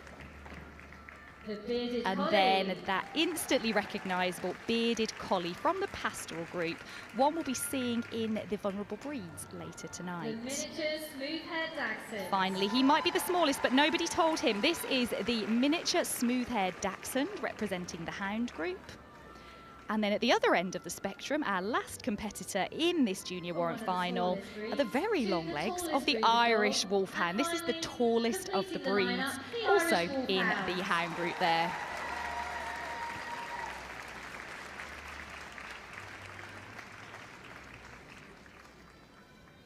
So as I said, our judge has judged these dogs earlier today, but she will take a look at them in turn so we can tell you a little bit about them and what they've won already in the past. So as we said, these 10 whittled down from 62 finalists. These really are the creme de la creme of young dogs. So our first competitor taking a look there, we have the Lasso Apsa, the miniature schnauzer. She's just going to take her time, looking down the line. This is almost like a miniature best in show for younger dogs because our judge is looking at representatives from all different groups here. Although we don't actually have a terrier, just looking at the lineup. But we see there pastoral, few working dogs, and then on to those little and large of the hound group there, really showing the variety in that group. So she is going to take a look at them each in the centre of the ring and then move them so we can take a closer look. So let's take a closer look at the first exhibit. So first up is our Lasso Apso. This is Oreo, a 2-year-old dog owned by Ruth Rodriguez, a Swiss champion. Now, this dog has a great fact. He's also a film star, and he's going to be featuring in Star Wars Andor Season 2, which is out later this year. Now, Lasso Apso from the utility group, they were kept by Tibetan monks as companions and watchdogs. That coat is really long, heavy and straight. It shouldn't be soft to the touch. You can see there the beautiful feathering over the face and the tail carried high over the back. So Oreo's show name is Swiss champion Crystal's Eye Wham Bam Boom at Cumberlear. Moving out here, we're looking for a dog that has a level top line, should be free and jaunty on the move. And our judge is looking for a dog, as you can see there, that's slightly longer than it is high. So that is our Lasso Apsa, the first of our 10 finalists. She's going to move again round to the end. Ladies and gentlemen, that's the first of our Really two seeing how finalists, these dogs the move Lasso out in such an Apsa. amazingly big ring. You don't get the opportunity to run like this at most dog shows, so really making the most of every moment there. That's Oreo, our 2-year-old dog, qualified at Evesham show for this final. Now, our next competitor, also from the utility group, this is Maggie, champion Pembroke Talk of the Town, owned by Becky and Lauren Woods. As I said, she's a girl, 2 years old. Becky says, Maggie's the funniest dog we've ever owned. She does what she wants when she wants, whether that's swimming or sneaking onto the kitchen island to help herself to some food. And then they say she's a champion in the ring, but also a champion in our lives. And her father has actually won Best of Breed in miniature schnauzers today, so we'll be seeing him in the utility group a little bit later on. Now, the miniature schnauzer is obviously a scaled down version of the schnauzer, but we always say it's a reduction in size but not in spirit. These should be sturdily built, robust little dogs, really adaptable. Judges looking for balance and vigour on the move there. You can see Maggie really reaching out at the front and driving from the rear. That coarse coat, of course, a calling card of the breed. Now, they don't actually molt miniature schnauzers, so they do have to be stripped regularly to keep them in good condition. And as we see Maggie coming towards us there, those eyebrows, the moustache and the whiskers, real calling card of the breed. And you'll notice the way that Becky's moving Maggie at just the perfect speed. So all of our handlers in here very experienced and will know exactly how to get their best out of their dogs. So that's Maggie, champion Pembroke Talk of the Town. So let's move on and take a closer look. Moving on now to our toy group representative. This is the King Charles Spaniel, 2-year-old Marilyn. I love this. She's the first King Charles Spaniel ever to qualify for the finals of this competition. And she's a typical Royal Spaniel because she thinks she's more important than everybody else. And apparently she likes to give dirty looks if you breathe the same air as her. So good luck to the judge with that one. We're going to see her move now. As I said earlier, King Charles Spaniel, named after King Edward VII. They should be a refined, compact little dog. And as we see Marilyn move towards us there, you can really see that domed skull, which is a calling card of the breed with the more rounded eye. She's a tricolour, you can see there. Her show name, champion Bull Dragon Centre Stage with Katibi. We're looking for free, active and elegance on the move here. And again, handler here, Layla, really taking her time to get the most out of Marilyn as they move around the ring. As I said, all the dogs qualified by gaining a junior warrant, which is collecting points while the dog is between the ages of 6 months and 18 months. So these are top winners. From the utility group, we move on to the gun dogs. Here we have our American Cocker Spaniel. Love this dog's name. This is Bam Bam. He's not yet 2 years old. Owned by Darren Jennings, and his show name is show champion Afterglow Bamalam with Alabama. Fantastic name, and from the Afterglow kennel, which has won Best in Show here with Standard Poodles and American Cockers in the past. Bam Bam described as approaches everything with Bam Bam and is larger than life.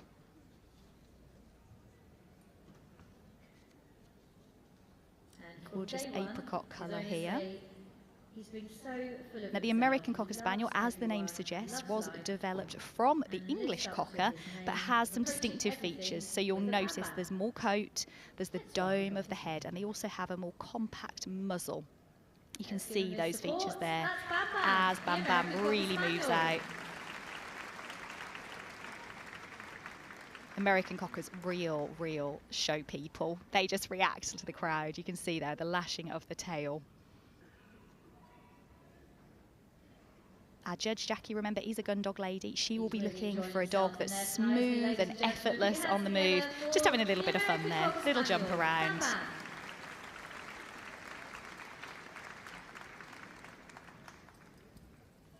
Underneath all of that coat is a really well-built dog. That's what our judge is feeling for when they look at the dogs on the table. Now we move on to the first of our 3 working breeds. Now we have 3 representatives from the working group, starting with our Bull Mastiff. Now this is Arthur, and I love this. Owner Liz Beale said, "Arthur's named after my dad." Not sure Dad was very happy about that. Never mind. I'm not sure what it says about Liz's dad. His show name is Emswa Rocket Man, and he is just 2 years old, qualified at Scunthorpe Show. So all the dogs had to win their Junior Warrant Award and then qualify. From there, they went to a semi-final event, and only 10 made it through to Crufts today. There are various colours of Bull Mastiff. This is a fawn, handled in the ring by Dan Brown.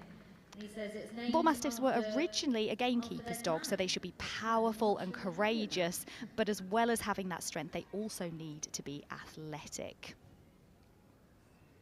Just free standing there at the end of the move, and then our judge is going to move Arthur around again, really looking there at that broad skull. There should be a slight furrow between the eyes, really striding out despite the size. This dog should be able to keep moving all day if he needs to. I think you'll agree that these dogs are performing really well in these conditions. They're still very young into their showing careers. Our second representative from the working group is the Great Dane. Now, I talked about multiple winners. This is a UK, Luxembourg and Swiss champion, Tamsdane Empower Mint. Pet name is Jerry. This is a dog, and he's 3, owned by Tamsin and Lorraine Pocock. Now, Jerry gained his champion title when he was less than 2, and he's the second mantle, that's the colour we're seeing here, ever to win that award. Apparently he gets very excited at shows and can often be found leaping up in the air when he's done well. Oh, it looks like there we go, he's just having a little bit of fun here. Jerry's just having a moment. Remember, these are young dogs, so when we see our Best in Show winners, they're typically a little bit more mature. Here, these are young dogs, and some of them will still be having a great time. But that's what we want from them. We want them to show that little bit of spirit. Great Danes actually originate in Germany, despite the name, and they're originated from boar hunters. Should be looking for the way they cover the ground here. Now, obviously, Jerry's decided to have fun, but when he does stride out, he should have that long, effortless stride. And a Great Dane should always have a look of dash and daring in their eye. I think Jerry's definitely got a look of trouble in his eye at the moment. It doesn't take him long to get round the ring. Remember, some of these dogs will never have seen a camera, so I think that's what Jerry's looking at there, that there's cameras and there's microphones and all sorts. So he's just going to stop and have a look. Well done, Jerry.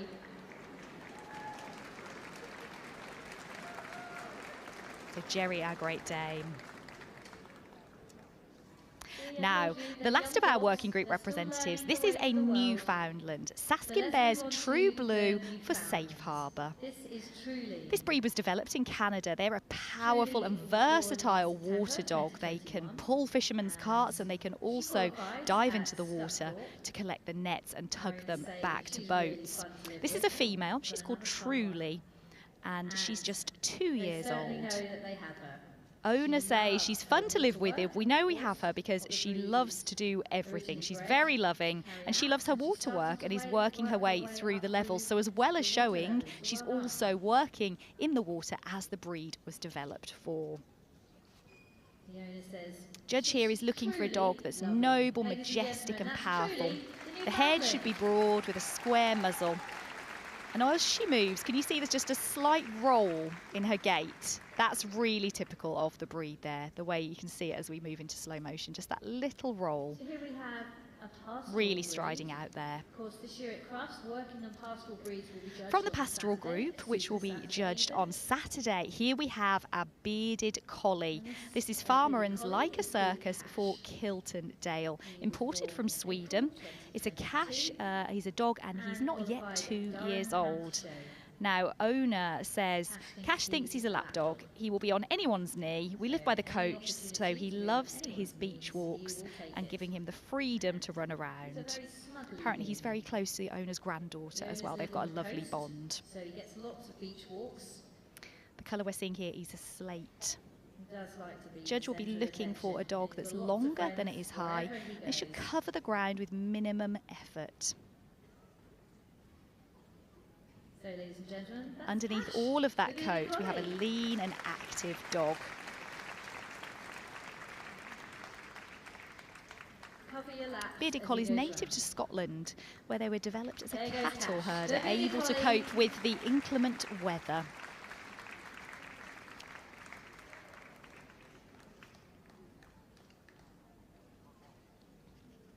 That's Cash, our bearded collie, Now we come the 8th of to our the competitors most in this significant junior warrant breed final. In this lineup, this is the miniature smooth-haired dachshund.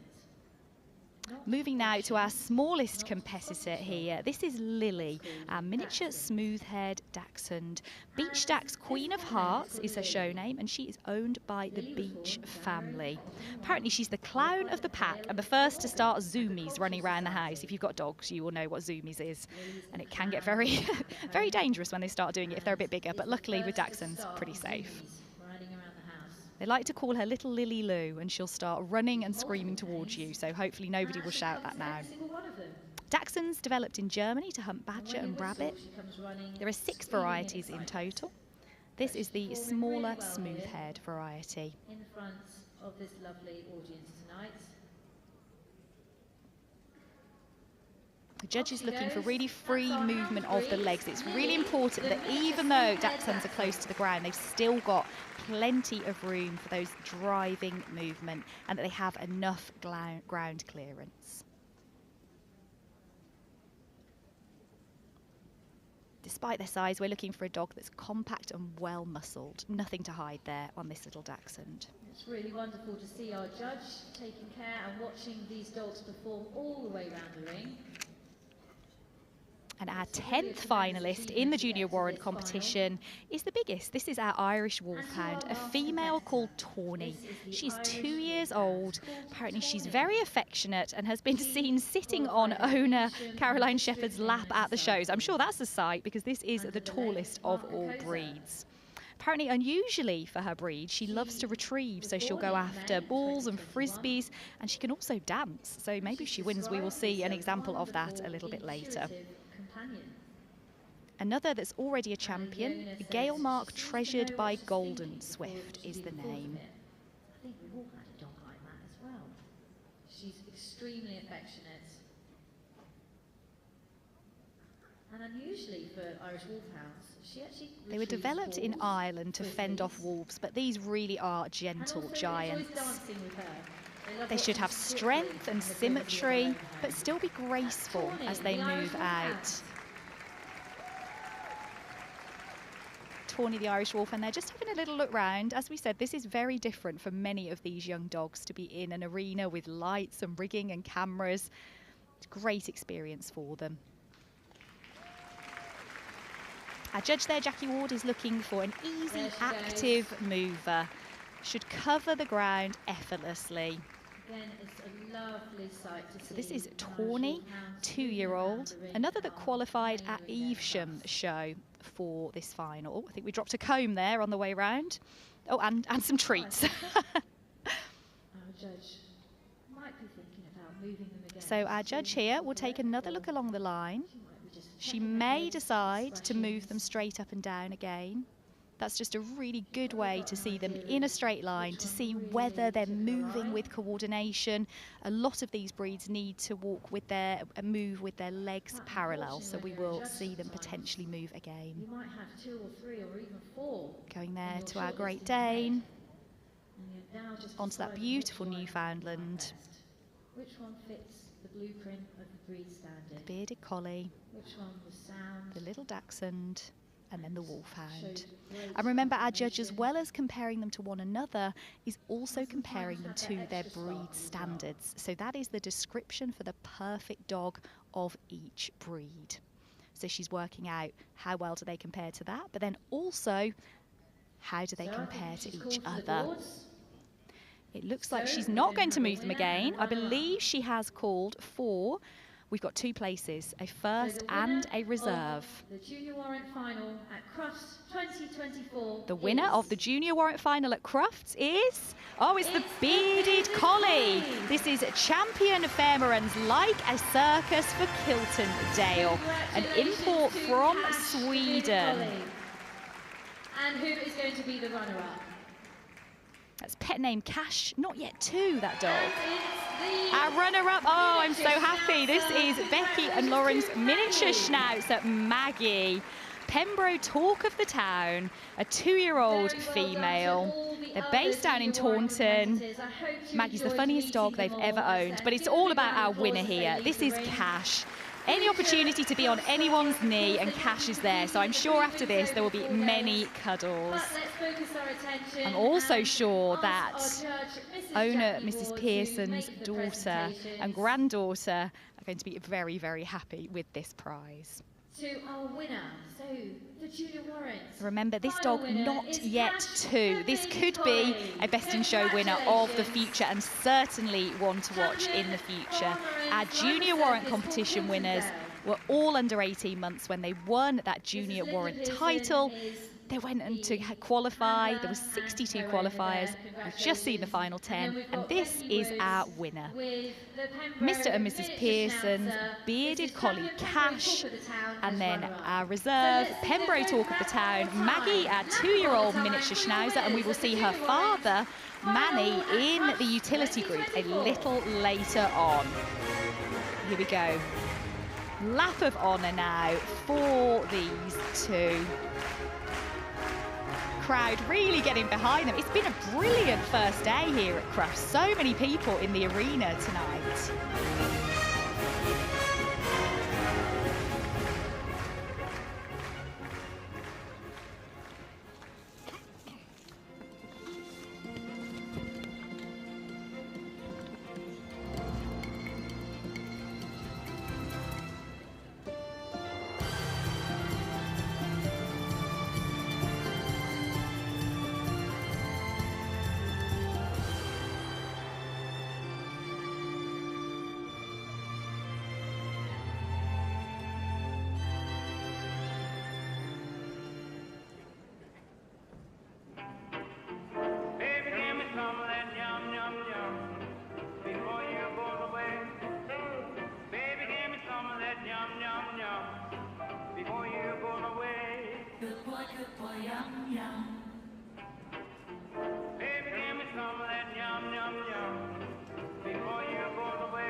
For over 130 years, we have given advice, protection, and a lifetime of care. Agria, enriching life with animals. Welcome back, ladies and gentlemen, to the Kennel Club's Vulnerable British and Irish Breeds competition.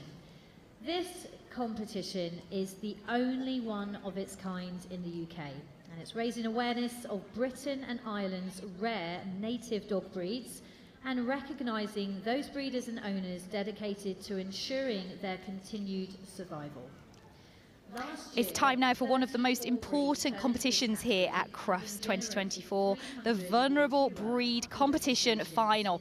And Frank, this is all about celebrating and promoting those vulnerable breeds. Promoting the breeds which are in danger of becoming extinct, really, and that's not being over dramatic.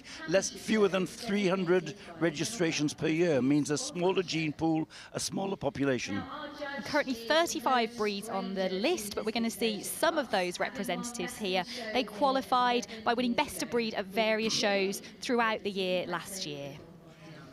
And it's great to see them being promoted with classes all around the country and here at Crufts. And we would urge you, if you see a breed here and you're interested, do have a look on the Kennel Club website for more information.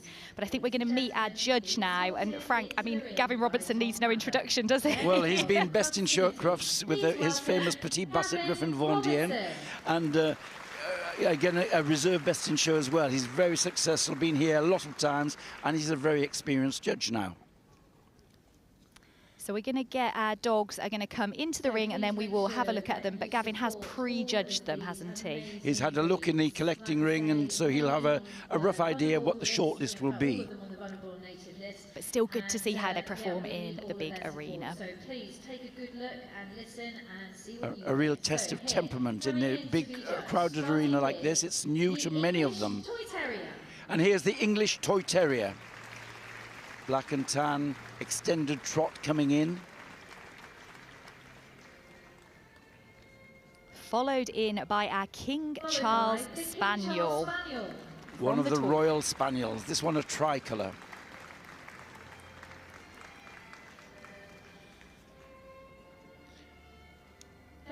And here is the English Setter. Surprising to see it on the vulnerable list. And we will see, unfortunately, 3 of the 4 setters. This, the Gordon setter, the largest of the setters. And the Irish red And another setter, the Irish red and white setter. Outnumbered by the red setter, the Irish setter, as you well know, Laura. Yes. Then another of the gun dogs. This is our curly-coated retriever, one of the oldest and tallest. And one of the rarest now, yes. Here's the Irish Water Spaniel, this wonderful temperament, rollicking in with his wagging tail, the Irish Water Spaniel. He's having a great time. Another gun dog here, the Sussex Spaniel. A dignified rolling gait as he comes in. No one's rushing him, are they?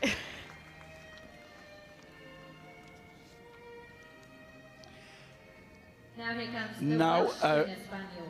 Welsh Springer Spaniel coming in, distinctive chestnut and white colouring. This one looks really well. And then we move on to our working breeds, and here we have the Mastiff.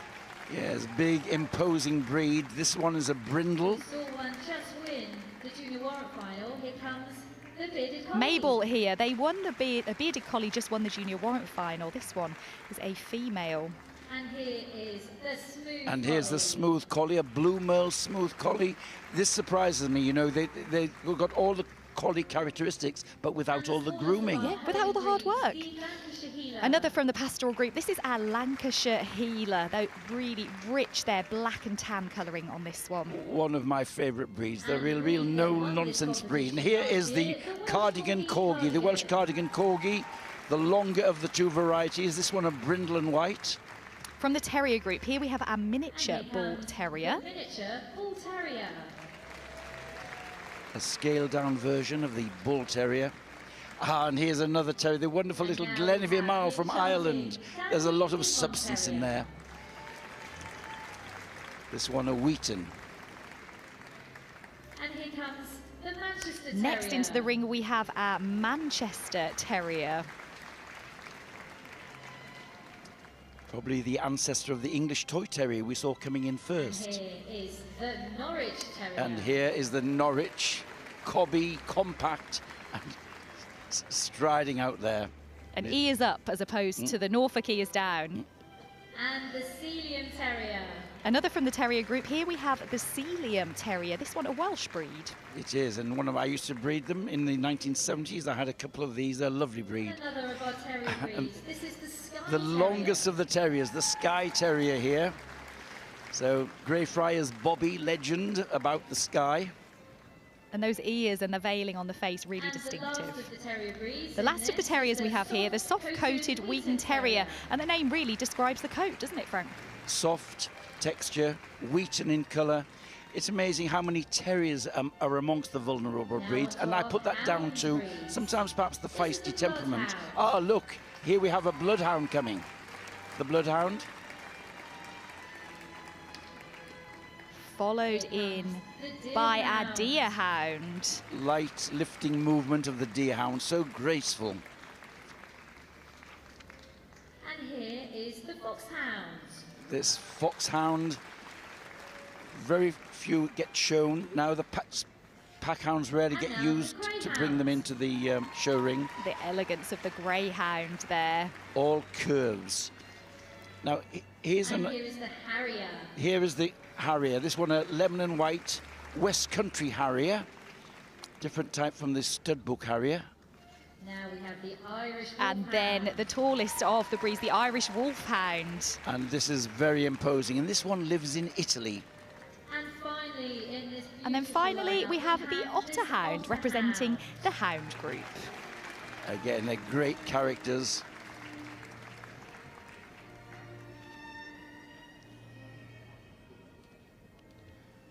So Frank, you were just saying why you think perhaps some of the terrier breeds may have fallen out of popularity. What about some of the others we're seeing? Well, you know, there's some, like, for instance, the rarity of the Mastiff. They're a big, massive breed.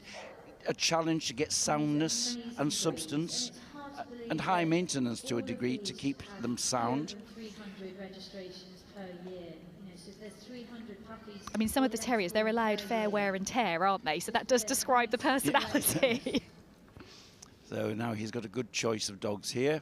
So we have got our shortlist, and I'm going to ask. So the judge has prejudged, so he's going to shortlist. And you have made the selection because earlier today, our judge, Mr. Gavin Robinson, prejudged all of these beautiful breeds. Standing back and deciding which of the ones he's had a look at them outside. He's seen them perform in the big ring now. Which are the ones he's going to shortlist? This is the time when you need to take your time as a judge. The English Toy Terrier. So our first in the shortlist is the English Toy Terrier. Striding out there, the little extended trot, which is so typical of the breed, and ears like candle flames. Here's the Irish red and white setter. Lovely quality and breed type there. The curly-coated retriever. Oh. We've got a cheer there for the curly coat. Came in with great style when it came into the ring. The Welsh Springer Spaniel. The Welsh Springer, the chestnut and white Welsh Springer. That one caught my eye. Really beautiful. Also like the following breed to step forward. The Bearded Collie. Bearded Collie comes in. From a famous kennel, that one. It's a Potterdale. Yes, they've bred a Best in Show winner at Crufts in the past. And next door to it, can we have the Smooth Collie as well? Yes, there's the Smooth Collie. Wonderful characters. Great working ability as well, without all the grooming. They really should be more popular. That Norwich Terrier. That little, the Norwich coming in. Compact, low to ground, but he can certainly stride out. Look at him raring to get into the middle here. Gavin really enjoyed judging all of these today. We would also like the Bloodhound. The Bloodhound coming in next. The elastic gait of the Bloodhound. Deerhound, please step forward. Followed by the Deerhound. Light, elegant, lovely curves to it. Is there one more? Can we have the Irish Wolfhound? Yes, yes, very imposing. All the way from Italy, famous breeder. Co-owned with a famous Labrador breeder in Italy, Stefano Piva. So we're going to have a round of applause for all of the other finalists in the Vulnerable Breeds competition who qualified to get here today. And all of them doing a great job promoting their breed. Absolutely, and that's very important. And I do hope that, you know, it will encourage people to take on these rarer breeds. They are part of our social culture. The native breeds, part of our social history. We must keep them. And if you are coming to Crufts, do go to Discover Dogs because you can meet all of these breeds there. Now we're down to a final 10 now in this competition. Might move them again, perhaps. at each of these individual breeds, starting with the one at the front, which is the English Frankie, we've got different breeds from different groups. Yes. So how do you go about judging this? Against the breed standard, which one is closest to perfection for its breed standard, okay?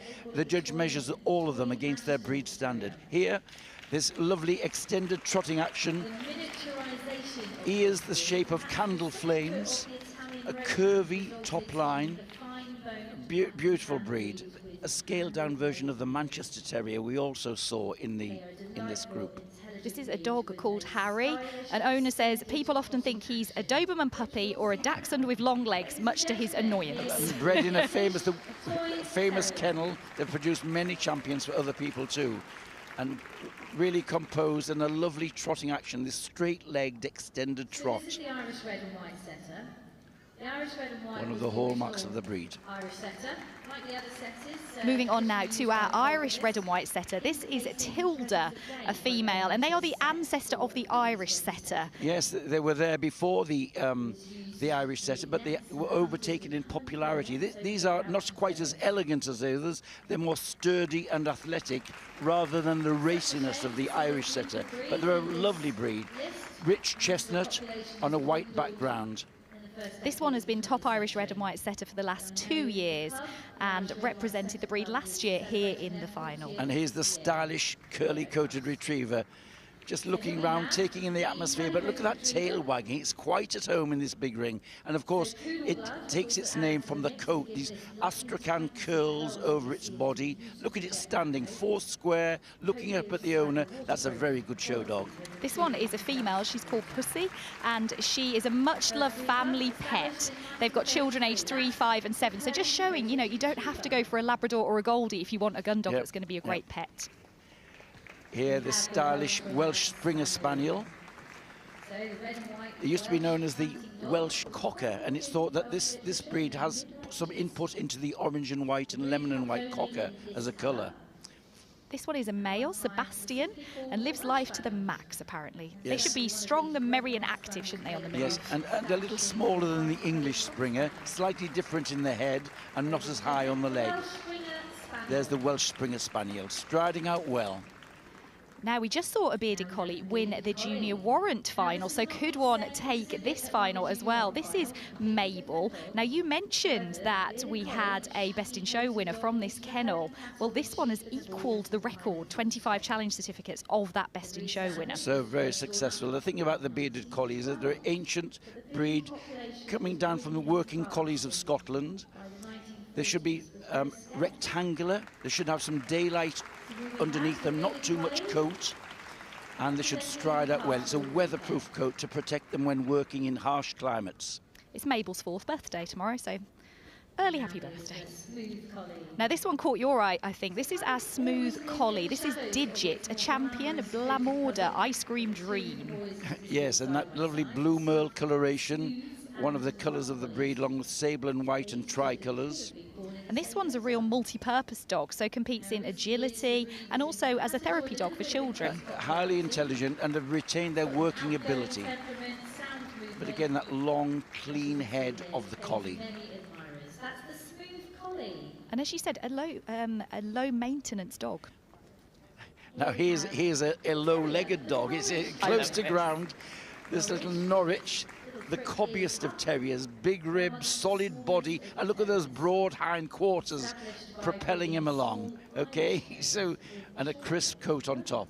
This is Sneaker, named because he stole shoes when he was a puppy, and I mean, you can tell that looking at that expression, can't you? He's a troublemaker. So he's really enjoying it, strutting out there, low to ground. One of the big challenges is to have low-legged dogs to be able to stride out freely. He's doing a nice job there. Next on our shortlist, we have our Bloodhound. This is Martha, a female, and she was top Bloodhound puppy and top Bloodhound last year. And another dual function dog, she also competes in working trials. Yes, I've seen her at a working trial, actually. Amazing, and she's perhaps happier there than she is in the show ring, but she has beautiful quality. This breeder has worked hard, bringing in new blood from Canada, getting clean, healthy eyes, and this elastic sound gait. So, propelling herself well there. The tail could just be a little bit higher, but she's settling to the job now, the Bloodhound. And here we have the Deerhound. Here in the British Isles, and was a breed of dog developed in Scotland for hunting deer in the Highlands. Now the Deerhound is all curves. It's rather like a rough-coated greyhound. Affection and loyalty all play their part in this breed's temperament. And they delight in lots of exercise and get on well with other dogs. That's the Deerhound. And this light lifting action going round the ring.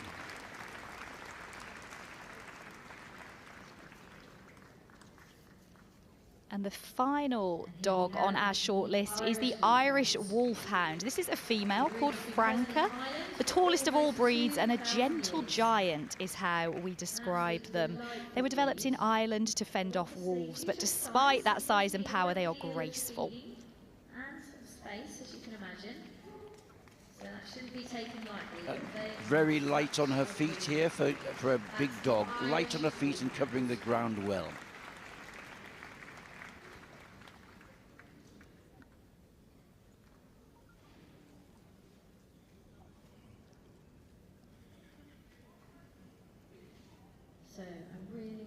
So remember, all of these breeds, less than 300 puppies registered in a year.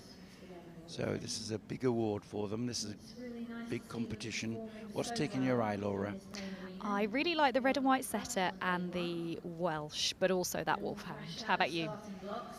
The Wolfhound, and I like the English Toy Terrier, and of course the Curly Coat put on a great show. Oh. Oh, he's moving them again. I thought we got a winner. Now he'll be sending them round to look at their top lines and their profile action, seeing how far they stride out, get their hocks underneath them to propel them along. This is a very nice, brisk mover. I like it a lot. The red and white setter there, one of my favourites. Gleaming pearl white there of the coat. This very stylish young curly coat bitch put on a lovely show here. And then this Welsh Springer Spaniel really caught my eye there. Similar colours to the red and white setter. There's the bearded collie, big winning, just dropping ahead, which is the correct carriage. That smooth collie there, nothing to hide on this dog. Distinctive wedge-shaped head. The Norwich He's not giving up. He's striding out with the best of them. No rushing him. He's going to take his time. The Bloodhound.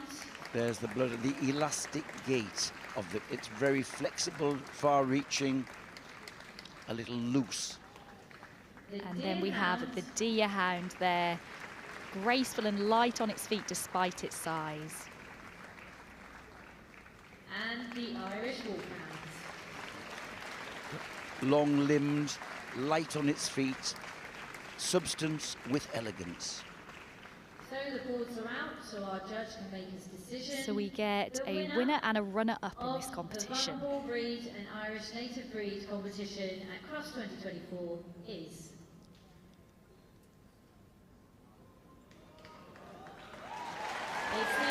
The winner of the Vulnerable Breeds competition is the Irish Wolfhound there, over from Italy. This is Franca, a female, show name Breeder della Bassa Pavese. Sorry if I said that wrong. That is the breeder, Ludovica Salomon, handling it. Oh, look. Oh, that young curly-coated retriever.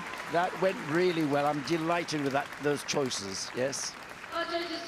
And a brilliant platform for these breeds to be seen at Crufts and for people to become interested in these breeds. Well done to those very, very, very nice specimen of dogs there that we hope to see again. Very famous breeder from Italy handling it.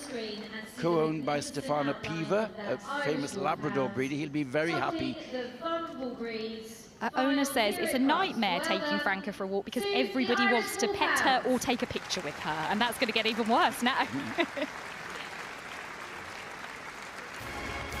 Just going on a lap of honour.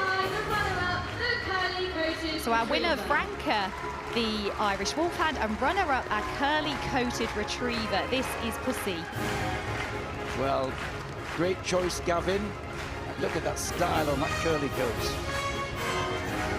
Marvellous. Great promotion for these vulnerable breeds. And do take a look on the Kennel Club website. You can find information on all of the breeds, all of their heritage, and how to find out more about them if you're not coming to the show. If you are coming to the show, get to Discover Dogs, because you can meet all of these breeds in person. That's just how we roll. So, one more time. Irish Wolfhound, please. Lead off. Ladies and gentlemen, the Vulnerable Breeds winners. A really great reaction there to our Vulnerable Breed winners. A short break, and then we're going to have the first of our groups, the Utility Group.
For over 130 years, we have given advice, protection, and a lifetime of care.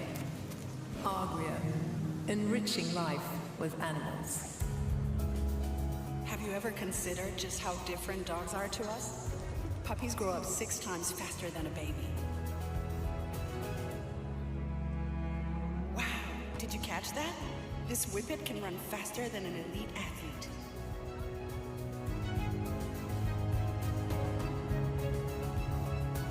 Each dog is incredibly unique.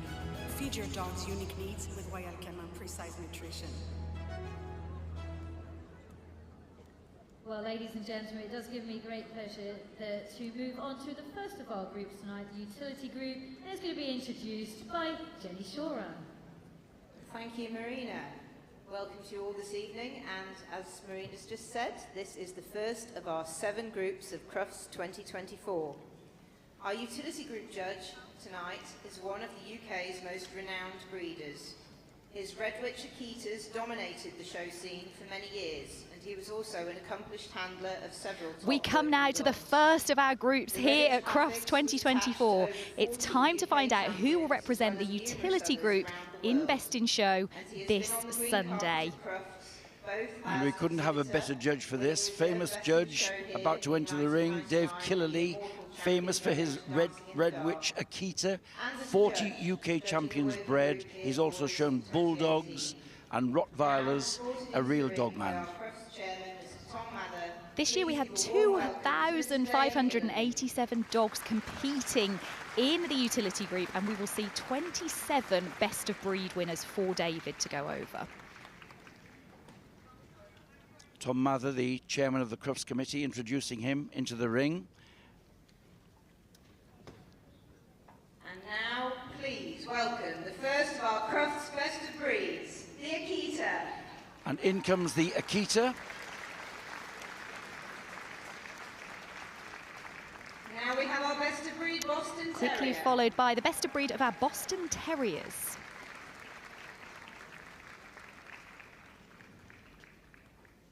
And now, ladies and gentlemen, our best of breed Bulldog. Here's the Bulldog coming through from a huge entry today, just 17 months old.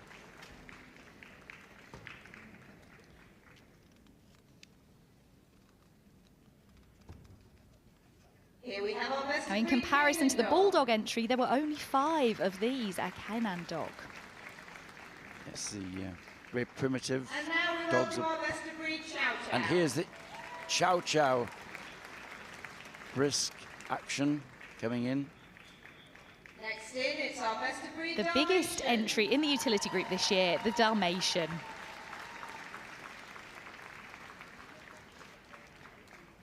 And now we have our best of breed Eurasia. And here's the Eurasia, developed in Germany. Now into the ring we have our A best breed of that has French surged in Bulldog. popularity in recent years. This is our French Bulldog. But last year topped the entry, but not this year. Dalmatians have overtaken it. He is the first of the German Spitz, the Klein, the smaller version. And now the German Spitz. Followed by the slightly larger version. This is the Mittel.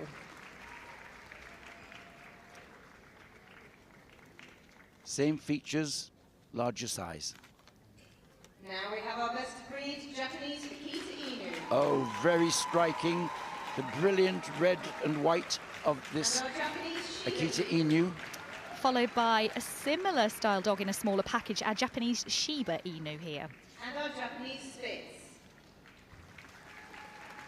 And here's my best of breed winner from the Japanese Spitz ring.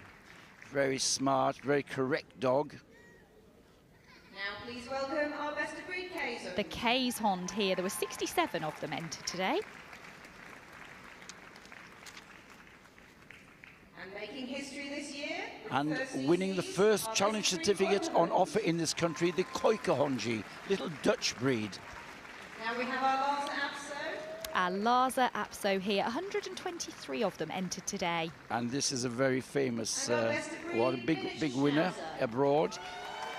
Our miniature Schnauzer. So we saw Maggie become runner-up in the Junior Warrant final. This is her father, Manny. First of our poodles is the miniature poodle. The miniature poodle here, the middle size of poodles here. Light lifting action. And now we have the standard poodle. Quickly followed by the standard poodle there. A real cheer for this one. Famous dog, famous handler. And here's the smaller size of them, the toy poodle. Next we have our Skipper Another of the Spitz type dog here. This is the Skipper Key. Barge dog from Belgium. And our best of breed Schnauzer. The standard size of Schnauzer, German breed, this wiry top coat. And then the Sarpei here coming into the ring. There were 39 of them entered this year. And now we have the Shih Tzu. He is the arrogant carriage of the Shih Tzu, gold and white. Our best of breed Tibetan Spaniel. Followed by our best of breed from the Tibetan Spaniels. Lovely breed. And the best of breed Tibetan Terrier. All the way from America, this famous Tibetan Terrier. Best of breed here at Crufts on a first visit. And then representing the import register, we have the Xoloitzcuintli. Very good, Xoloitzcuintli, this Aztec breed, yes. That pronunciation could have gone either way, Frank. I'm glad it went the right way. Thank you, Jenny. Good evening, ladies and gentlemen. I'm delighted to... So our judge is going to take an initial look at the lineup here. Now, what he's taking in here is he's seen the dogs move across. Some might have taken his eye. He's now looking round the ring, taking in their outline and balance. That's usually the first indication of good breed type, that they're the right shape for the breed and that they have the right proportions. And for anyone who's just joining us, our judge is looking at each breed individually compared to the perfect example of that breed, isn't he? Against the breed standard, yes.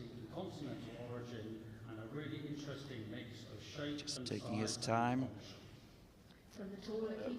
You know, the utility breeds are, a very diverse collection. Many of them were bred initially for a job, but they have become redundant as society changed.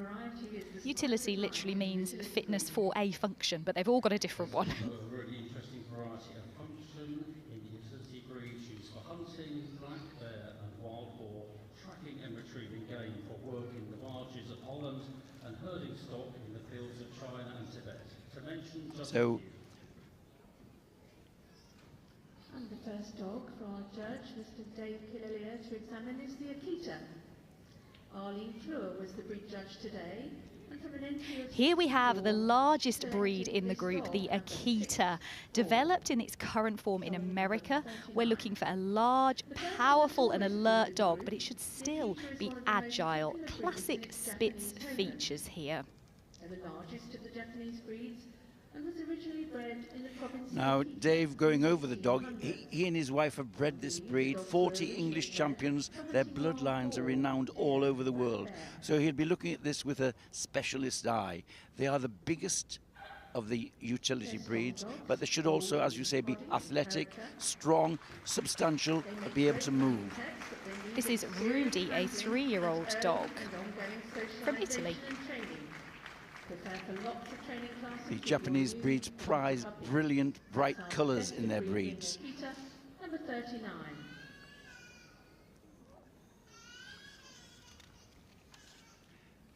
Our best of breed Akita there. Round he goes. Let's hear it for the Akita.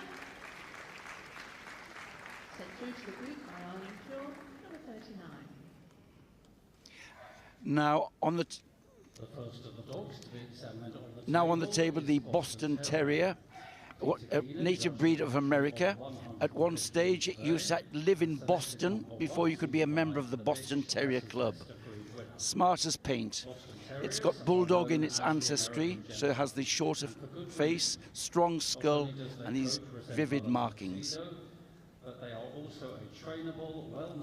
This one is a 4-year-old female called Violet.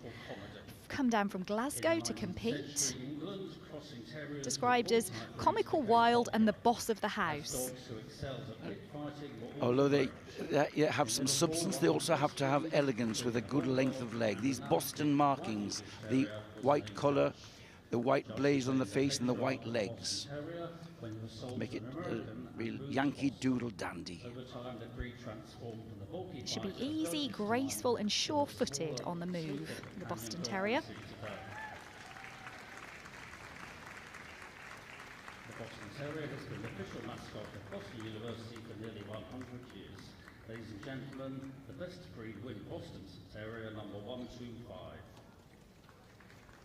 There were 197 bulldogs entered here today, and this is an iconic British breed. Originally bred for bull baiting, but when that was made illegal, the breed was regenerated by an interest in showing. And you'll see here, they're shown with their head and front facing toward the judge. They were created at the time for the sport of bull. And apart from winning best of breed today, the Bulldog is a category 3 breed, which means that it's had the award confirmed by a veterinary examination after the breed judging. And he will have looked to see that it has no exaggerated features in it. They were avoiding over-nose wrinkle, we're wanting large nostrils, and we're wanting nothing exaggerated at all. This is a young dog, just 17 months old, from the Czech Republic, and we actually have more overseas entries this year than ever before. This broad chest, sturdy bone, and this one got a very good tail Plenty of tough toys around the house for them. and the correct top line for the breed. Life is never dull with a bulldog. The movement here is short, quick steps, isn't it? Almost skimming the ground. And our judge has had a lot of experience. He's shown bulldogs himself and bred them. Remember that they were The sour mug expression of the breed, a real sour face, yes. with the tenacious Prime Minister Winston Churchill. Epitomised the bulldog spirit. Now here's the Canaan dog, only half a dozen of them here today. They are a very primitive breed from Israel. They were used by the armed forces. Very wary with strangers, very good guard dogs. Now, these were developed as the national breed of Israel, but by some Jewish dog experts who had to flee Austria in the Second World War. And this one, Cirrus, happy and exuberant. Well, it's not exuberant here. It's very typical in temperament, just a bit wary of the judge, but now getting its act together, light on its feet, carrying its tail well, come in a variety of colours. They have to be hardy to exist in rough terrain and harsh climate. And we're looking for an energetic, natural trot there. Nothing over-exaggerated about this dog. Extreme temperatures and does not require much grooming. Ladies and gentlemen, your best of breed winning canine dog, number 375.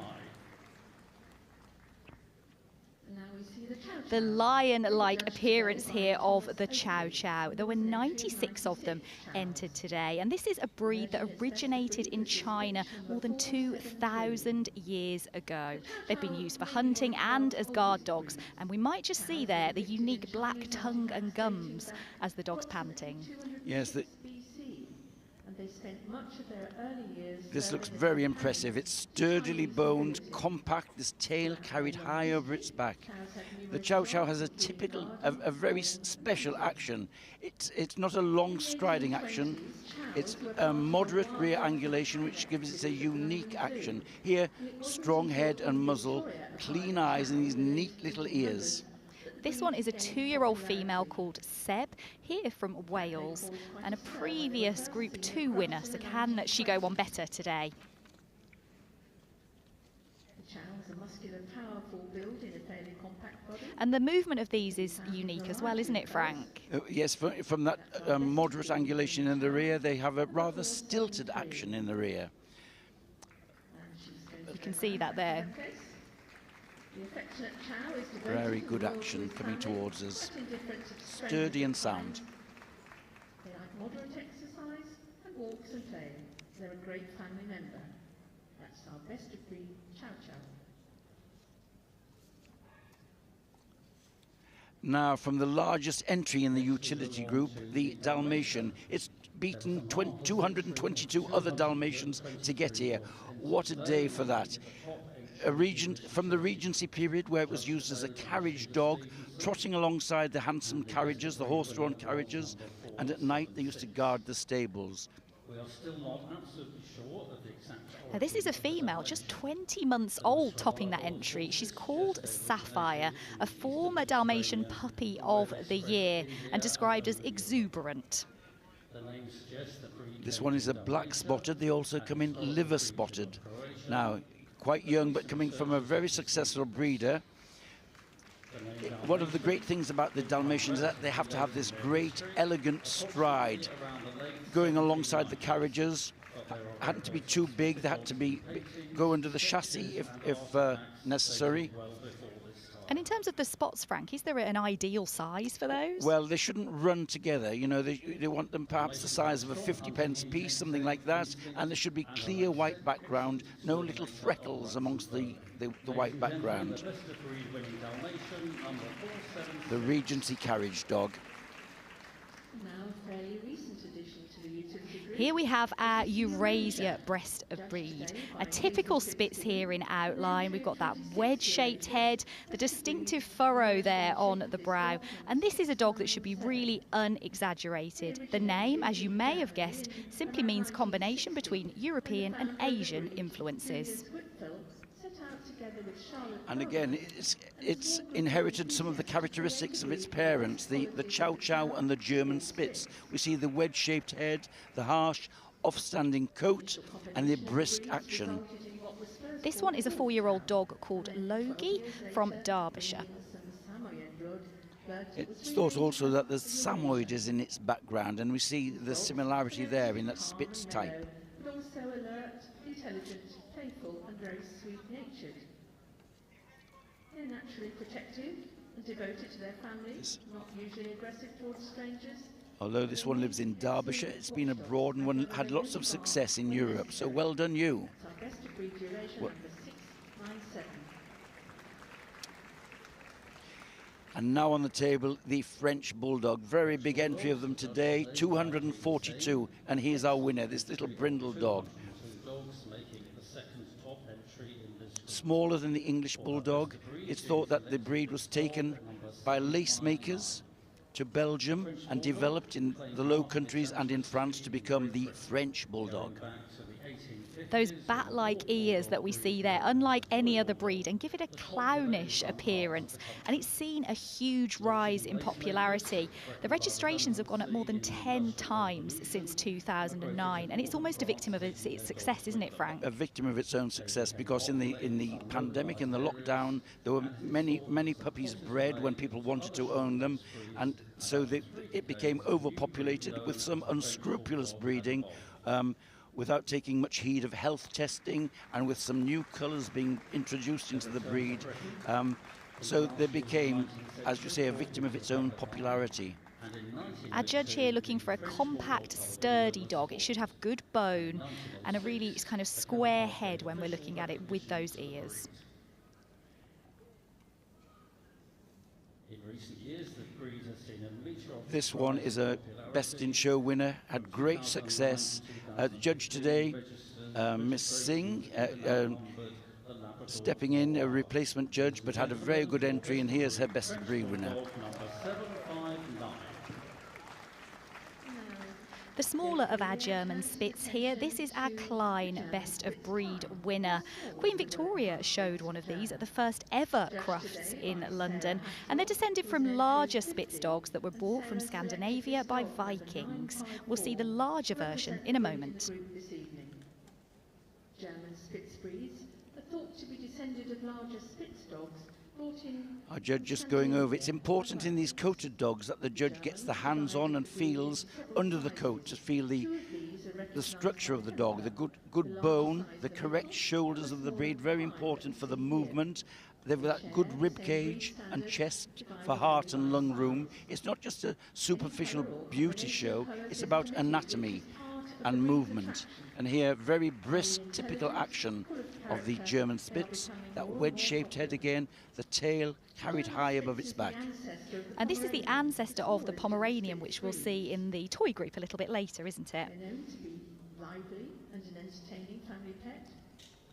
Happy. That ruff around the neck there, another key feature. Yes, and Queen Victoria. Another who only barks when necessary. This one is George, a 6-year-old dog. Devoted to their owners and very, very playful. Their small size and moderate exercise needs make them an excellent pet for those wanting a more diminutive canine companion. That's our best breed. Okay, and the middle, the larger size now on the table. Same standard, they share the same standard, but this is bigger. They can be measured in the ring at some shows. They're not at Crufts, but this one is the larger, the middle. Same wedge-shaped head, absolutely everything the same features. The wedge head, bone, off-standing coat, and the high-set tail. And we can see there that the ruff around the neck almost balance out by the tail when we're looking at it, and those small triangular ears should be set high, and you can see there when the dog's alert, they're pricked straight up. The German Spitz breeds are thought to be descendants of This one is Norman. He's a 5-year-old dog, down from Kent, or up from Kent today to perform. And they're a very collectible breed. You usually find that German Spitz owners don't just have one, they have half a dozen, because they're really social and get on very well together. Great characters, very lively and highly intelligent. Norman's described as very loving, Mr. Dependable, and an all-round Mr. Nice Guy. It sounds like a dating advert, that one, doesn't it? Intelligent and full of character, they have become very popular. Our best of breed from the German Spitz middle there. Intelligent, alert and active little dogs initially led to their being highly valued on farms as well as watchdogs. Ladies and gentlemen, your best of breed winning German Spitz medal. Dignified, composed, and with a courageous character is how we describe the Japanese Akita Inu. Now, this breed was separated from the larger American Akita in 2006, and it's remained remarkably unchanged for centuries. It has that Spitz type that we've seen with the erect ears, the wedge-shaped head, and that tightly curled tail. For almost 2,000 years. Since its first appearance, And this one really took my eye when it came in. First of all, it has the brilliant colours that the Japanese breeds are famed for. This bright red with the Urogiro markings, these white markings on the chest, the inside of the legs, some on the face and the cheeks. This, as you say, is the perhaps very close to the original Akita. The one we saw earlier was developed in America to be heavier, but this is the hunting type of dog they would have had in Japan.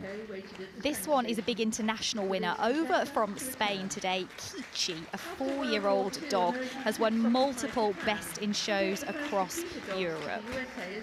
And striding out very well. It's a breed where they're sometimes a little bit weak in the back ends, but this one is really using its hocks well, holding itself together. And of course, Dave Killerley, as an Akita specialist, will be sort of looking at this and thinking, yes, that's very smart. I think this one's caught Frank's eye. Which led to more and more Akitas being registered and sent around the world. That's our best of breed Japanese Akita Inu 1045. Now, another of the Japanese breeds, the Japanese Shiba Inu. It means small dog, and this was it was a hunting dog and used to go after small game and birds. Should be athletic, quite lightly built, but again, many of the same features of the Akita we've just seen. It's the national monument dog of Japan. And after the First World War, there were 3 varieties of this breed, and they dwindled in numbers. They had to be combined to create what we see here today. We're looking at that head there that's like a blunt triangle when we look at it from above. Japan developed their own types. However, after the First World And War, population they should stride out, they should have an athletic gait. The standard asks for an athletic gait, they should stride out with confidence. This one, a black and tan, this lovely plushness of the top coat, neat ears and beautiful eyes and expression. This one looks a young dog. It is indeed. This is a 2.5-year-old female called Rena, here from Scotland. And its quick, light movement.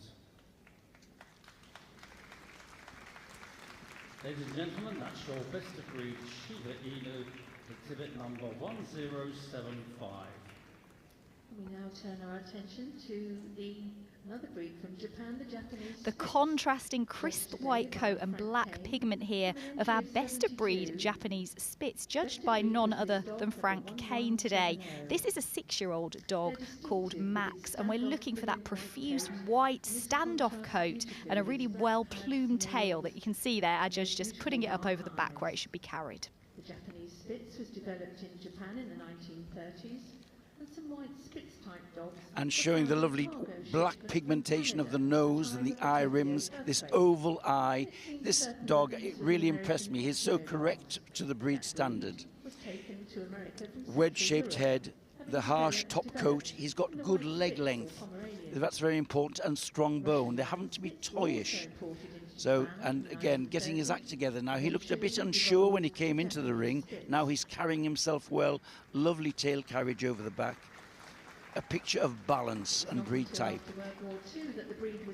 They should be light and nimble and active on the move, and we'll see that there as he moves out with that really brisk stride. And we see why there might be some Samoyed in the ancestry of this breed as he goes round there. As a separate breed in 1977. That's our best of breed Japanese Spitz, number 1170. Now here is the Keeshond, a Dutch barge dog developed by the Dutch politician Kees de Geisler, who was leader of the Dutch Patriot Party. So it became something of a political mascot in its home country. There's shades of grey and a crisp, off-standing top coat. I met a group of Keeshond earlier on Discover Dogs, and those spectacle markings on their face are really unique, aren't they? Yes, it's a fine line drawn from the outer corner of the eye up towards the ear, so they look like spectacles. This one is a 6-year-old dog called Teddy from Cornwall, winning his 8th challenge certificate today and described as a lovable idiot. Right, they were used as guard dogs on the barges. They are quite vociferous, so when you said you met a group of them, it could have been a noisy affair. But coming in shades of grey, spectacle markings, and also the harness markings over the shoulder. You see them running down from the shoulder there. They're called harness markings. Again, enjoying his time here. They should be clean, brisk and straight on the move with that tail carried up over the back. And you can see there the large ruff around the neck. The breed went out of fashion and the population declined dramatically until a few breeders made a concerted efforts with the remaining dogs left. Ladies and gentlemen, the best of breed winning Quezon. Making history today, we have our best of breed Quikahonje. Now, this breed had challenge certificates for the first time at Crufts 2024. It's a Dutch breed that was used by hunters to lure ducks into nets using its white-plumed tail. It was originally in the gun dog group here, but it was moved because it never worked alongside hunters with guns. Yes. From an entry of 42 Quikahonje. A decoy breed. The orange coat is said to be symbolic of the House of Orange, the ruling dynasty of the Netherlands. And it's got these little black earrings on the ears, ends of the ears tipped with black, a prize feature. Now, this is the first veteran we've seen here. So in dog showing over 7 and you're a veteran. This is a female called Inca and she is 8 years old. She's won 12 best of breeds before, but first CC, as I said, today. So although they've been shown at Crufts before, they'd never have championship status. So they need 3 CCs to make a champion, and this one has won its first one today. And 18th century paintings by Rembrandt. Orange, red of its parti-coloured coat is thought by some to be associated with the Royal House of Orange. That's our best of breed Quikahonje, 1317. Now on the table, the Lhasa Apso, a breed which comes from Tibet, where they were kept as companions for monks in their isolated monasteries. They're credited with spiritual powers, and it was thought to bring good luck and prosperity to the owners. This one, a multiple champion called Haru, a dog, over from Lithuania and just 2.5 years old. Now, owner says he loves to be in the spotlight, the sweetest and most mischievous dog at the same time. So look out for trouble when we start moving. This has a very nice outline, correct proportions, correct in the neck and top line. Profuse coat, but under that profuse coat there has to be a dog which was hardy enough to withstand the extremes of climate. They should be, as you said, really balanced, sturdy once you get your hands under that coat, slightly longer than they are high, and the movement free and jaunty is how it's described in the standard. And the coat should have a sort of fairly hard texture. It's not a soft, silky coat, it should be quite hard. Is this a double-layered coat? It's got a softer undercoat, yes. A few of the breed travelled into China and became heavily involved in the... There's our Lhasa. Remember Dougal from the Magic Roundabout? Modelled on this breed, the Lhasa Apso. Resolute expression. Ladies and gentlemen, that's your best of breed winning Lhasa Apso number 1359. The distinctive beard, moustache and eyebrows here of the miniature Schnauzer best of breed. This is Manny, a former top dog. He's still only 4 years old. There were 132 of them entered today, and he's the smallest of the historic Schnauzer breeds, dating back to the 14th century. Developed at the end of the 19th century when it was... They're compact, short-backed, but with a lot of substance. They should not be terrier-like. They have to have big ribs and a good forechest, and the judge just feeling the harsh top coat. It's got a softer undercoat. This one known as pepper and salt, with the shades of grey coat. So owned by Becky and Lauren Woods from Taunton, and we're actually going to be showing some footage of some Manny puppies on Saturday on the show with Claire. So very successful kennel. They've had a lot of good winners, and winning today from 132. So that's a great day for them. Movement here should be vigorous and balanced. You're looking for good reach from the front legs and then drive from behind as well. The word Schnauzer means whiskered snout, and we see this little beard on its foreface. High set tail, holding its top line very well. It's a sign of good balance and good construction. Now, as a breed, these don't molt, so they do have to be hand stripped to keep them looking at their best. Our best of breed there, Manny, the miniature Schnauzer.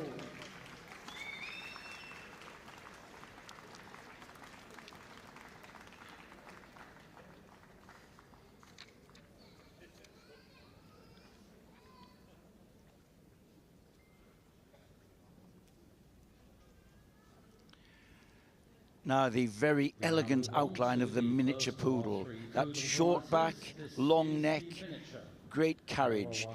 The poodle was developed in came from Germany and was developed in France. Hence, it got the name French poodle.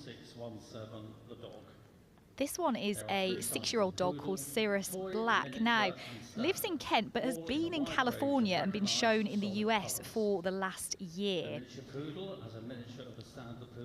Judge going under the coat, feeling the construction. Very cleverly named. It's called Jato Clarion Collusion, and that's clever because it's a mix of American with English bloodlines to get a collusion to produce this.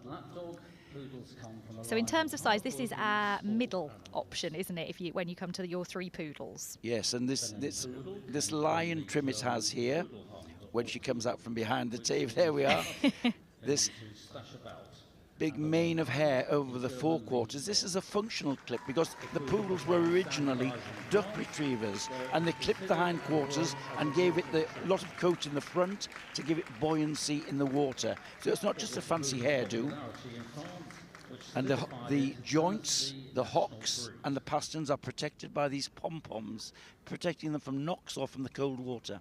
And the ones on the back, is that the kidneys or an organ? There's the little pom-poms on the haunches, yes. Yeah. When breeding numbers were much greater than they are today, it is no surprise. The first of our poodle best of breeds there. Public figures at the time were photographed with their poodle.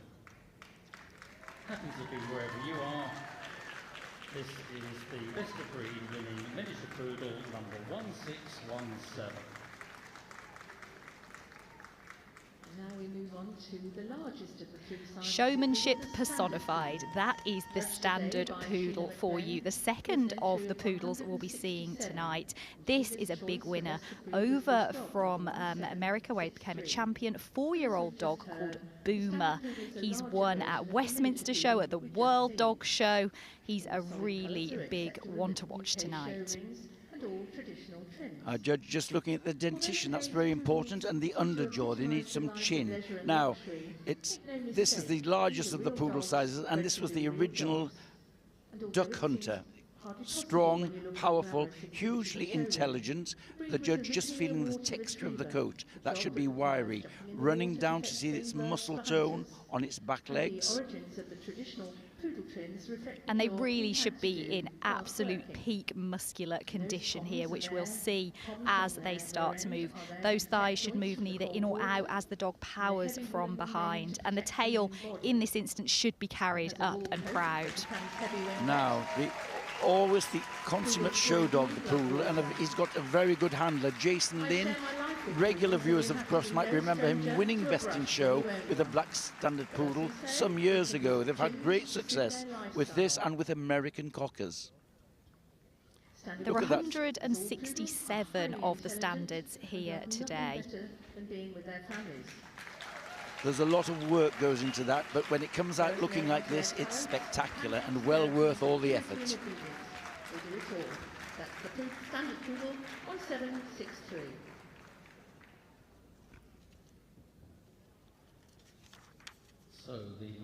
Now on the table, the smallest of our poodle varieties, the toy poodle, and again another black one. Again, one of the great challenges is to get all the same features in a scaled down size. This is Yo-Yo, a 3-year-old female from Florida over today. Big winner in America, described as a very cheeky personality. And apparently she likes to have a puppuccino at Starbucks. I'm not sure we do that in the UK. Now, also comes with a famous handler from America, Christian Manny Lupulus. Very famous for his poodles in America. Just getting his instructions for movement. And poodles are non-shedding, aren't they, Frank? So they do need an awful lot of upkeep to keep them looking as good as they do in the ring. Yes, and you can imagine why so many people have them cut down into pet trims. However, this one won its variety best toy at the Poodle Club of America, which is the blue ribbon show for poodles in the States. So despite its compact size, you've still got the deep chest, the well-muscled hindquarters, and we're looking there for a light mover with plenty of drive, which I think we can say tick and tick, can't we? as they tend to be cleverer than most. Very alert, hugely intelligent dogs. They thrive on human company and enjoy nothing more than play. They are great at most dog sports too. Ladies and gentlemen, that's your best of breed toy poodle number 1886. A little blonde firecracker is how the owner of our best of breed Skipperkey describes her. Another Spitz type dog here. The name literally translates to little skipper or little boatman, and the breed was developed to help keep down vermin on Belgian barges. And it's something quite unusual to see a coloured one winning. Often we see the black ones winning. Here it's called Going for Gold, and today it achieved it. Yes, that's great success for a coloured one here. So again, a Spitz breed, and they should have a special coat pattern of a ruff over the neck and shoulders, what they call a jabot down its front, and harsh textures running along the back. Similar in a lot of features to the Mittel and Klein of the German Spitz that we saw earlier, aren't they? Yes, I would say that this doesn't look as though it's in its fullest coat today, but it's full of breed qualities in the head, the shape of the body and the proportions, and this brisk stride. They were originally docked. Here they're now shown with full tails, although some of them have natural bobtails, but this one is a full tail here. Potter also used a Skipperkey called Duchess as a character in one of her books. That's our best of breed Skipperkey 1989. And here is the Schnauzer, another German breed, and it's thought that goes back to the 14th century, and it was used in Germany for keeping down vermin, for herding livestock and pulling small carts on the farm. This one is Baxter, a 2-year-old dog from Somerset and a former top Schnauzer winner and top puppy. Apparently everybody is his friend. You can almost feel that wire coat from here. It looks so wiry and crisp. Banded shades of grey, very arrogant, looking at the judge. Are you looking at me, he's saying? This long, clean head, clean striding action. And we describe them as almost square when they're stood because they should be about as tall as the length of their back. That's right. Beautiful top line and tail set. From Wirehead Pinchers in 1879. The breed was developed as a vermin killer, but proved its versatility by herding livestock and was also used for pulling small carts. Ladies and gentlemen, your best of breed winning Schnauzer, number 2032. 2-year-old Dottie topped our entry of 39 Sa Pei. The breed name literally means harsh sandy coat, and he was developed as a Chinese breed for fighting and hunting. Today we're looking for a dog that is not exaggerated in any way. And this one, a beautiful example of the breed. And it's very good to see that it's free of all exaggerations. When the breed first came into the country, many of them were over-wrinkled, and this caused too much skin, causes many faults, including weak, bad eye rims, eye infections, and skin infections. Now they've cut them down, only a few wrinkles over the withers at the root of the tail. They're much fitter and healthier than they were in the 1960s. As with the Chow, this is another breed that has the bluish-black tinge on the tongue and the gums. It's thought that their DNA is very closely related to the Chow, yes. And very nice to see a very young handler here handling her pet. Lupang's back in business. She is a group winner already, a remarkable achievement for the breed and for this young handler. And at only 2 years of age, already has 15 challenge certificates. So this one could definitely be one to watch. Now the Shih Tzu on the table. This has its origins in China with some ancestry with the Chow Chow. With some and it was thought to be a Lhasa and Pekingese cross from the royal palace of China. Arrogant in its expression. They're a small but sturdy dog, and the hair on the face has a distinctive what we call chrysanthemum pattern to it. This one is a dog called Alex, 6.5 years old, and another overseas dog from Sweden, this one. Now, underneath that coat, there's very sturdy bone. It has a slight bow to its front legs. It's allowed to turn its feet out a little in front for it to cope with its deep chest. Strong muzzle, large, round eyes, and this tail carried high above the back. I love the word arrogant in a breed standard. I always think that says a lot, doesn't it? When it first came into the country, it was known as the Lhasa lion dog and was first shown alongside the Lhasas. They were separated in 1934. They are often called chrysanthemum-faced dogs because of the way their hair grows around their face. Ladies and gentlemen, your best of breed Shih Tzu, number 2184. And now we see the Tibetan Spaniel. Our best of breed Tibetan Spaniel here. There were 161 entered today, and the winner was 3-year-old Nina. This was another breed that was favoured by Tibetan monks, and they were used as companions and watchdogs. Now, you couldn't actually buy one. They had to be given to you as an honoured friend. In the monasteries. They're a beautiful breed to live with. They're long-lived, they're highly intelligent. This lovely little padded muzzle, slightly domed skull, and these ears which have a little lift to them. They're great dogs. The head should be slightly small in proportion to the body and carried proudly. Yes, and the thing, if it may have some Pekingese in its ancestry, but we want higher legs, more ground clearance, and it's a more active, sprightly dog than the Pekingese. Now, we've seen a lot of rough-coated breeds in this breed, but this one is more of a silky texture, isn't it? And there's not a lot of grooming. They're easily kept. They're great characters. Wonderful top line, perfectly level, and the tail carried high above the back. That's lovely, putting on a very good show. The breed became firmly established in the UK when a Lord and Lady Wakefield returned with their dogs. Our best of breed Tibetan Spaniel there. They have become increasingly popular, and the Tibetan Spaniel Association was formed in 1957. That's our best of breed, Tibetan Spaniel number 2325.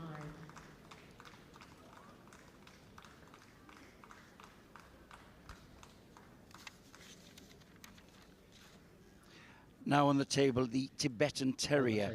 It's closely related to the Lhasa Apso, which we saw earlier, and when the two breeds arrived in the UK, they were classified as one breed, Lhasa Terriers.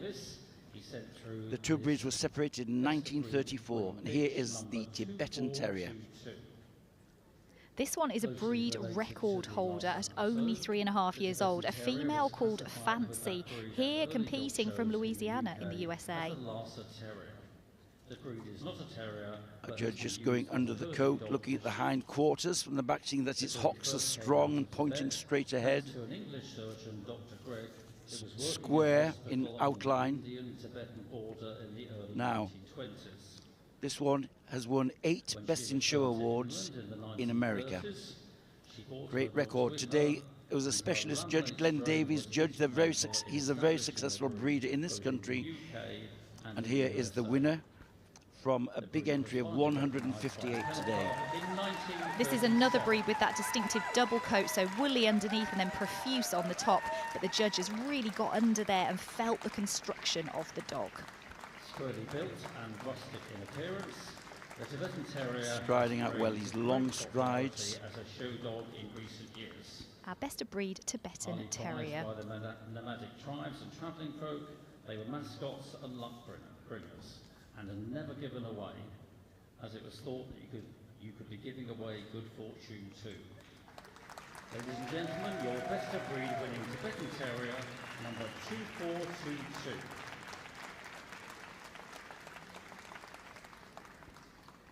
And now the final breed in this utility group. Our final best of breed in the utility group is the Xolo Itzcuintli, also known as the Mexican Hairless. This is the national breed of Korea and has some of the Spitz-like construction with those ears there. This is a 2-year-old dog from Poland. sometimes shortened to Zolo, is an ancient breed, So the national dog of it's a hairless dog, but it has this oily skin, very elegant in its outline. Jolo was the Aztec god of deformed things, and it's deformed because, well, it's a bad word to use, deformed. It doesn't have full dentition. The hairless dogs are often lacking a few teeth. But what a very good outline. 3 sizes in this breed. This is the tallest of them, then there's the medium, and the smaller size. This size was used for hunting originally. And they were also thought to have healing powers in Mexico where they originated. You've got that wedge-shaped head there with the almond eye.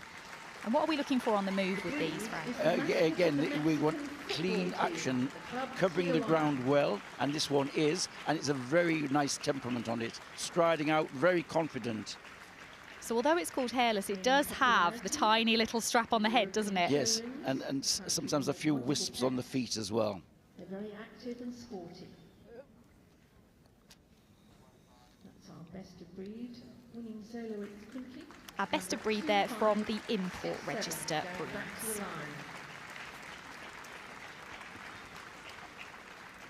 So that concludes the preliminary examination of all of the... Our judge has taken a look at the best of breed winners in the utility group, but who will make the shortlist? Our judge, Dave Villiers, will now take another last look at all of these fabulous best of breed winners before he makes his shortlist finalists.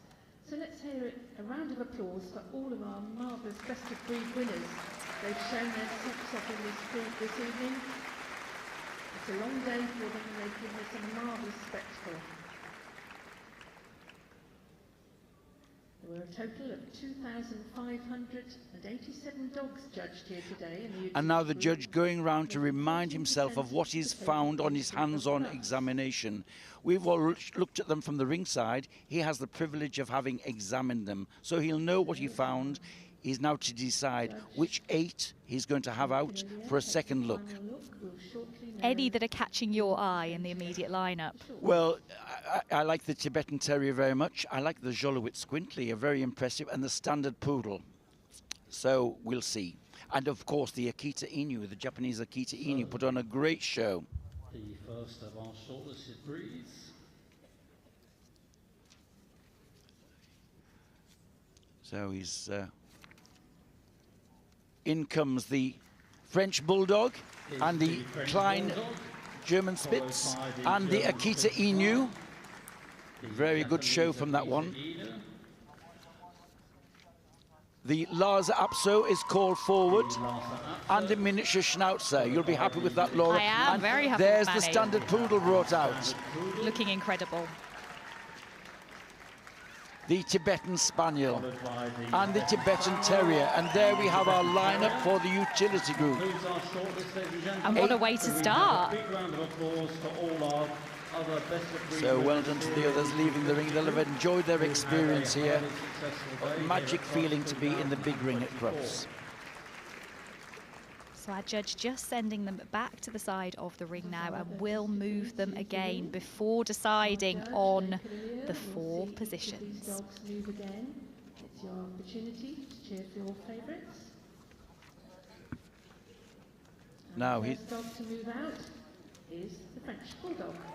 the judge is looking at them, moving out and back, checking on the rear movement for soundness and strength in the hocks. Looking at the straight movement coming towards him, showing off its broad chest. Now this one has come from Birmingham, so a very short journey to compete. It is a 3-year-old dog called Elton. And as I say, here is the German Spitz, brisk in action, full of confidence. This one is a 6-year-old dog called George, here from Middlesbrough. They've won a group at, this kennel's won a group at Crufts before. Now we're going to see the Now I think this Japanese Akita Inu really caught our eye. This is Kichi, a dog 4 years old from Spain. And we can see the reaction from the audience. This is a crowd pleaser. You get that sense, don't you, of a real show person in the ring. And deep in thought, Dave. He's inscrutable in his expression. You can't tell what he's thinking. Here's the Lhasa Apso, multi-champion, from Lithuania. This is a 2.5-year-old dog called Haru. Now, here we have Manny, Pembroke Manabout Town, here from Taunton with Becky and Lauren Woods. He's a former top Schnauzer, 16 challenge certificates to his name.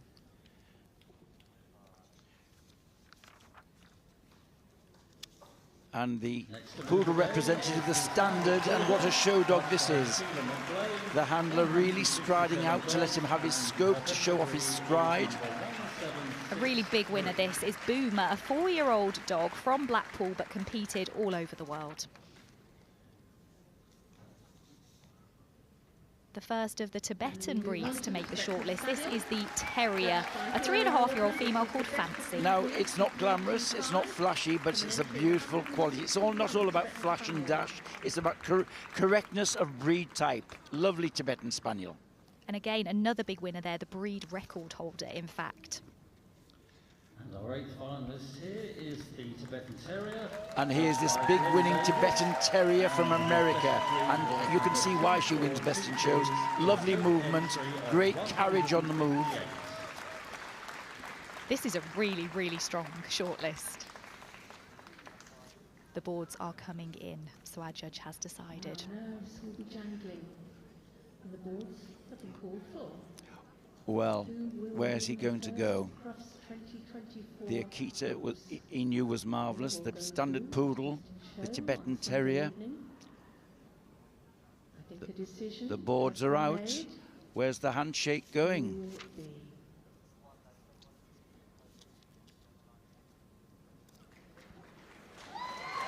The French Bulldog wins the utility group. The French Bulldog Rocket Man winning the group. Elton, a 3-year-old dog from Birmingham, is our first finalist at Crufts Best in Show 2024. So where will Group 2 go?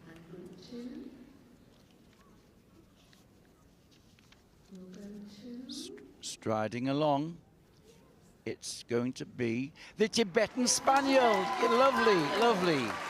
So 3-year-old Nina there from Wales. Third place goes to this standard poodle.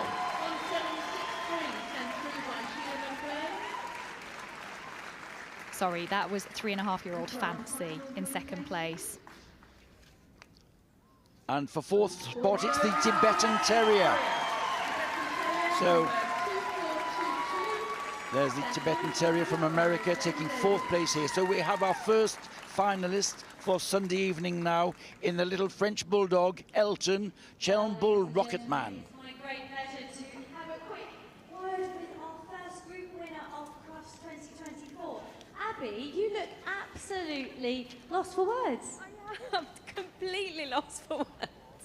It's just a dream beyond a dream come true. I'm done. I'm done.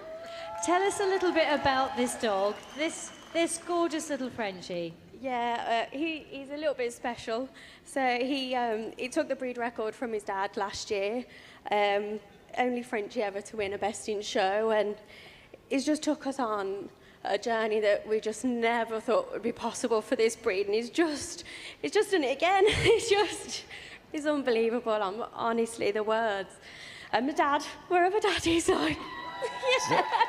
I think they're up there. Well, Abby, congratulations. Elton, Little Showman, the Frenchie takes the first group of Crufts 2024. Many congratulations to Abby and Elton. So that's a very overjoyed owner. It's a father and daughter partnership, very keen on their French Bulldogs. So what a win for them here. Gavin Robertson from the Crufts Committee to escort Mrs. Maria Harding of the Pringham Bulldogs and French Bulldogs to present the prize through to the winner this evening, And that's the French Bulldog. Maria Harding presenting the trophy. She is a Bulldog breeder and a French Bulldog breeder. She'll be very happy with that success. And then let's give you the other places, because equally as impressive, we have our Tibetan Spaniel, Nina, in second place here from Wales. And Group 3. Third place went to the standard poodle, Boomer, here from Blackpool. And then 4th to Fancy, the Tibetan Terrier, across from Louisiana. And I think very shortly they'll do their lap of honour. Okay, ladies and gentlemen, one more time, put your hands together for the group winners from the utility group, leading off with the French Bulldogs. So there you are, our first finalists for Sunday evening, the French Bulldog. I think it may well be the first French Bulldog to win a group at Crufts. I have a feeling it might be, but striding out, very confident. And it's not over. We've still got one more group for you tonight with the toy winner to be decided.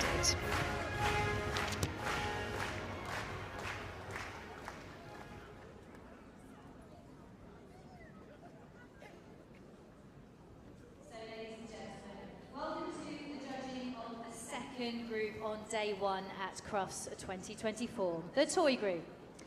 But before our toy best of breeds enter the main arena, I would like to take this opportunity to introduce our judge. He awards CCs in 19 breeds in the toy group and 29 breeds in total. This is his 6th time judging the toy group at this level. Please put your hands together for this year's Crufts Toy Group judge, Dr. Andreas Schemmel. He's escorted into the arena by Tom Mather, chairman of the Crufts Committee.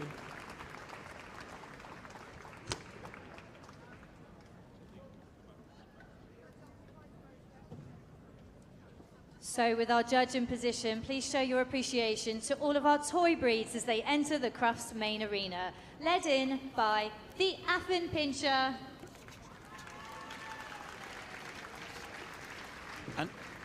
Well, this arena is now welcoming a host of big personalities bundled into small packages. We've seen the Affenpinscher come in as the first of the toy group here at Crufts. And followed by the Australian Silky Terrier.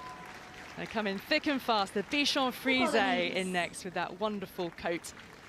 And one of the Bichon family, and followed by another one, the little Bolognese. Don't get them confused. Both Mediterranean white breeds. The Cavalier King Charles Spaniel, the biggest breed entry in the toy group in 2024, over 250. And here's the first of the Chihuahuas, the long-coated Chihuahua. The smooth coat Chihuahua. And the smooth coat, yes. Yes, the smooth coat, the same breed standard as the long head, but of course that different coat. And here's the Chinese crested dog, stepping out with style. The Coton de Tulia comes in next, the royal dog of Madagascar. English Toy Terrier. And something quite different, the English Toy Terrier. Nothing to hide here under the coat. The Griffon Bruxellois. And this one from Belgium, the Griffon Bruxellois. Rough-coated we're seeing here. And here's the Havanese, a breed which has become popular here. The Italian Greyhound. Oh, this is a very dainty and exquisite breed, the Italian Greyhound, popular here in the arena. The Japanese Chin. Here's the Japanese Chin, strutting in with style, cobby and compact. The King Charles Spaniel. The King Charles Spaniel is different to the Cavalier King Charles Spaniel. This one slightly smaller in stature.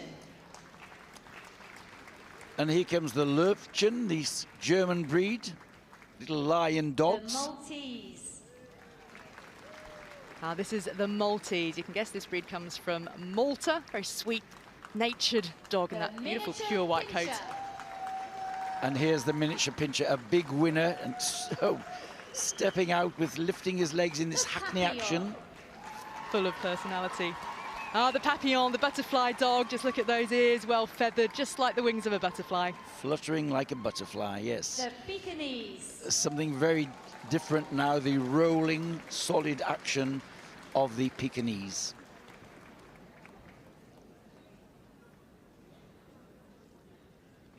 Takes a little while for the Pekingese. Dignified is the word, and here is the little Pomeranian. Buoyant in its action. The Pug. The Pug, a real robust dog, this one. A lot of dog packed into a small frame, you might say. the Yorkshire Terrier. And the Yorkshire Terrier, the distinct silky blue coat with the tan fall on from its head. And coming from the AV import. So from the breed imports class, register, the Russian import toy. class, the Russian toy, long-legged, elegant, and full of character I shall now as hand well. you over to Jenny Shorer and Kim Sillerton. So we to have take you through the 24 main breeds of toy dog in this arena. And Frank, the dogs are all small. But first of all, yes, our judge. Andreas Schemmel, the judge, he comes from Austria, living now. He moved to England in the 1990s, and he was the youngest judge approved by the Austrian Kennel Club, only 18 when he became a judge. He's a vet by profession, and he has bred several toy breeds, the Pug, the King Charles, the Cavalier. He's widely experienced in all of these toy breeds, and he also, apart from having a breeder's eye, he has a veterinary eye, so he'll be looking to see that nothing is exaggerated and that the dogs are completely sound. And the toy group is all about these being small dogs, small companion or lap dogs. I mean, what they have in common is their size, but we are seeing a real variety in shape and outline, and that's really what makes this group so fascinating. There are breeds not only from the United They're the Kingdom, cobbiness of the across whole Griffon, Europe, but also those from the the Americas, Havanese Asia, with this the Far East, and even profuse Australia. coat, and the Dresden-like China quality of the Italian Greyhound. So before Dr. Yeah, almost described as being fine-bone china. And our vet has had Japanese chins himself very successfully. Lovely outline of this Maltese, that lovely neck and short cobby body.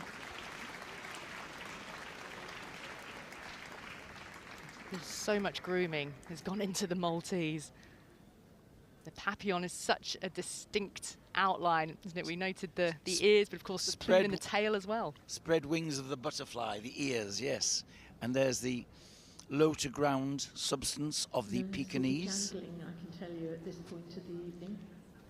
What is the judge doing in this very initial round? You see he's looking very much at the heads and expressions, their liveliness, but he will be taking in the outline and balance. Is it the right shape for the breed? In this toy group. And from the import register. Yes, the rusty. Last but not least. Russian toy. This is one that's smooth coated. They also come with long coat. Our judge will have a closer look at is the Affenpinscher. A chance for the judge to have a closer look now. Villos was the judge of Affenpinschers today and had an entry of 72. Now on the table, it was this dog, number 2603, that was chosen as her best of breed representative. In German, Affenpinscher means monkey dog. The little black devil dog from Germany, the Affenpinscher, a little street urchin, rugged and sturdy. The Affen's origins date back to this the one has come from 1600s Staffordshire, in 5-year-old. and elsewhere in Germany. And the numbers really dwindled, Frank, during the Second World War until there was an input of Griffon. Later, they might be small in size, but they're not, wouldn't say delicate in their disposition or conformation. The judge is looking for a lively and self-confident dog. Yes, and they have this sort of unkempt quality. They should be untrimmed, just tidied up. In some countries they're more sculptured, but here is the real street urchin look. They have this high lifting action in front, something like a floating goose step, and a little high set tail curved over the back. Wonderful characters. Lisa Malt was our judge of Australian Silkies today, and she had an entry of just 6. But Lisa's choice for best of breed was this dog, number 2665. The Australian Silky Terrier. That's the smallest entry amongst the toy breeds this year. Only 6 have entered. Classic silky straight hair and developed by crossing the Australian Terrier with the Yorkshire. And it's got some of the characteristics of both of them. It's got the silky coat of the Yorkshire Terrier and the blue and tan, and colour is very important in this breed. But it's also got the terrier instinct as well. It's very lively, could still do a good job keeping down the vermin. Well, this is all important, isn't it? It's the dogs being fit for function. And that's why they were developed, as to keep down vermin on the homesteads in Australia with the new settlers. Next we see the This Australian Silky has in fact travelled from the Czech Republic, 4 years of age. Today, and there was an entry of 83. This is number 2677. And now on the table, the Bichon Frise. Bichon means white dog. Frise means curly, loose corkscrew curls, characteristic of the coat of the Bichon. It's from the family of the Mediterranean white breeds. Have been immortalised in paintings by artists such as Goya and Titian. And the dog doesn't shed, so if anybody's looking for a dog which isn't going to need a hoover around the house every night, this one might be an ideal breed. But it still needs a lot of grooming. And again, one of the key things with these white breeds is that they're offset by this dark pigmentation on the nose, round the eyes, and pigmentation under the eyes, which look like little black halos round the eyes. They should also have dark black pigmented pads. There is the winning Bichon Frise, a big winner in this country. Bolognese were judged today by Marie Paterson, and there were 34 exhibits. This is a Bolognese from Brackley in Northamptonshire. And this again, a coat which doesn't shed, a member of the Bichon family. The coat described as flock, meaning that it falls into lots of separate locks of hair, as you can see there.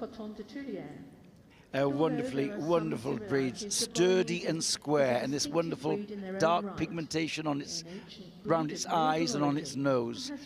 The flock's quite different. It looks rather unkempt, but it's not. It's well groomed. The coat just develops into fronds like this. Almost has a slightly windswept look in appearance. The breed standard saying those legs should move in parallel, smart movement, that tail carried in a curl over the back. They go back centuries and can be seen in old masters' paintings. If you went to Italy, you can see them in the galleries, in the Medici paintings in particular. With his Bolognese, best of breed, 777.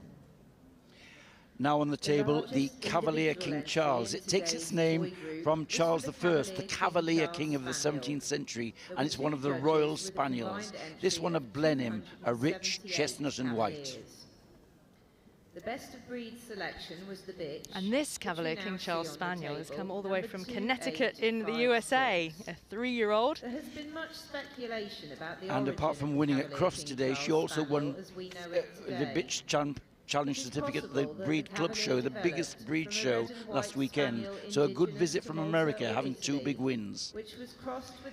We're informed here that Trivy is the pet name, and Trivy has a buddy at home, which is a 140-pound Leon Burger, who she vies with for toys, and apparently she wins. So there you go, with the pack full of personality. And this one, the Blenheim, this rich chestnut and white, named after the Duke of Marlborough and Blenheim, where it was developed, the Blenheim Castle. A truly devoted companion and another super personality.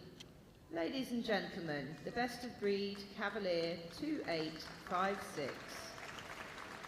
Now Dr. Schemmel turns his attention to the first of the Chihuahua varieties. The first of the 2 breeds of Chihuahua. This, the long-coated Chihuahua, very confident and outgoing dog, and their personalities really do belie their small, tiny frames, and probably the Chihuahua believes it's actually more like a wolfhound to its own mind. Much of the Chihuahua's history. So they may be the smallest breed in the world, but they don't know that. They're full of confidence, full of character.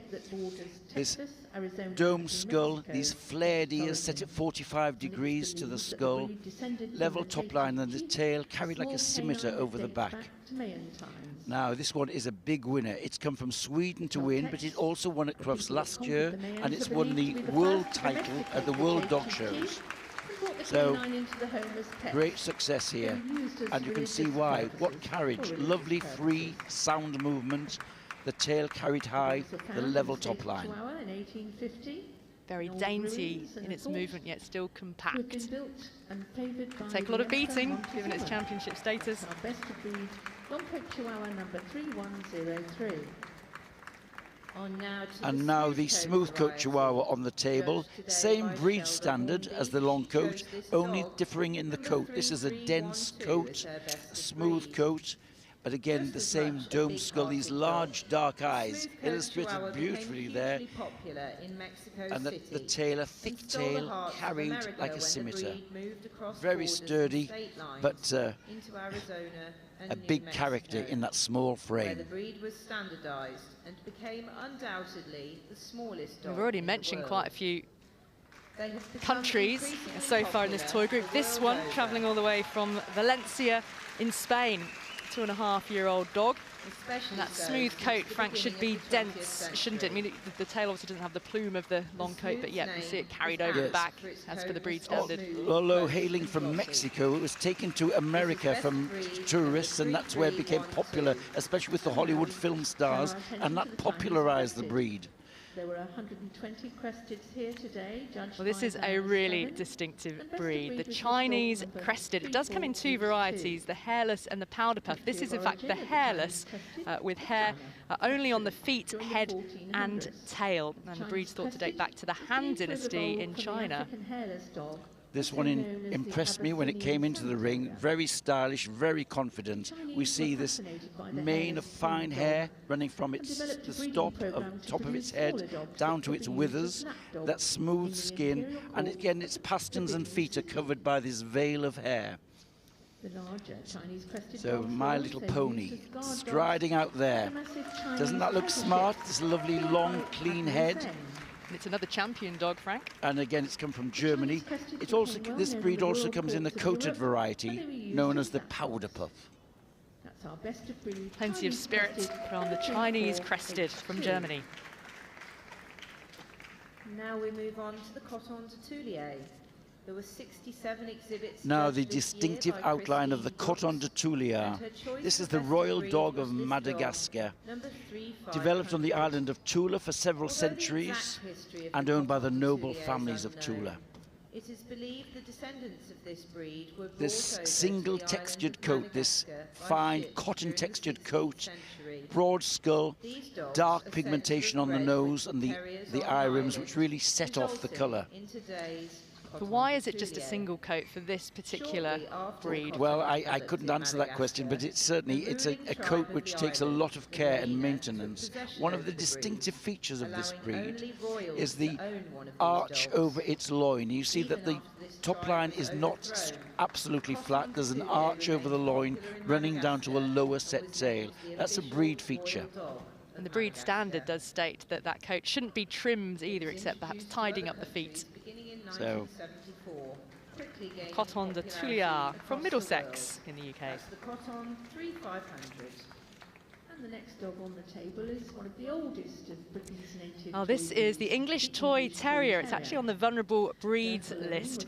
In 2023, 93 puppies were registered, which was an increase on the year before, so that is hopefully a good sign. It has its ancestry in the Manchester Terrier.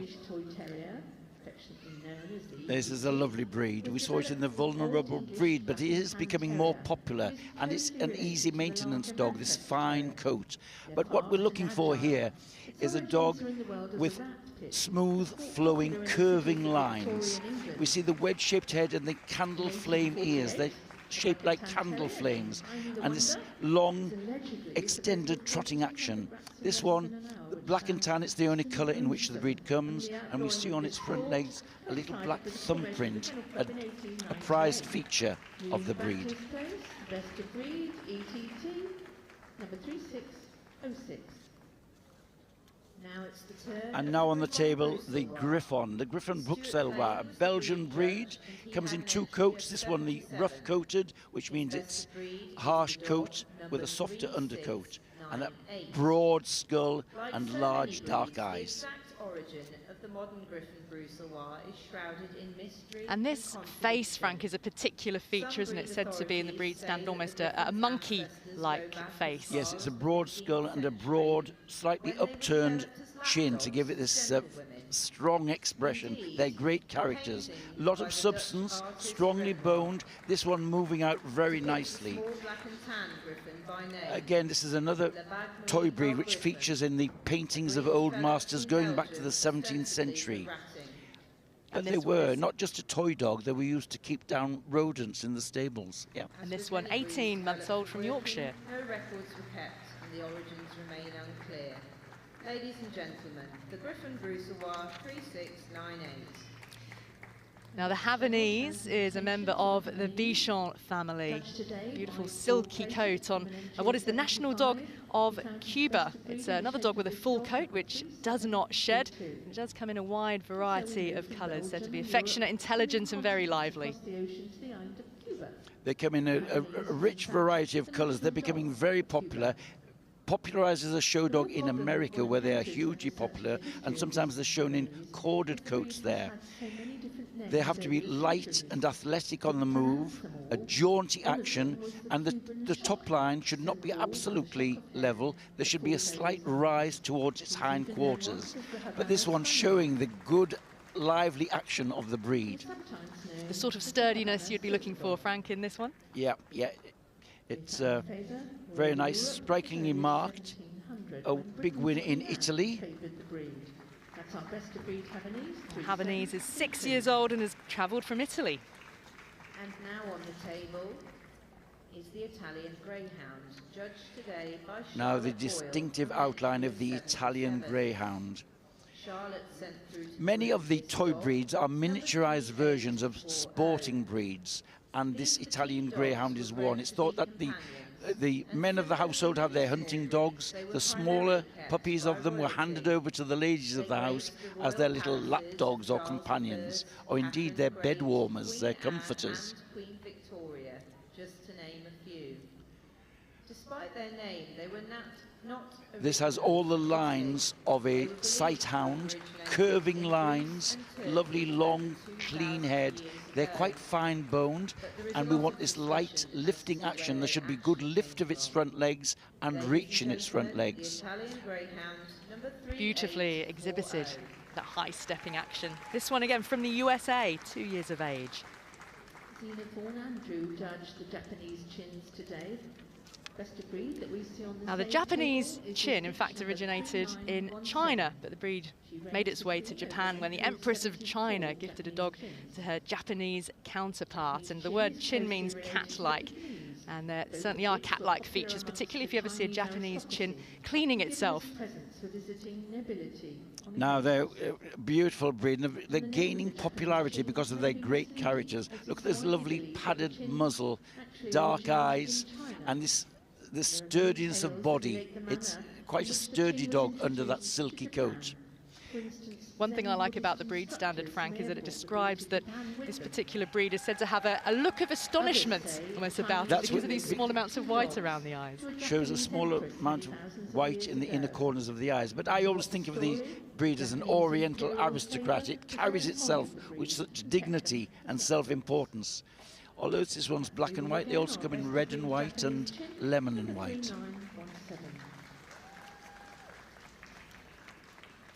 Lorraine Gillespie was the judge for Now here is the other Royal Spaniel. We saw the Cavalier earlier. This is the King Charles Spaniel. They were shown together until 1944 when they were separated. The King Charles, as we see here, is more domed in the skull, shorter in the foreface, and slightly smaller all through. Written references have been made as early as the 1500s. And this one, Frank, from North Somerset, it hasn't travelled as far as some, at 2.5 miles. From a famous kennel, but here we have the sturdiness of bone, this dome skull, nice finish of the lips, and a very happy temperament. The breeders have done great work to improve the temperament of the King Charles. This one, the Blenheim again, we also see them in black and tan and ruby, and also in tricolour. Another small dog with a huge heart. The best of breed winning King Charles Spaniel 3965. The next dog on the table is the Lurchin. Another dog with a very distinctive outline, the little lion dog, the Lurchin. And again, the way the coat is trimmed, it leaves that mane and a plumed tail.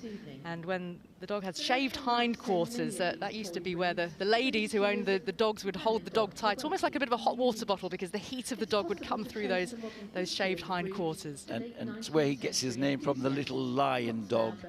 It's thought that it comes from Germany. But some say that it originally came from China and resembles the lion of the Buddha.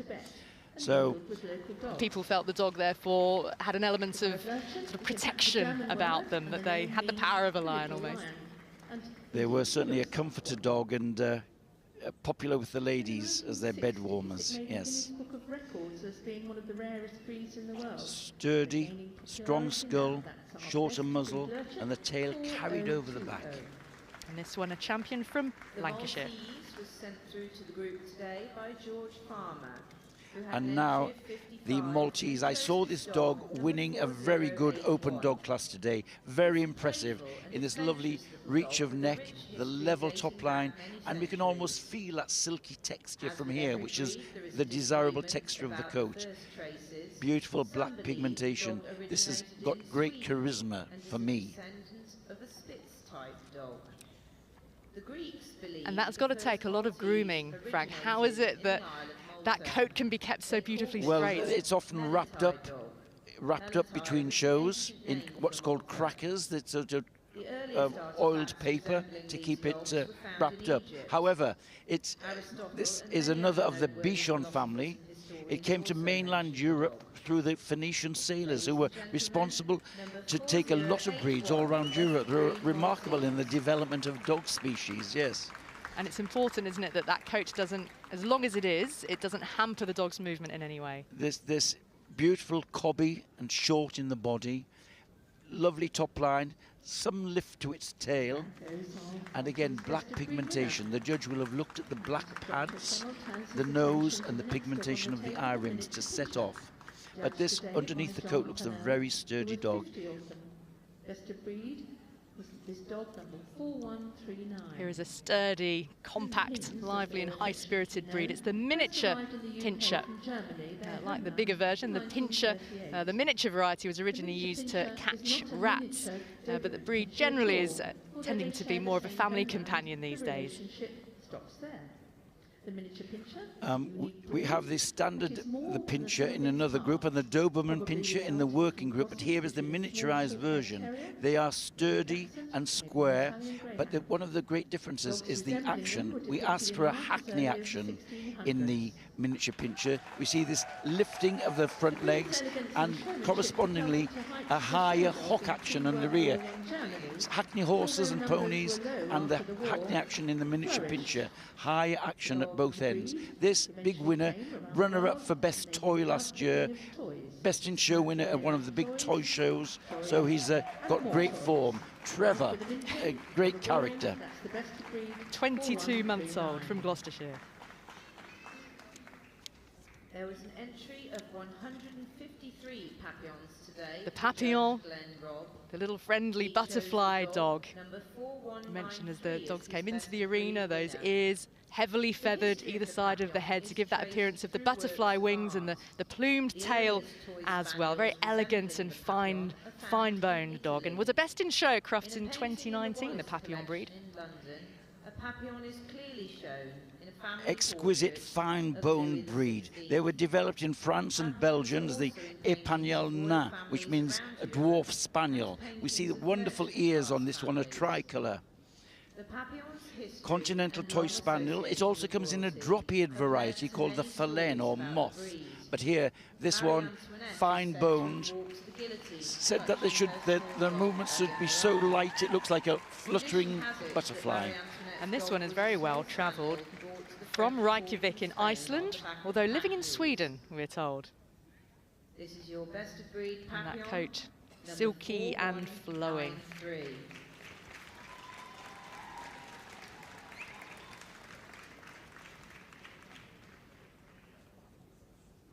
Now we turn our attention to the Pekingese. Marie Peterson was the judge. And now on the table, the Pekingese, the Oriental aristocrat. The judge just looking at its head shaped. It should be a shallow head, flat skull, large nostrils and large eyes. And just feeling the chest there, it is a low-set dog with a lot of substance. Underneath the coat, it is a sturdy bone, strong hindquarters. The coat shouldn't be excessive. We see the judge just lifting it up there. It's a dog which carries a lot of substance, especially in the broad chest and front. It's light in the hindquarters, and that gives it a typical rolling action on the move. Emperors wanted a dog that looked like a lion, and a lion This one a 4-year-old from Forest of Dean in Gloucestershire. What would count as excessive, Frank, when you talk about that coat shouldn't be excessive? Okay, you should be able to see the shape of the body, and it should not mask the shape. The dog should be wide in the front and then leaner in the loin. It's a pear-shaped body with lighter hindquarters. You should be able to see that shape. It shouldn't just be a mass of hair. You can see that rolling action that moves across the carpet as well. See, we don't want any exaggeration of any feature, and that includes coat. It shouldn't be over-coated.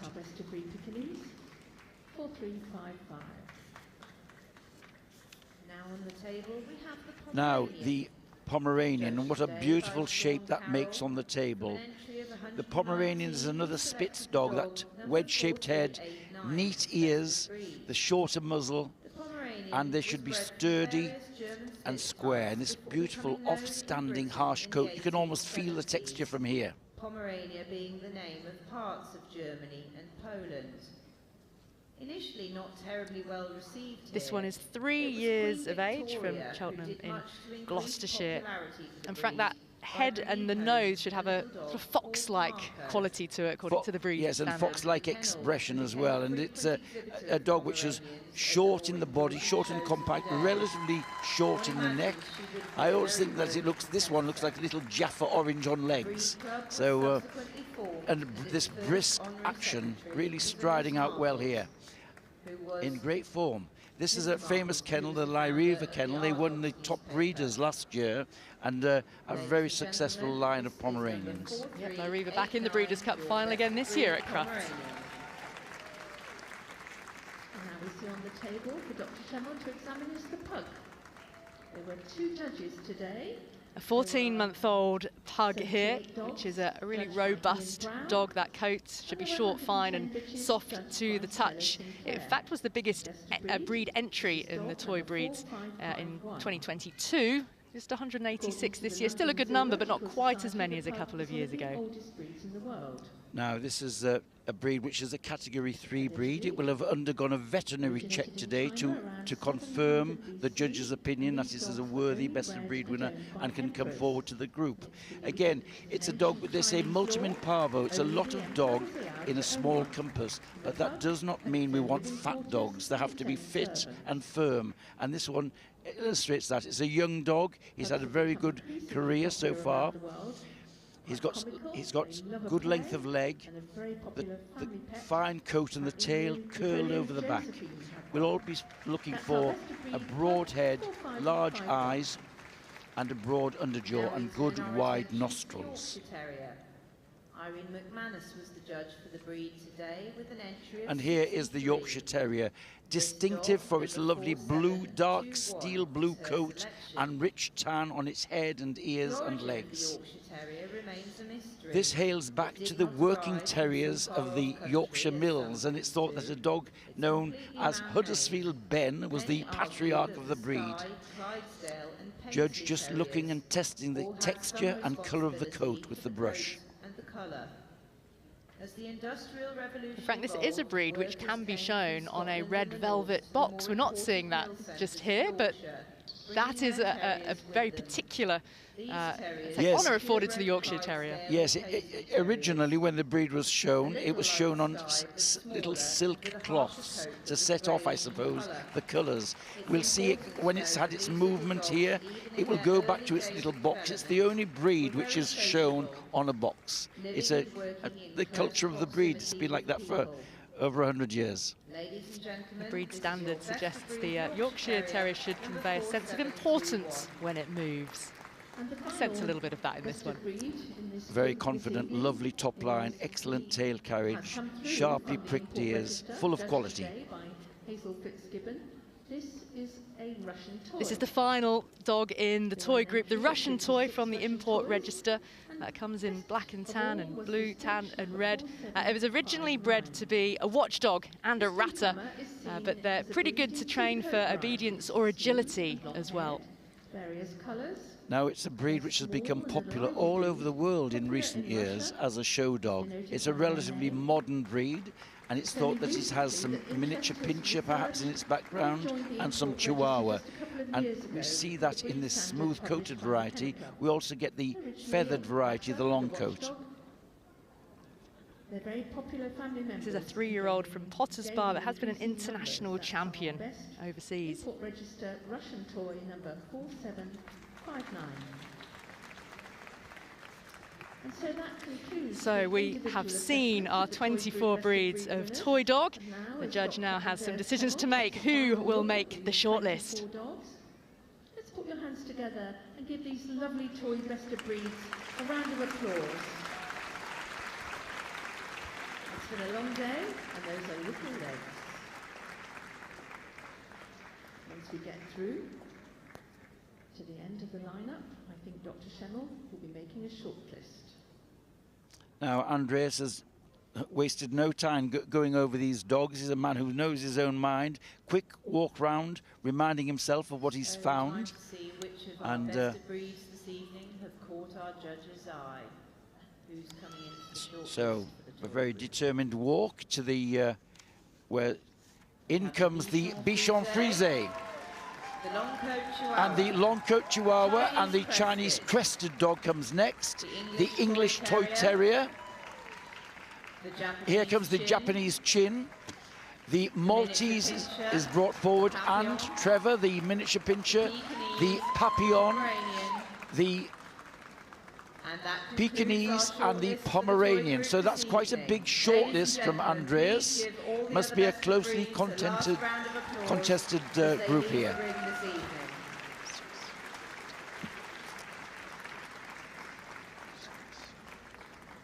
So we're now going to see a little more movement from each of our shortlisted.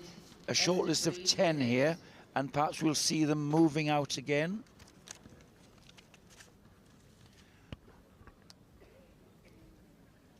More of a long list, Frank. Does that suggest that the judge is finding it a little more difficult to be clear in his mind about who's the strongest contender? Well, as I say, there might be a close contest. There might be, he might like a lot of these dogs. But here is the Bichon Frise, big winner. He's won several toy groups since he started his career last June. Yes, the 4.5-year-old. This is King from Preston in Lancashire.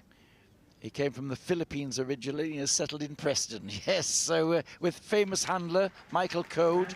He's won toy groups at Crufts before with Bichon, so he's very familiar in these surroundings. And here is this very lovely long coat Chihuahua, full of confidence. Yes, this is the one from Sweden. The pet name is Million, 3 years of age, and is a world winner at Crufts, a champion dog. And do continue to give these lovely little dogs great character, full of confidence. Final lap round the ring, showing off their and here, very stylish, is Chinese crested. This one has travelled from Germany.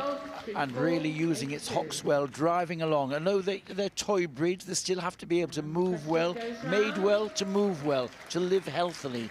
It's not just a dog show about superficial grooming. It's about healthy, well-structured dogs. And here is the extended trotting action of the English Toy Terrier. Yes, being fit for function is an important part of Crufts, isn't it? Judging against the breed standard, but could this dog still perform the function for which it was originally bred? Well, I think he could still be a good rat. And here's this lovely little Japanese Chin, uptown girl. Sent through to the group by Zena Thorne-Andrews. Sturdy, silky coated with this lovely face, with this padded muzzle. So round they go. That's the Japanese 5.5 years old, the Japanese Chin. And Andrea still owns some Japanese Chins and shows them. And here is the exuberant Trevor with his hackney action, the miniature pincher. I think you're a fan of Trevor. I do. Well, I like his character and I like his name. It's so untypical for a miniature pincher, German miniature pincher. There we are. Stylish, hackney action, great carriage. Trevor is a show dog. Sorry, Trevor is a champion dog. Now, and here is this very nice Maltese. 4081, sent through to the group by George Farmer. Yes, 4-year-old Cooper is our Maltese. Travelled from Almeria in Spain. Holding its shape all the time, this lovely level top line. And the 3-year-old Papillon, named Rafa. And really showing off that those butterfly wings of ears it has there as it goes away from us. In beautiful coat and fringing. That's your best of breed Papillon. What exactly are the handlers hoping their dogs can do at this stage, Frank, to impress the judges after Well, the the handlers themselves have to keep cool, and here is the very dignified rolling gait of the Pekingese. It gets that rolling gait because it's wider in the front, narrow behind, and that solid body gives it a rolling action. Another champion dog, this one, a 4-year-old Jamie, almost as good a name as Trevor. And again, a famous kennel, the Winnie Mee, the handler here. Pekingese kennel have had many big winners. Indeed, best of breed at Crufts in 2023. And the last of our shortlist to move now, sent through by Sean. And for something completely different from the rolling dignity of the Pekingese, the buoyant, brisk action of the Pomeranian. So, in beautiful coat and colour. Well, you mentioned the colour, Frank. Does it surprise you to know the pet name is Garfield? Oh, right. Seems appropriate, a 3-year-old. Another champion dog. Strutting his stuff. Oh, absolutely. Very soon we'll know which of these Talk about personality. This is a dog who feels he belongs on the green carpet. toy dogs shown here today at Crufts. So, out come the boards. Now means our judge has his decision made. I think this is a very strong group, so let's see what Andreas comes up with here. Who's going through to best in show? Goes to The Papillon has won the toy group here. How marvellous. Well, we have had a Papillon as best in show before. There's a chance for the breed to do it again on Sunday night. And who will be group 2? In second place, it's the Pomeranian, Garfield, taking second place. This is a dog 4389. Yes, the 3-year-old from Cheltenham in Gloucestershire. And for third spot, the lovely long-coat Chihuahua. Sent through to the group Yes. by Amy Davis, 3102. And for fourth place, it's Trevor. Trevor, the miniature picture, gets into the cards here. Fourth place. So what a very good toy group that was, I think. That's made you very happy, Frank. It has indeed, and you know, wonderful quality toy dogs. And the judge of the breed today, Glenn Robb, he judged the Papillons. He's, you know, a young judge.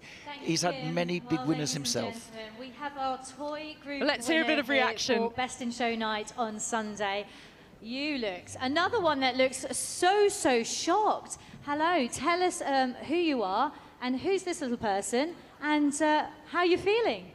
Wow, this is Rafa, and I'm Asta Maria from Iceland, but we live in Sweden. I can't believe it. Have you ever been to Crufts before? Yes, several times. And I'm guessing you haven't won the group before? No. So tell us a little bit more about Rafa. How old is he? He's almost 3. And, well, he's an Icelandic, Swedish and Danish champion. And he has never been to such a big show before, so this is our first big show. Well, I'm going to change hands because he's decided to kind of lean on me here, Rafa. And that is just the most adorable thing. He looked like he was a super showman out there. Did you really enjoy the whole performance? Oh, yes. He's just a star. And you're now going to have to probably rebook your tickets for Sunday night, is that right? I'm not going home until Monday, so... Well, that's a good chance, isn't it? Well, congratulations, Rafa. I think I'm going to have to try and prise my arm away. There he is. Congratulations to the toy group winner, Rafa. And what a lovely character Rafa looks in. Obviously devoted to his owner. And a charmingly modest owner too. Yeah, a wonderful reaction. Well, Rafa goes through to best in show. joins the French Bulldog, who won the utility group earlier this evening. As I mentioned before, a Papillon did win Best in Show in 2019, Frank. It would be quite something if there was another Papillon winning this most coveted prize. Yes, such a close proximity. And obviously has the star quality to do that. We'll see what the competition's like on Sunday evening, when I hope you'll all be joining us to watch Best in Show judging. Pomeranian runner-up in second place in the toy group. There's so much character in all these dogs. They've all been absolute champions today. But it is the Papillon who goes through to Best in Show. We will see Rafa again on Sunday night. Off for a lap of honour. And I think we've got a very excited handler as well. I mean, they've travelled a long way, living in Sweden, but a very international set of honours, mentioning being a champion dog in Iceland, Sweden and Denmark. And the Crufts attracts the best dogs from all around the world, and here we've had an example of them tonight. Wonderful.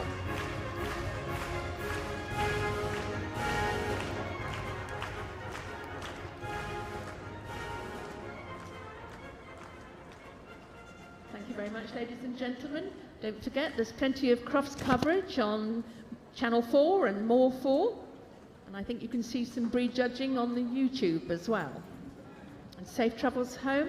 We hope to see you again tomorrow.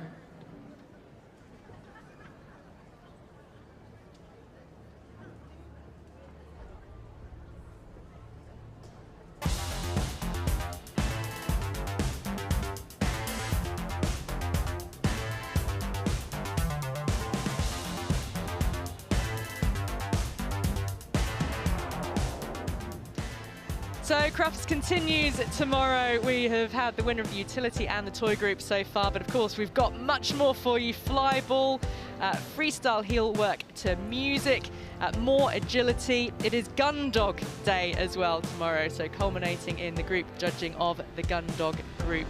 The action all gets underway for you on the YouTube from 8:30 in the morning. There's Breeders' Cup action as well, plenty for you at Crufts on day 2, but we've had a fantastic day 1. Crufts is back and it's just as good as ever. We'll see you again tomorrow.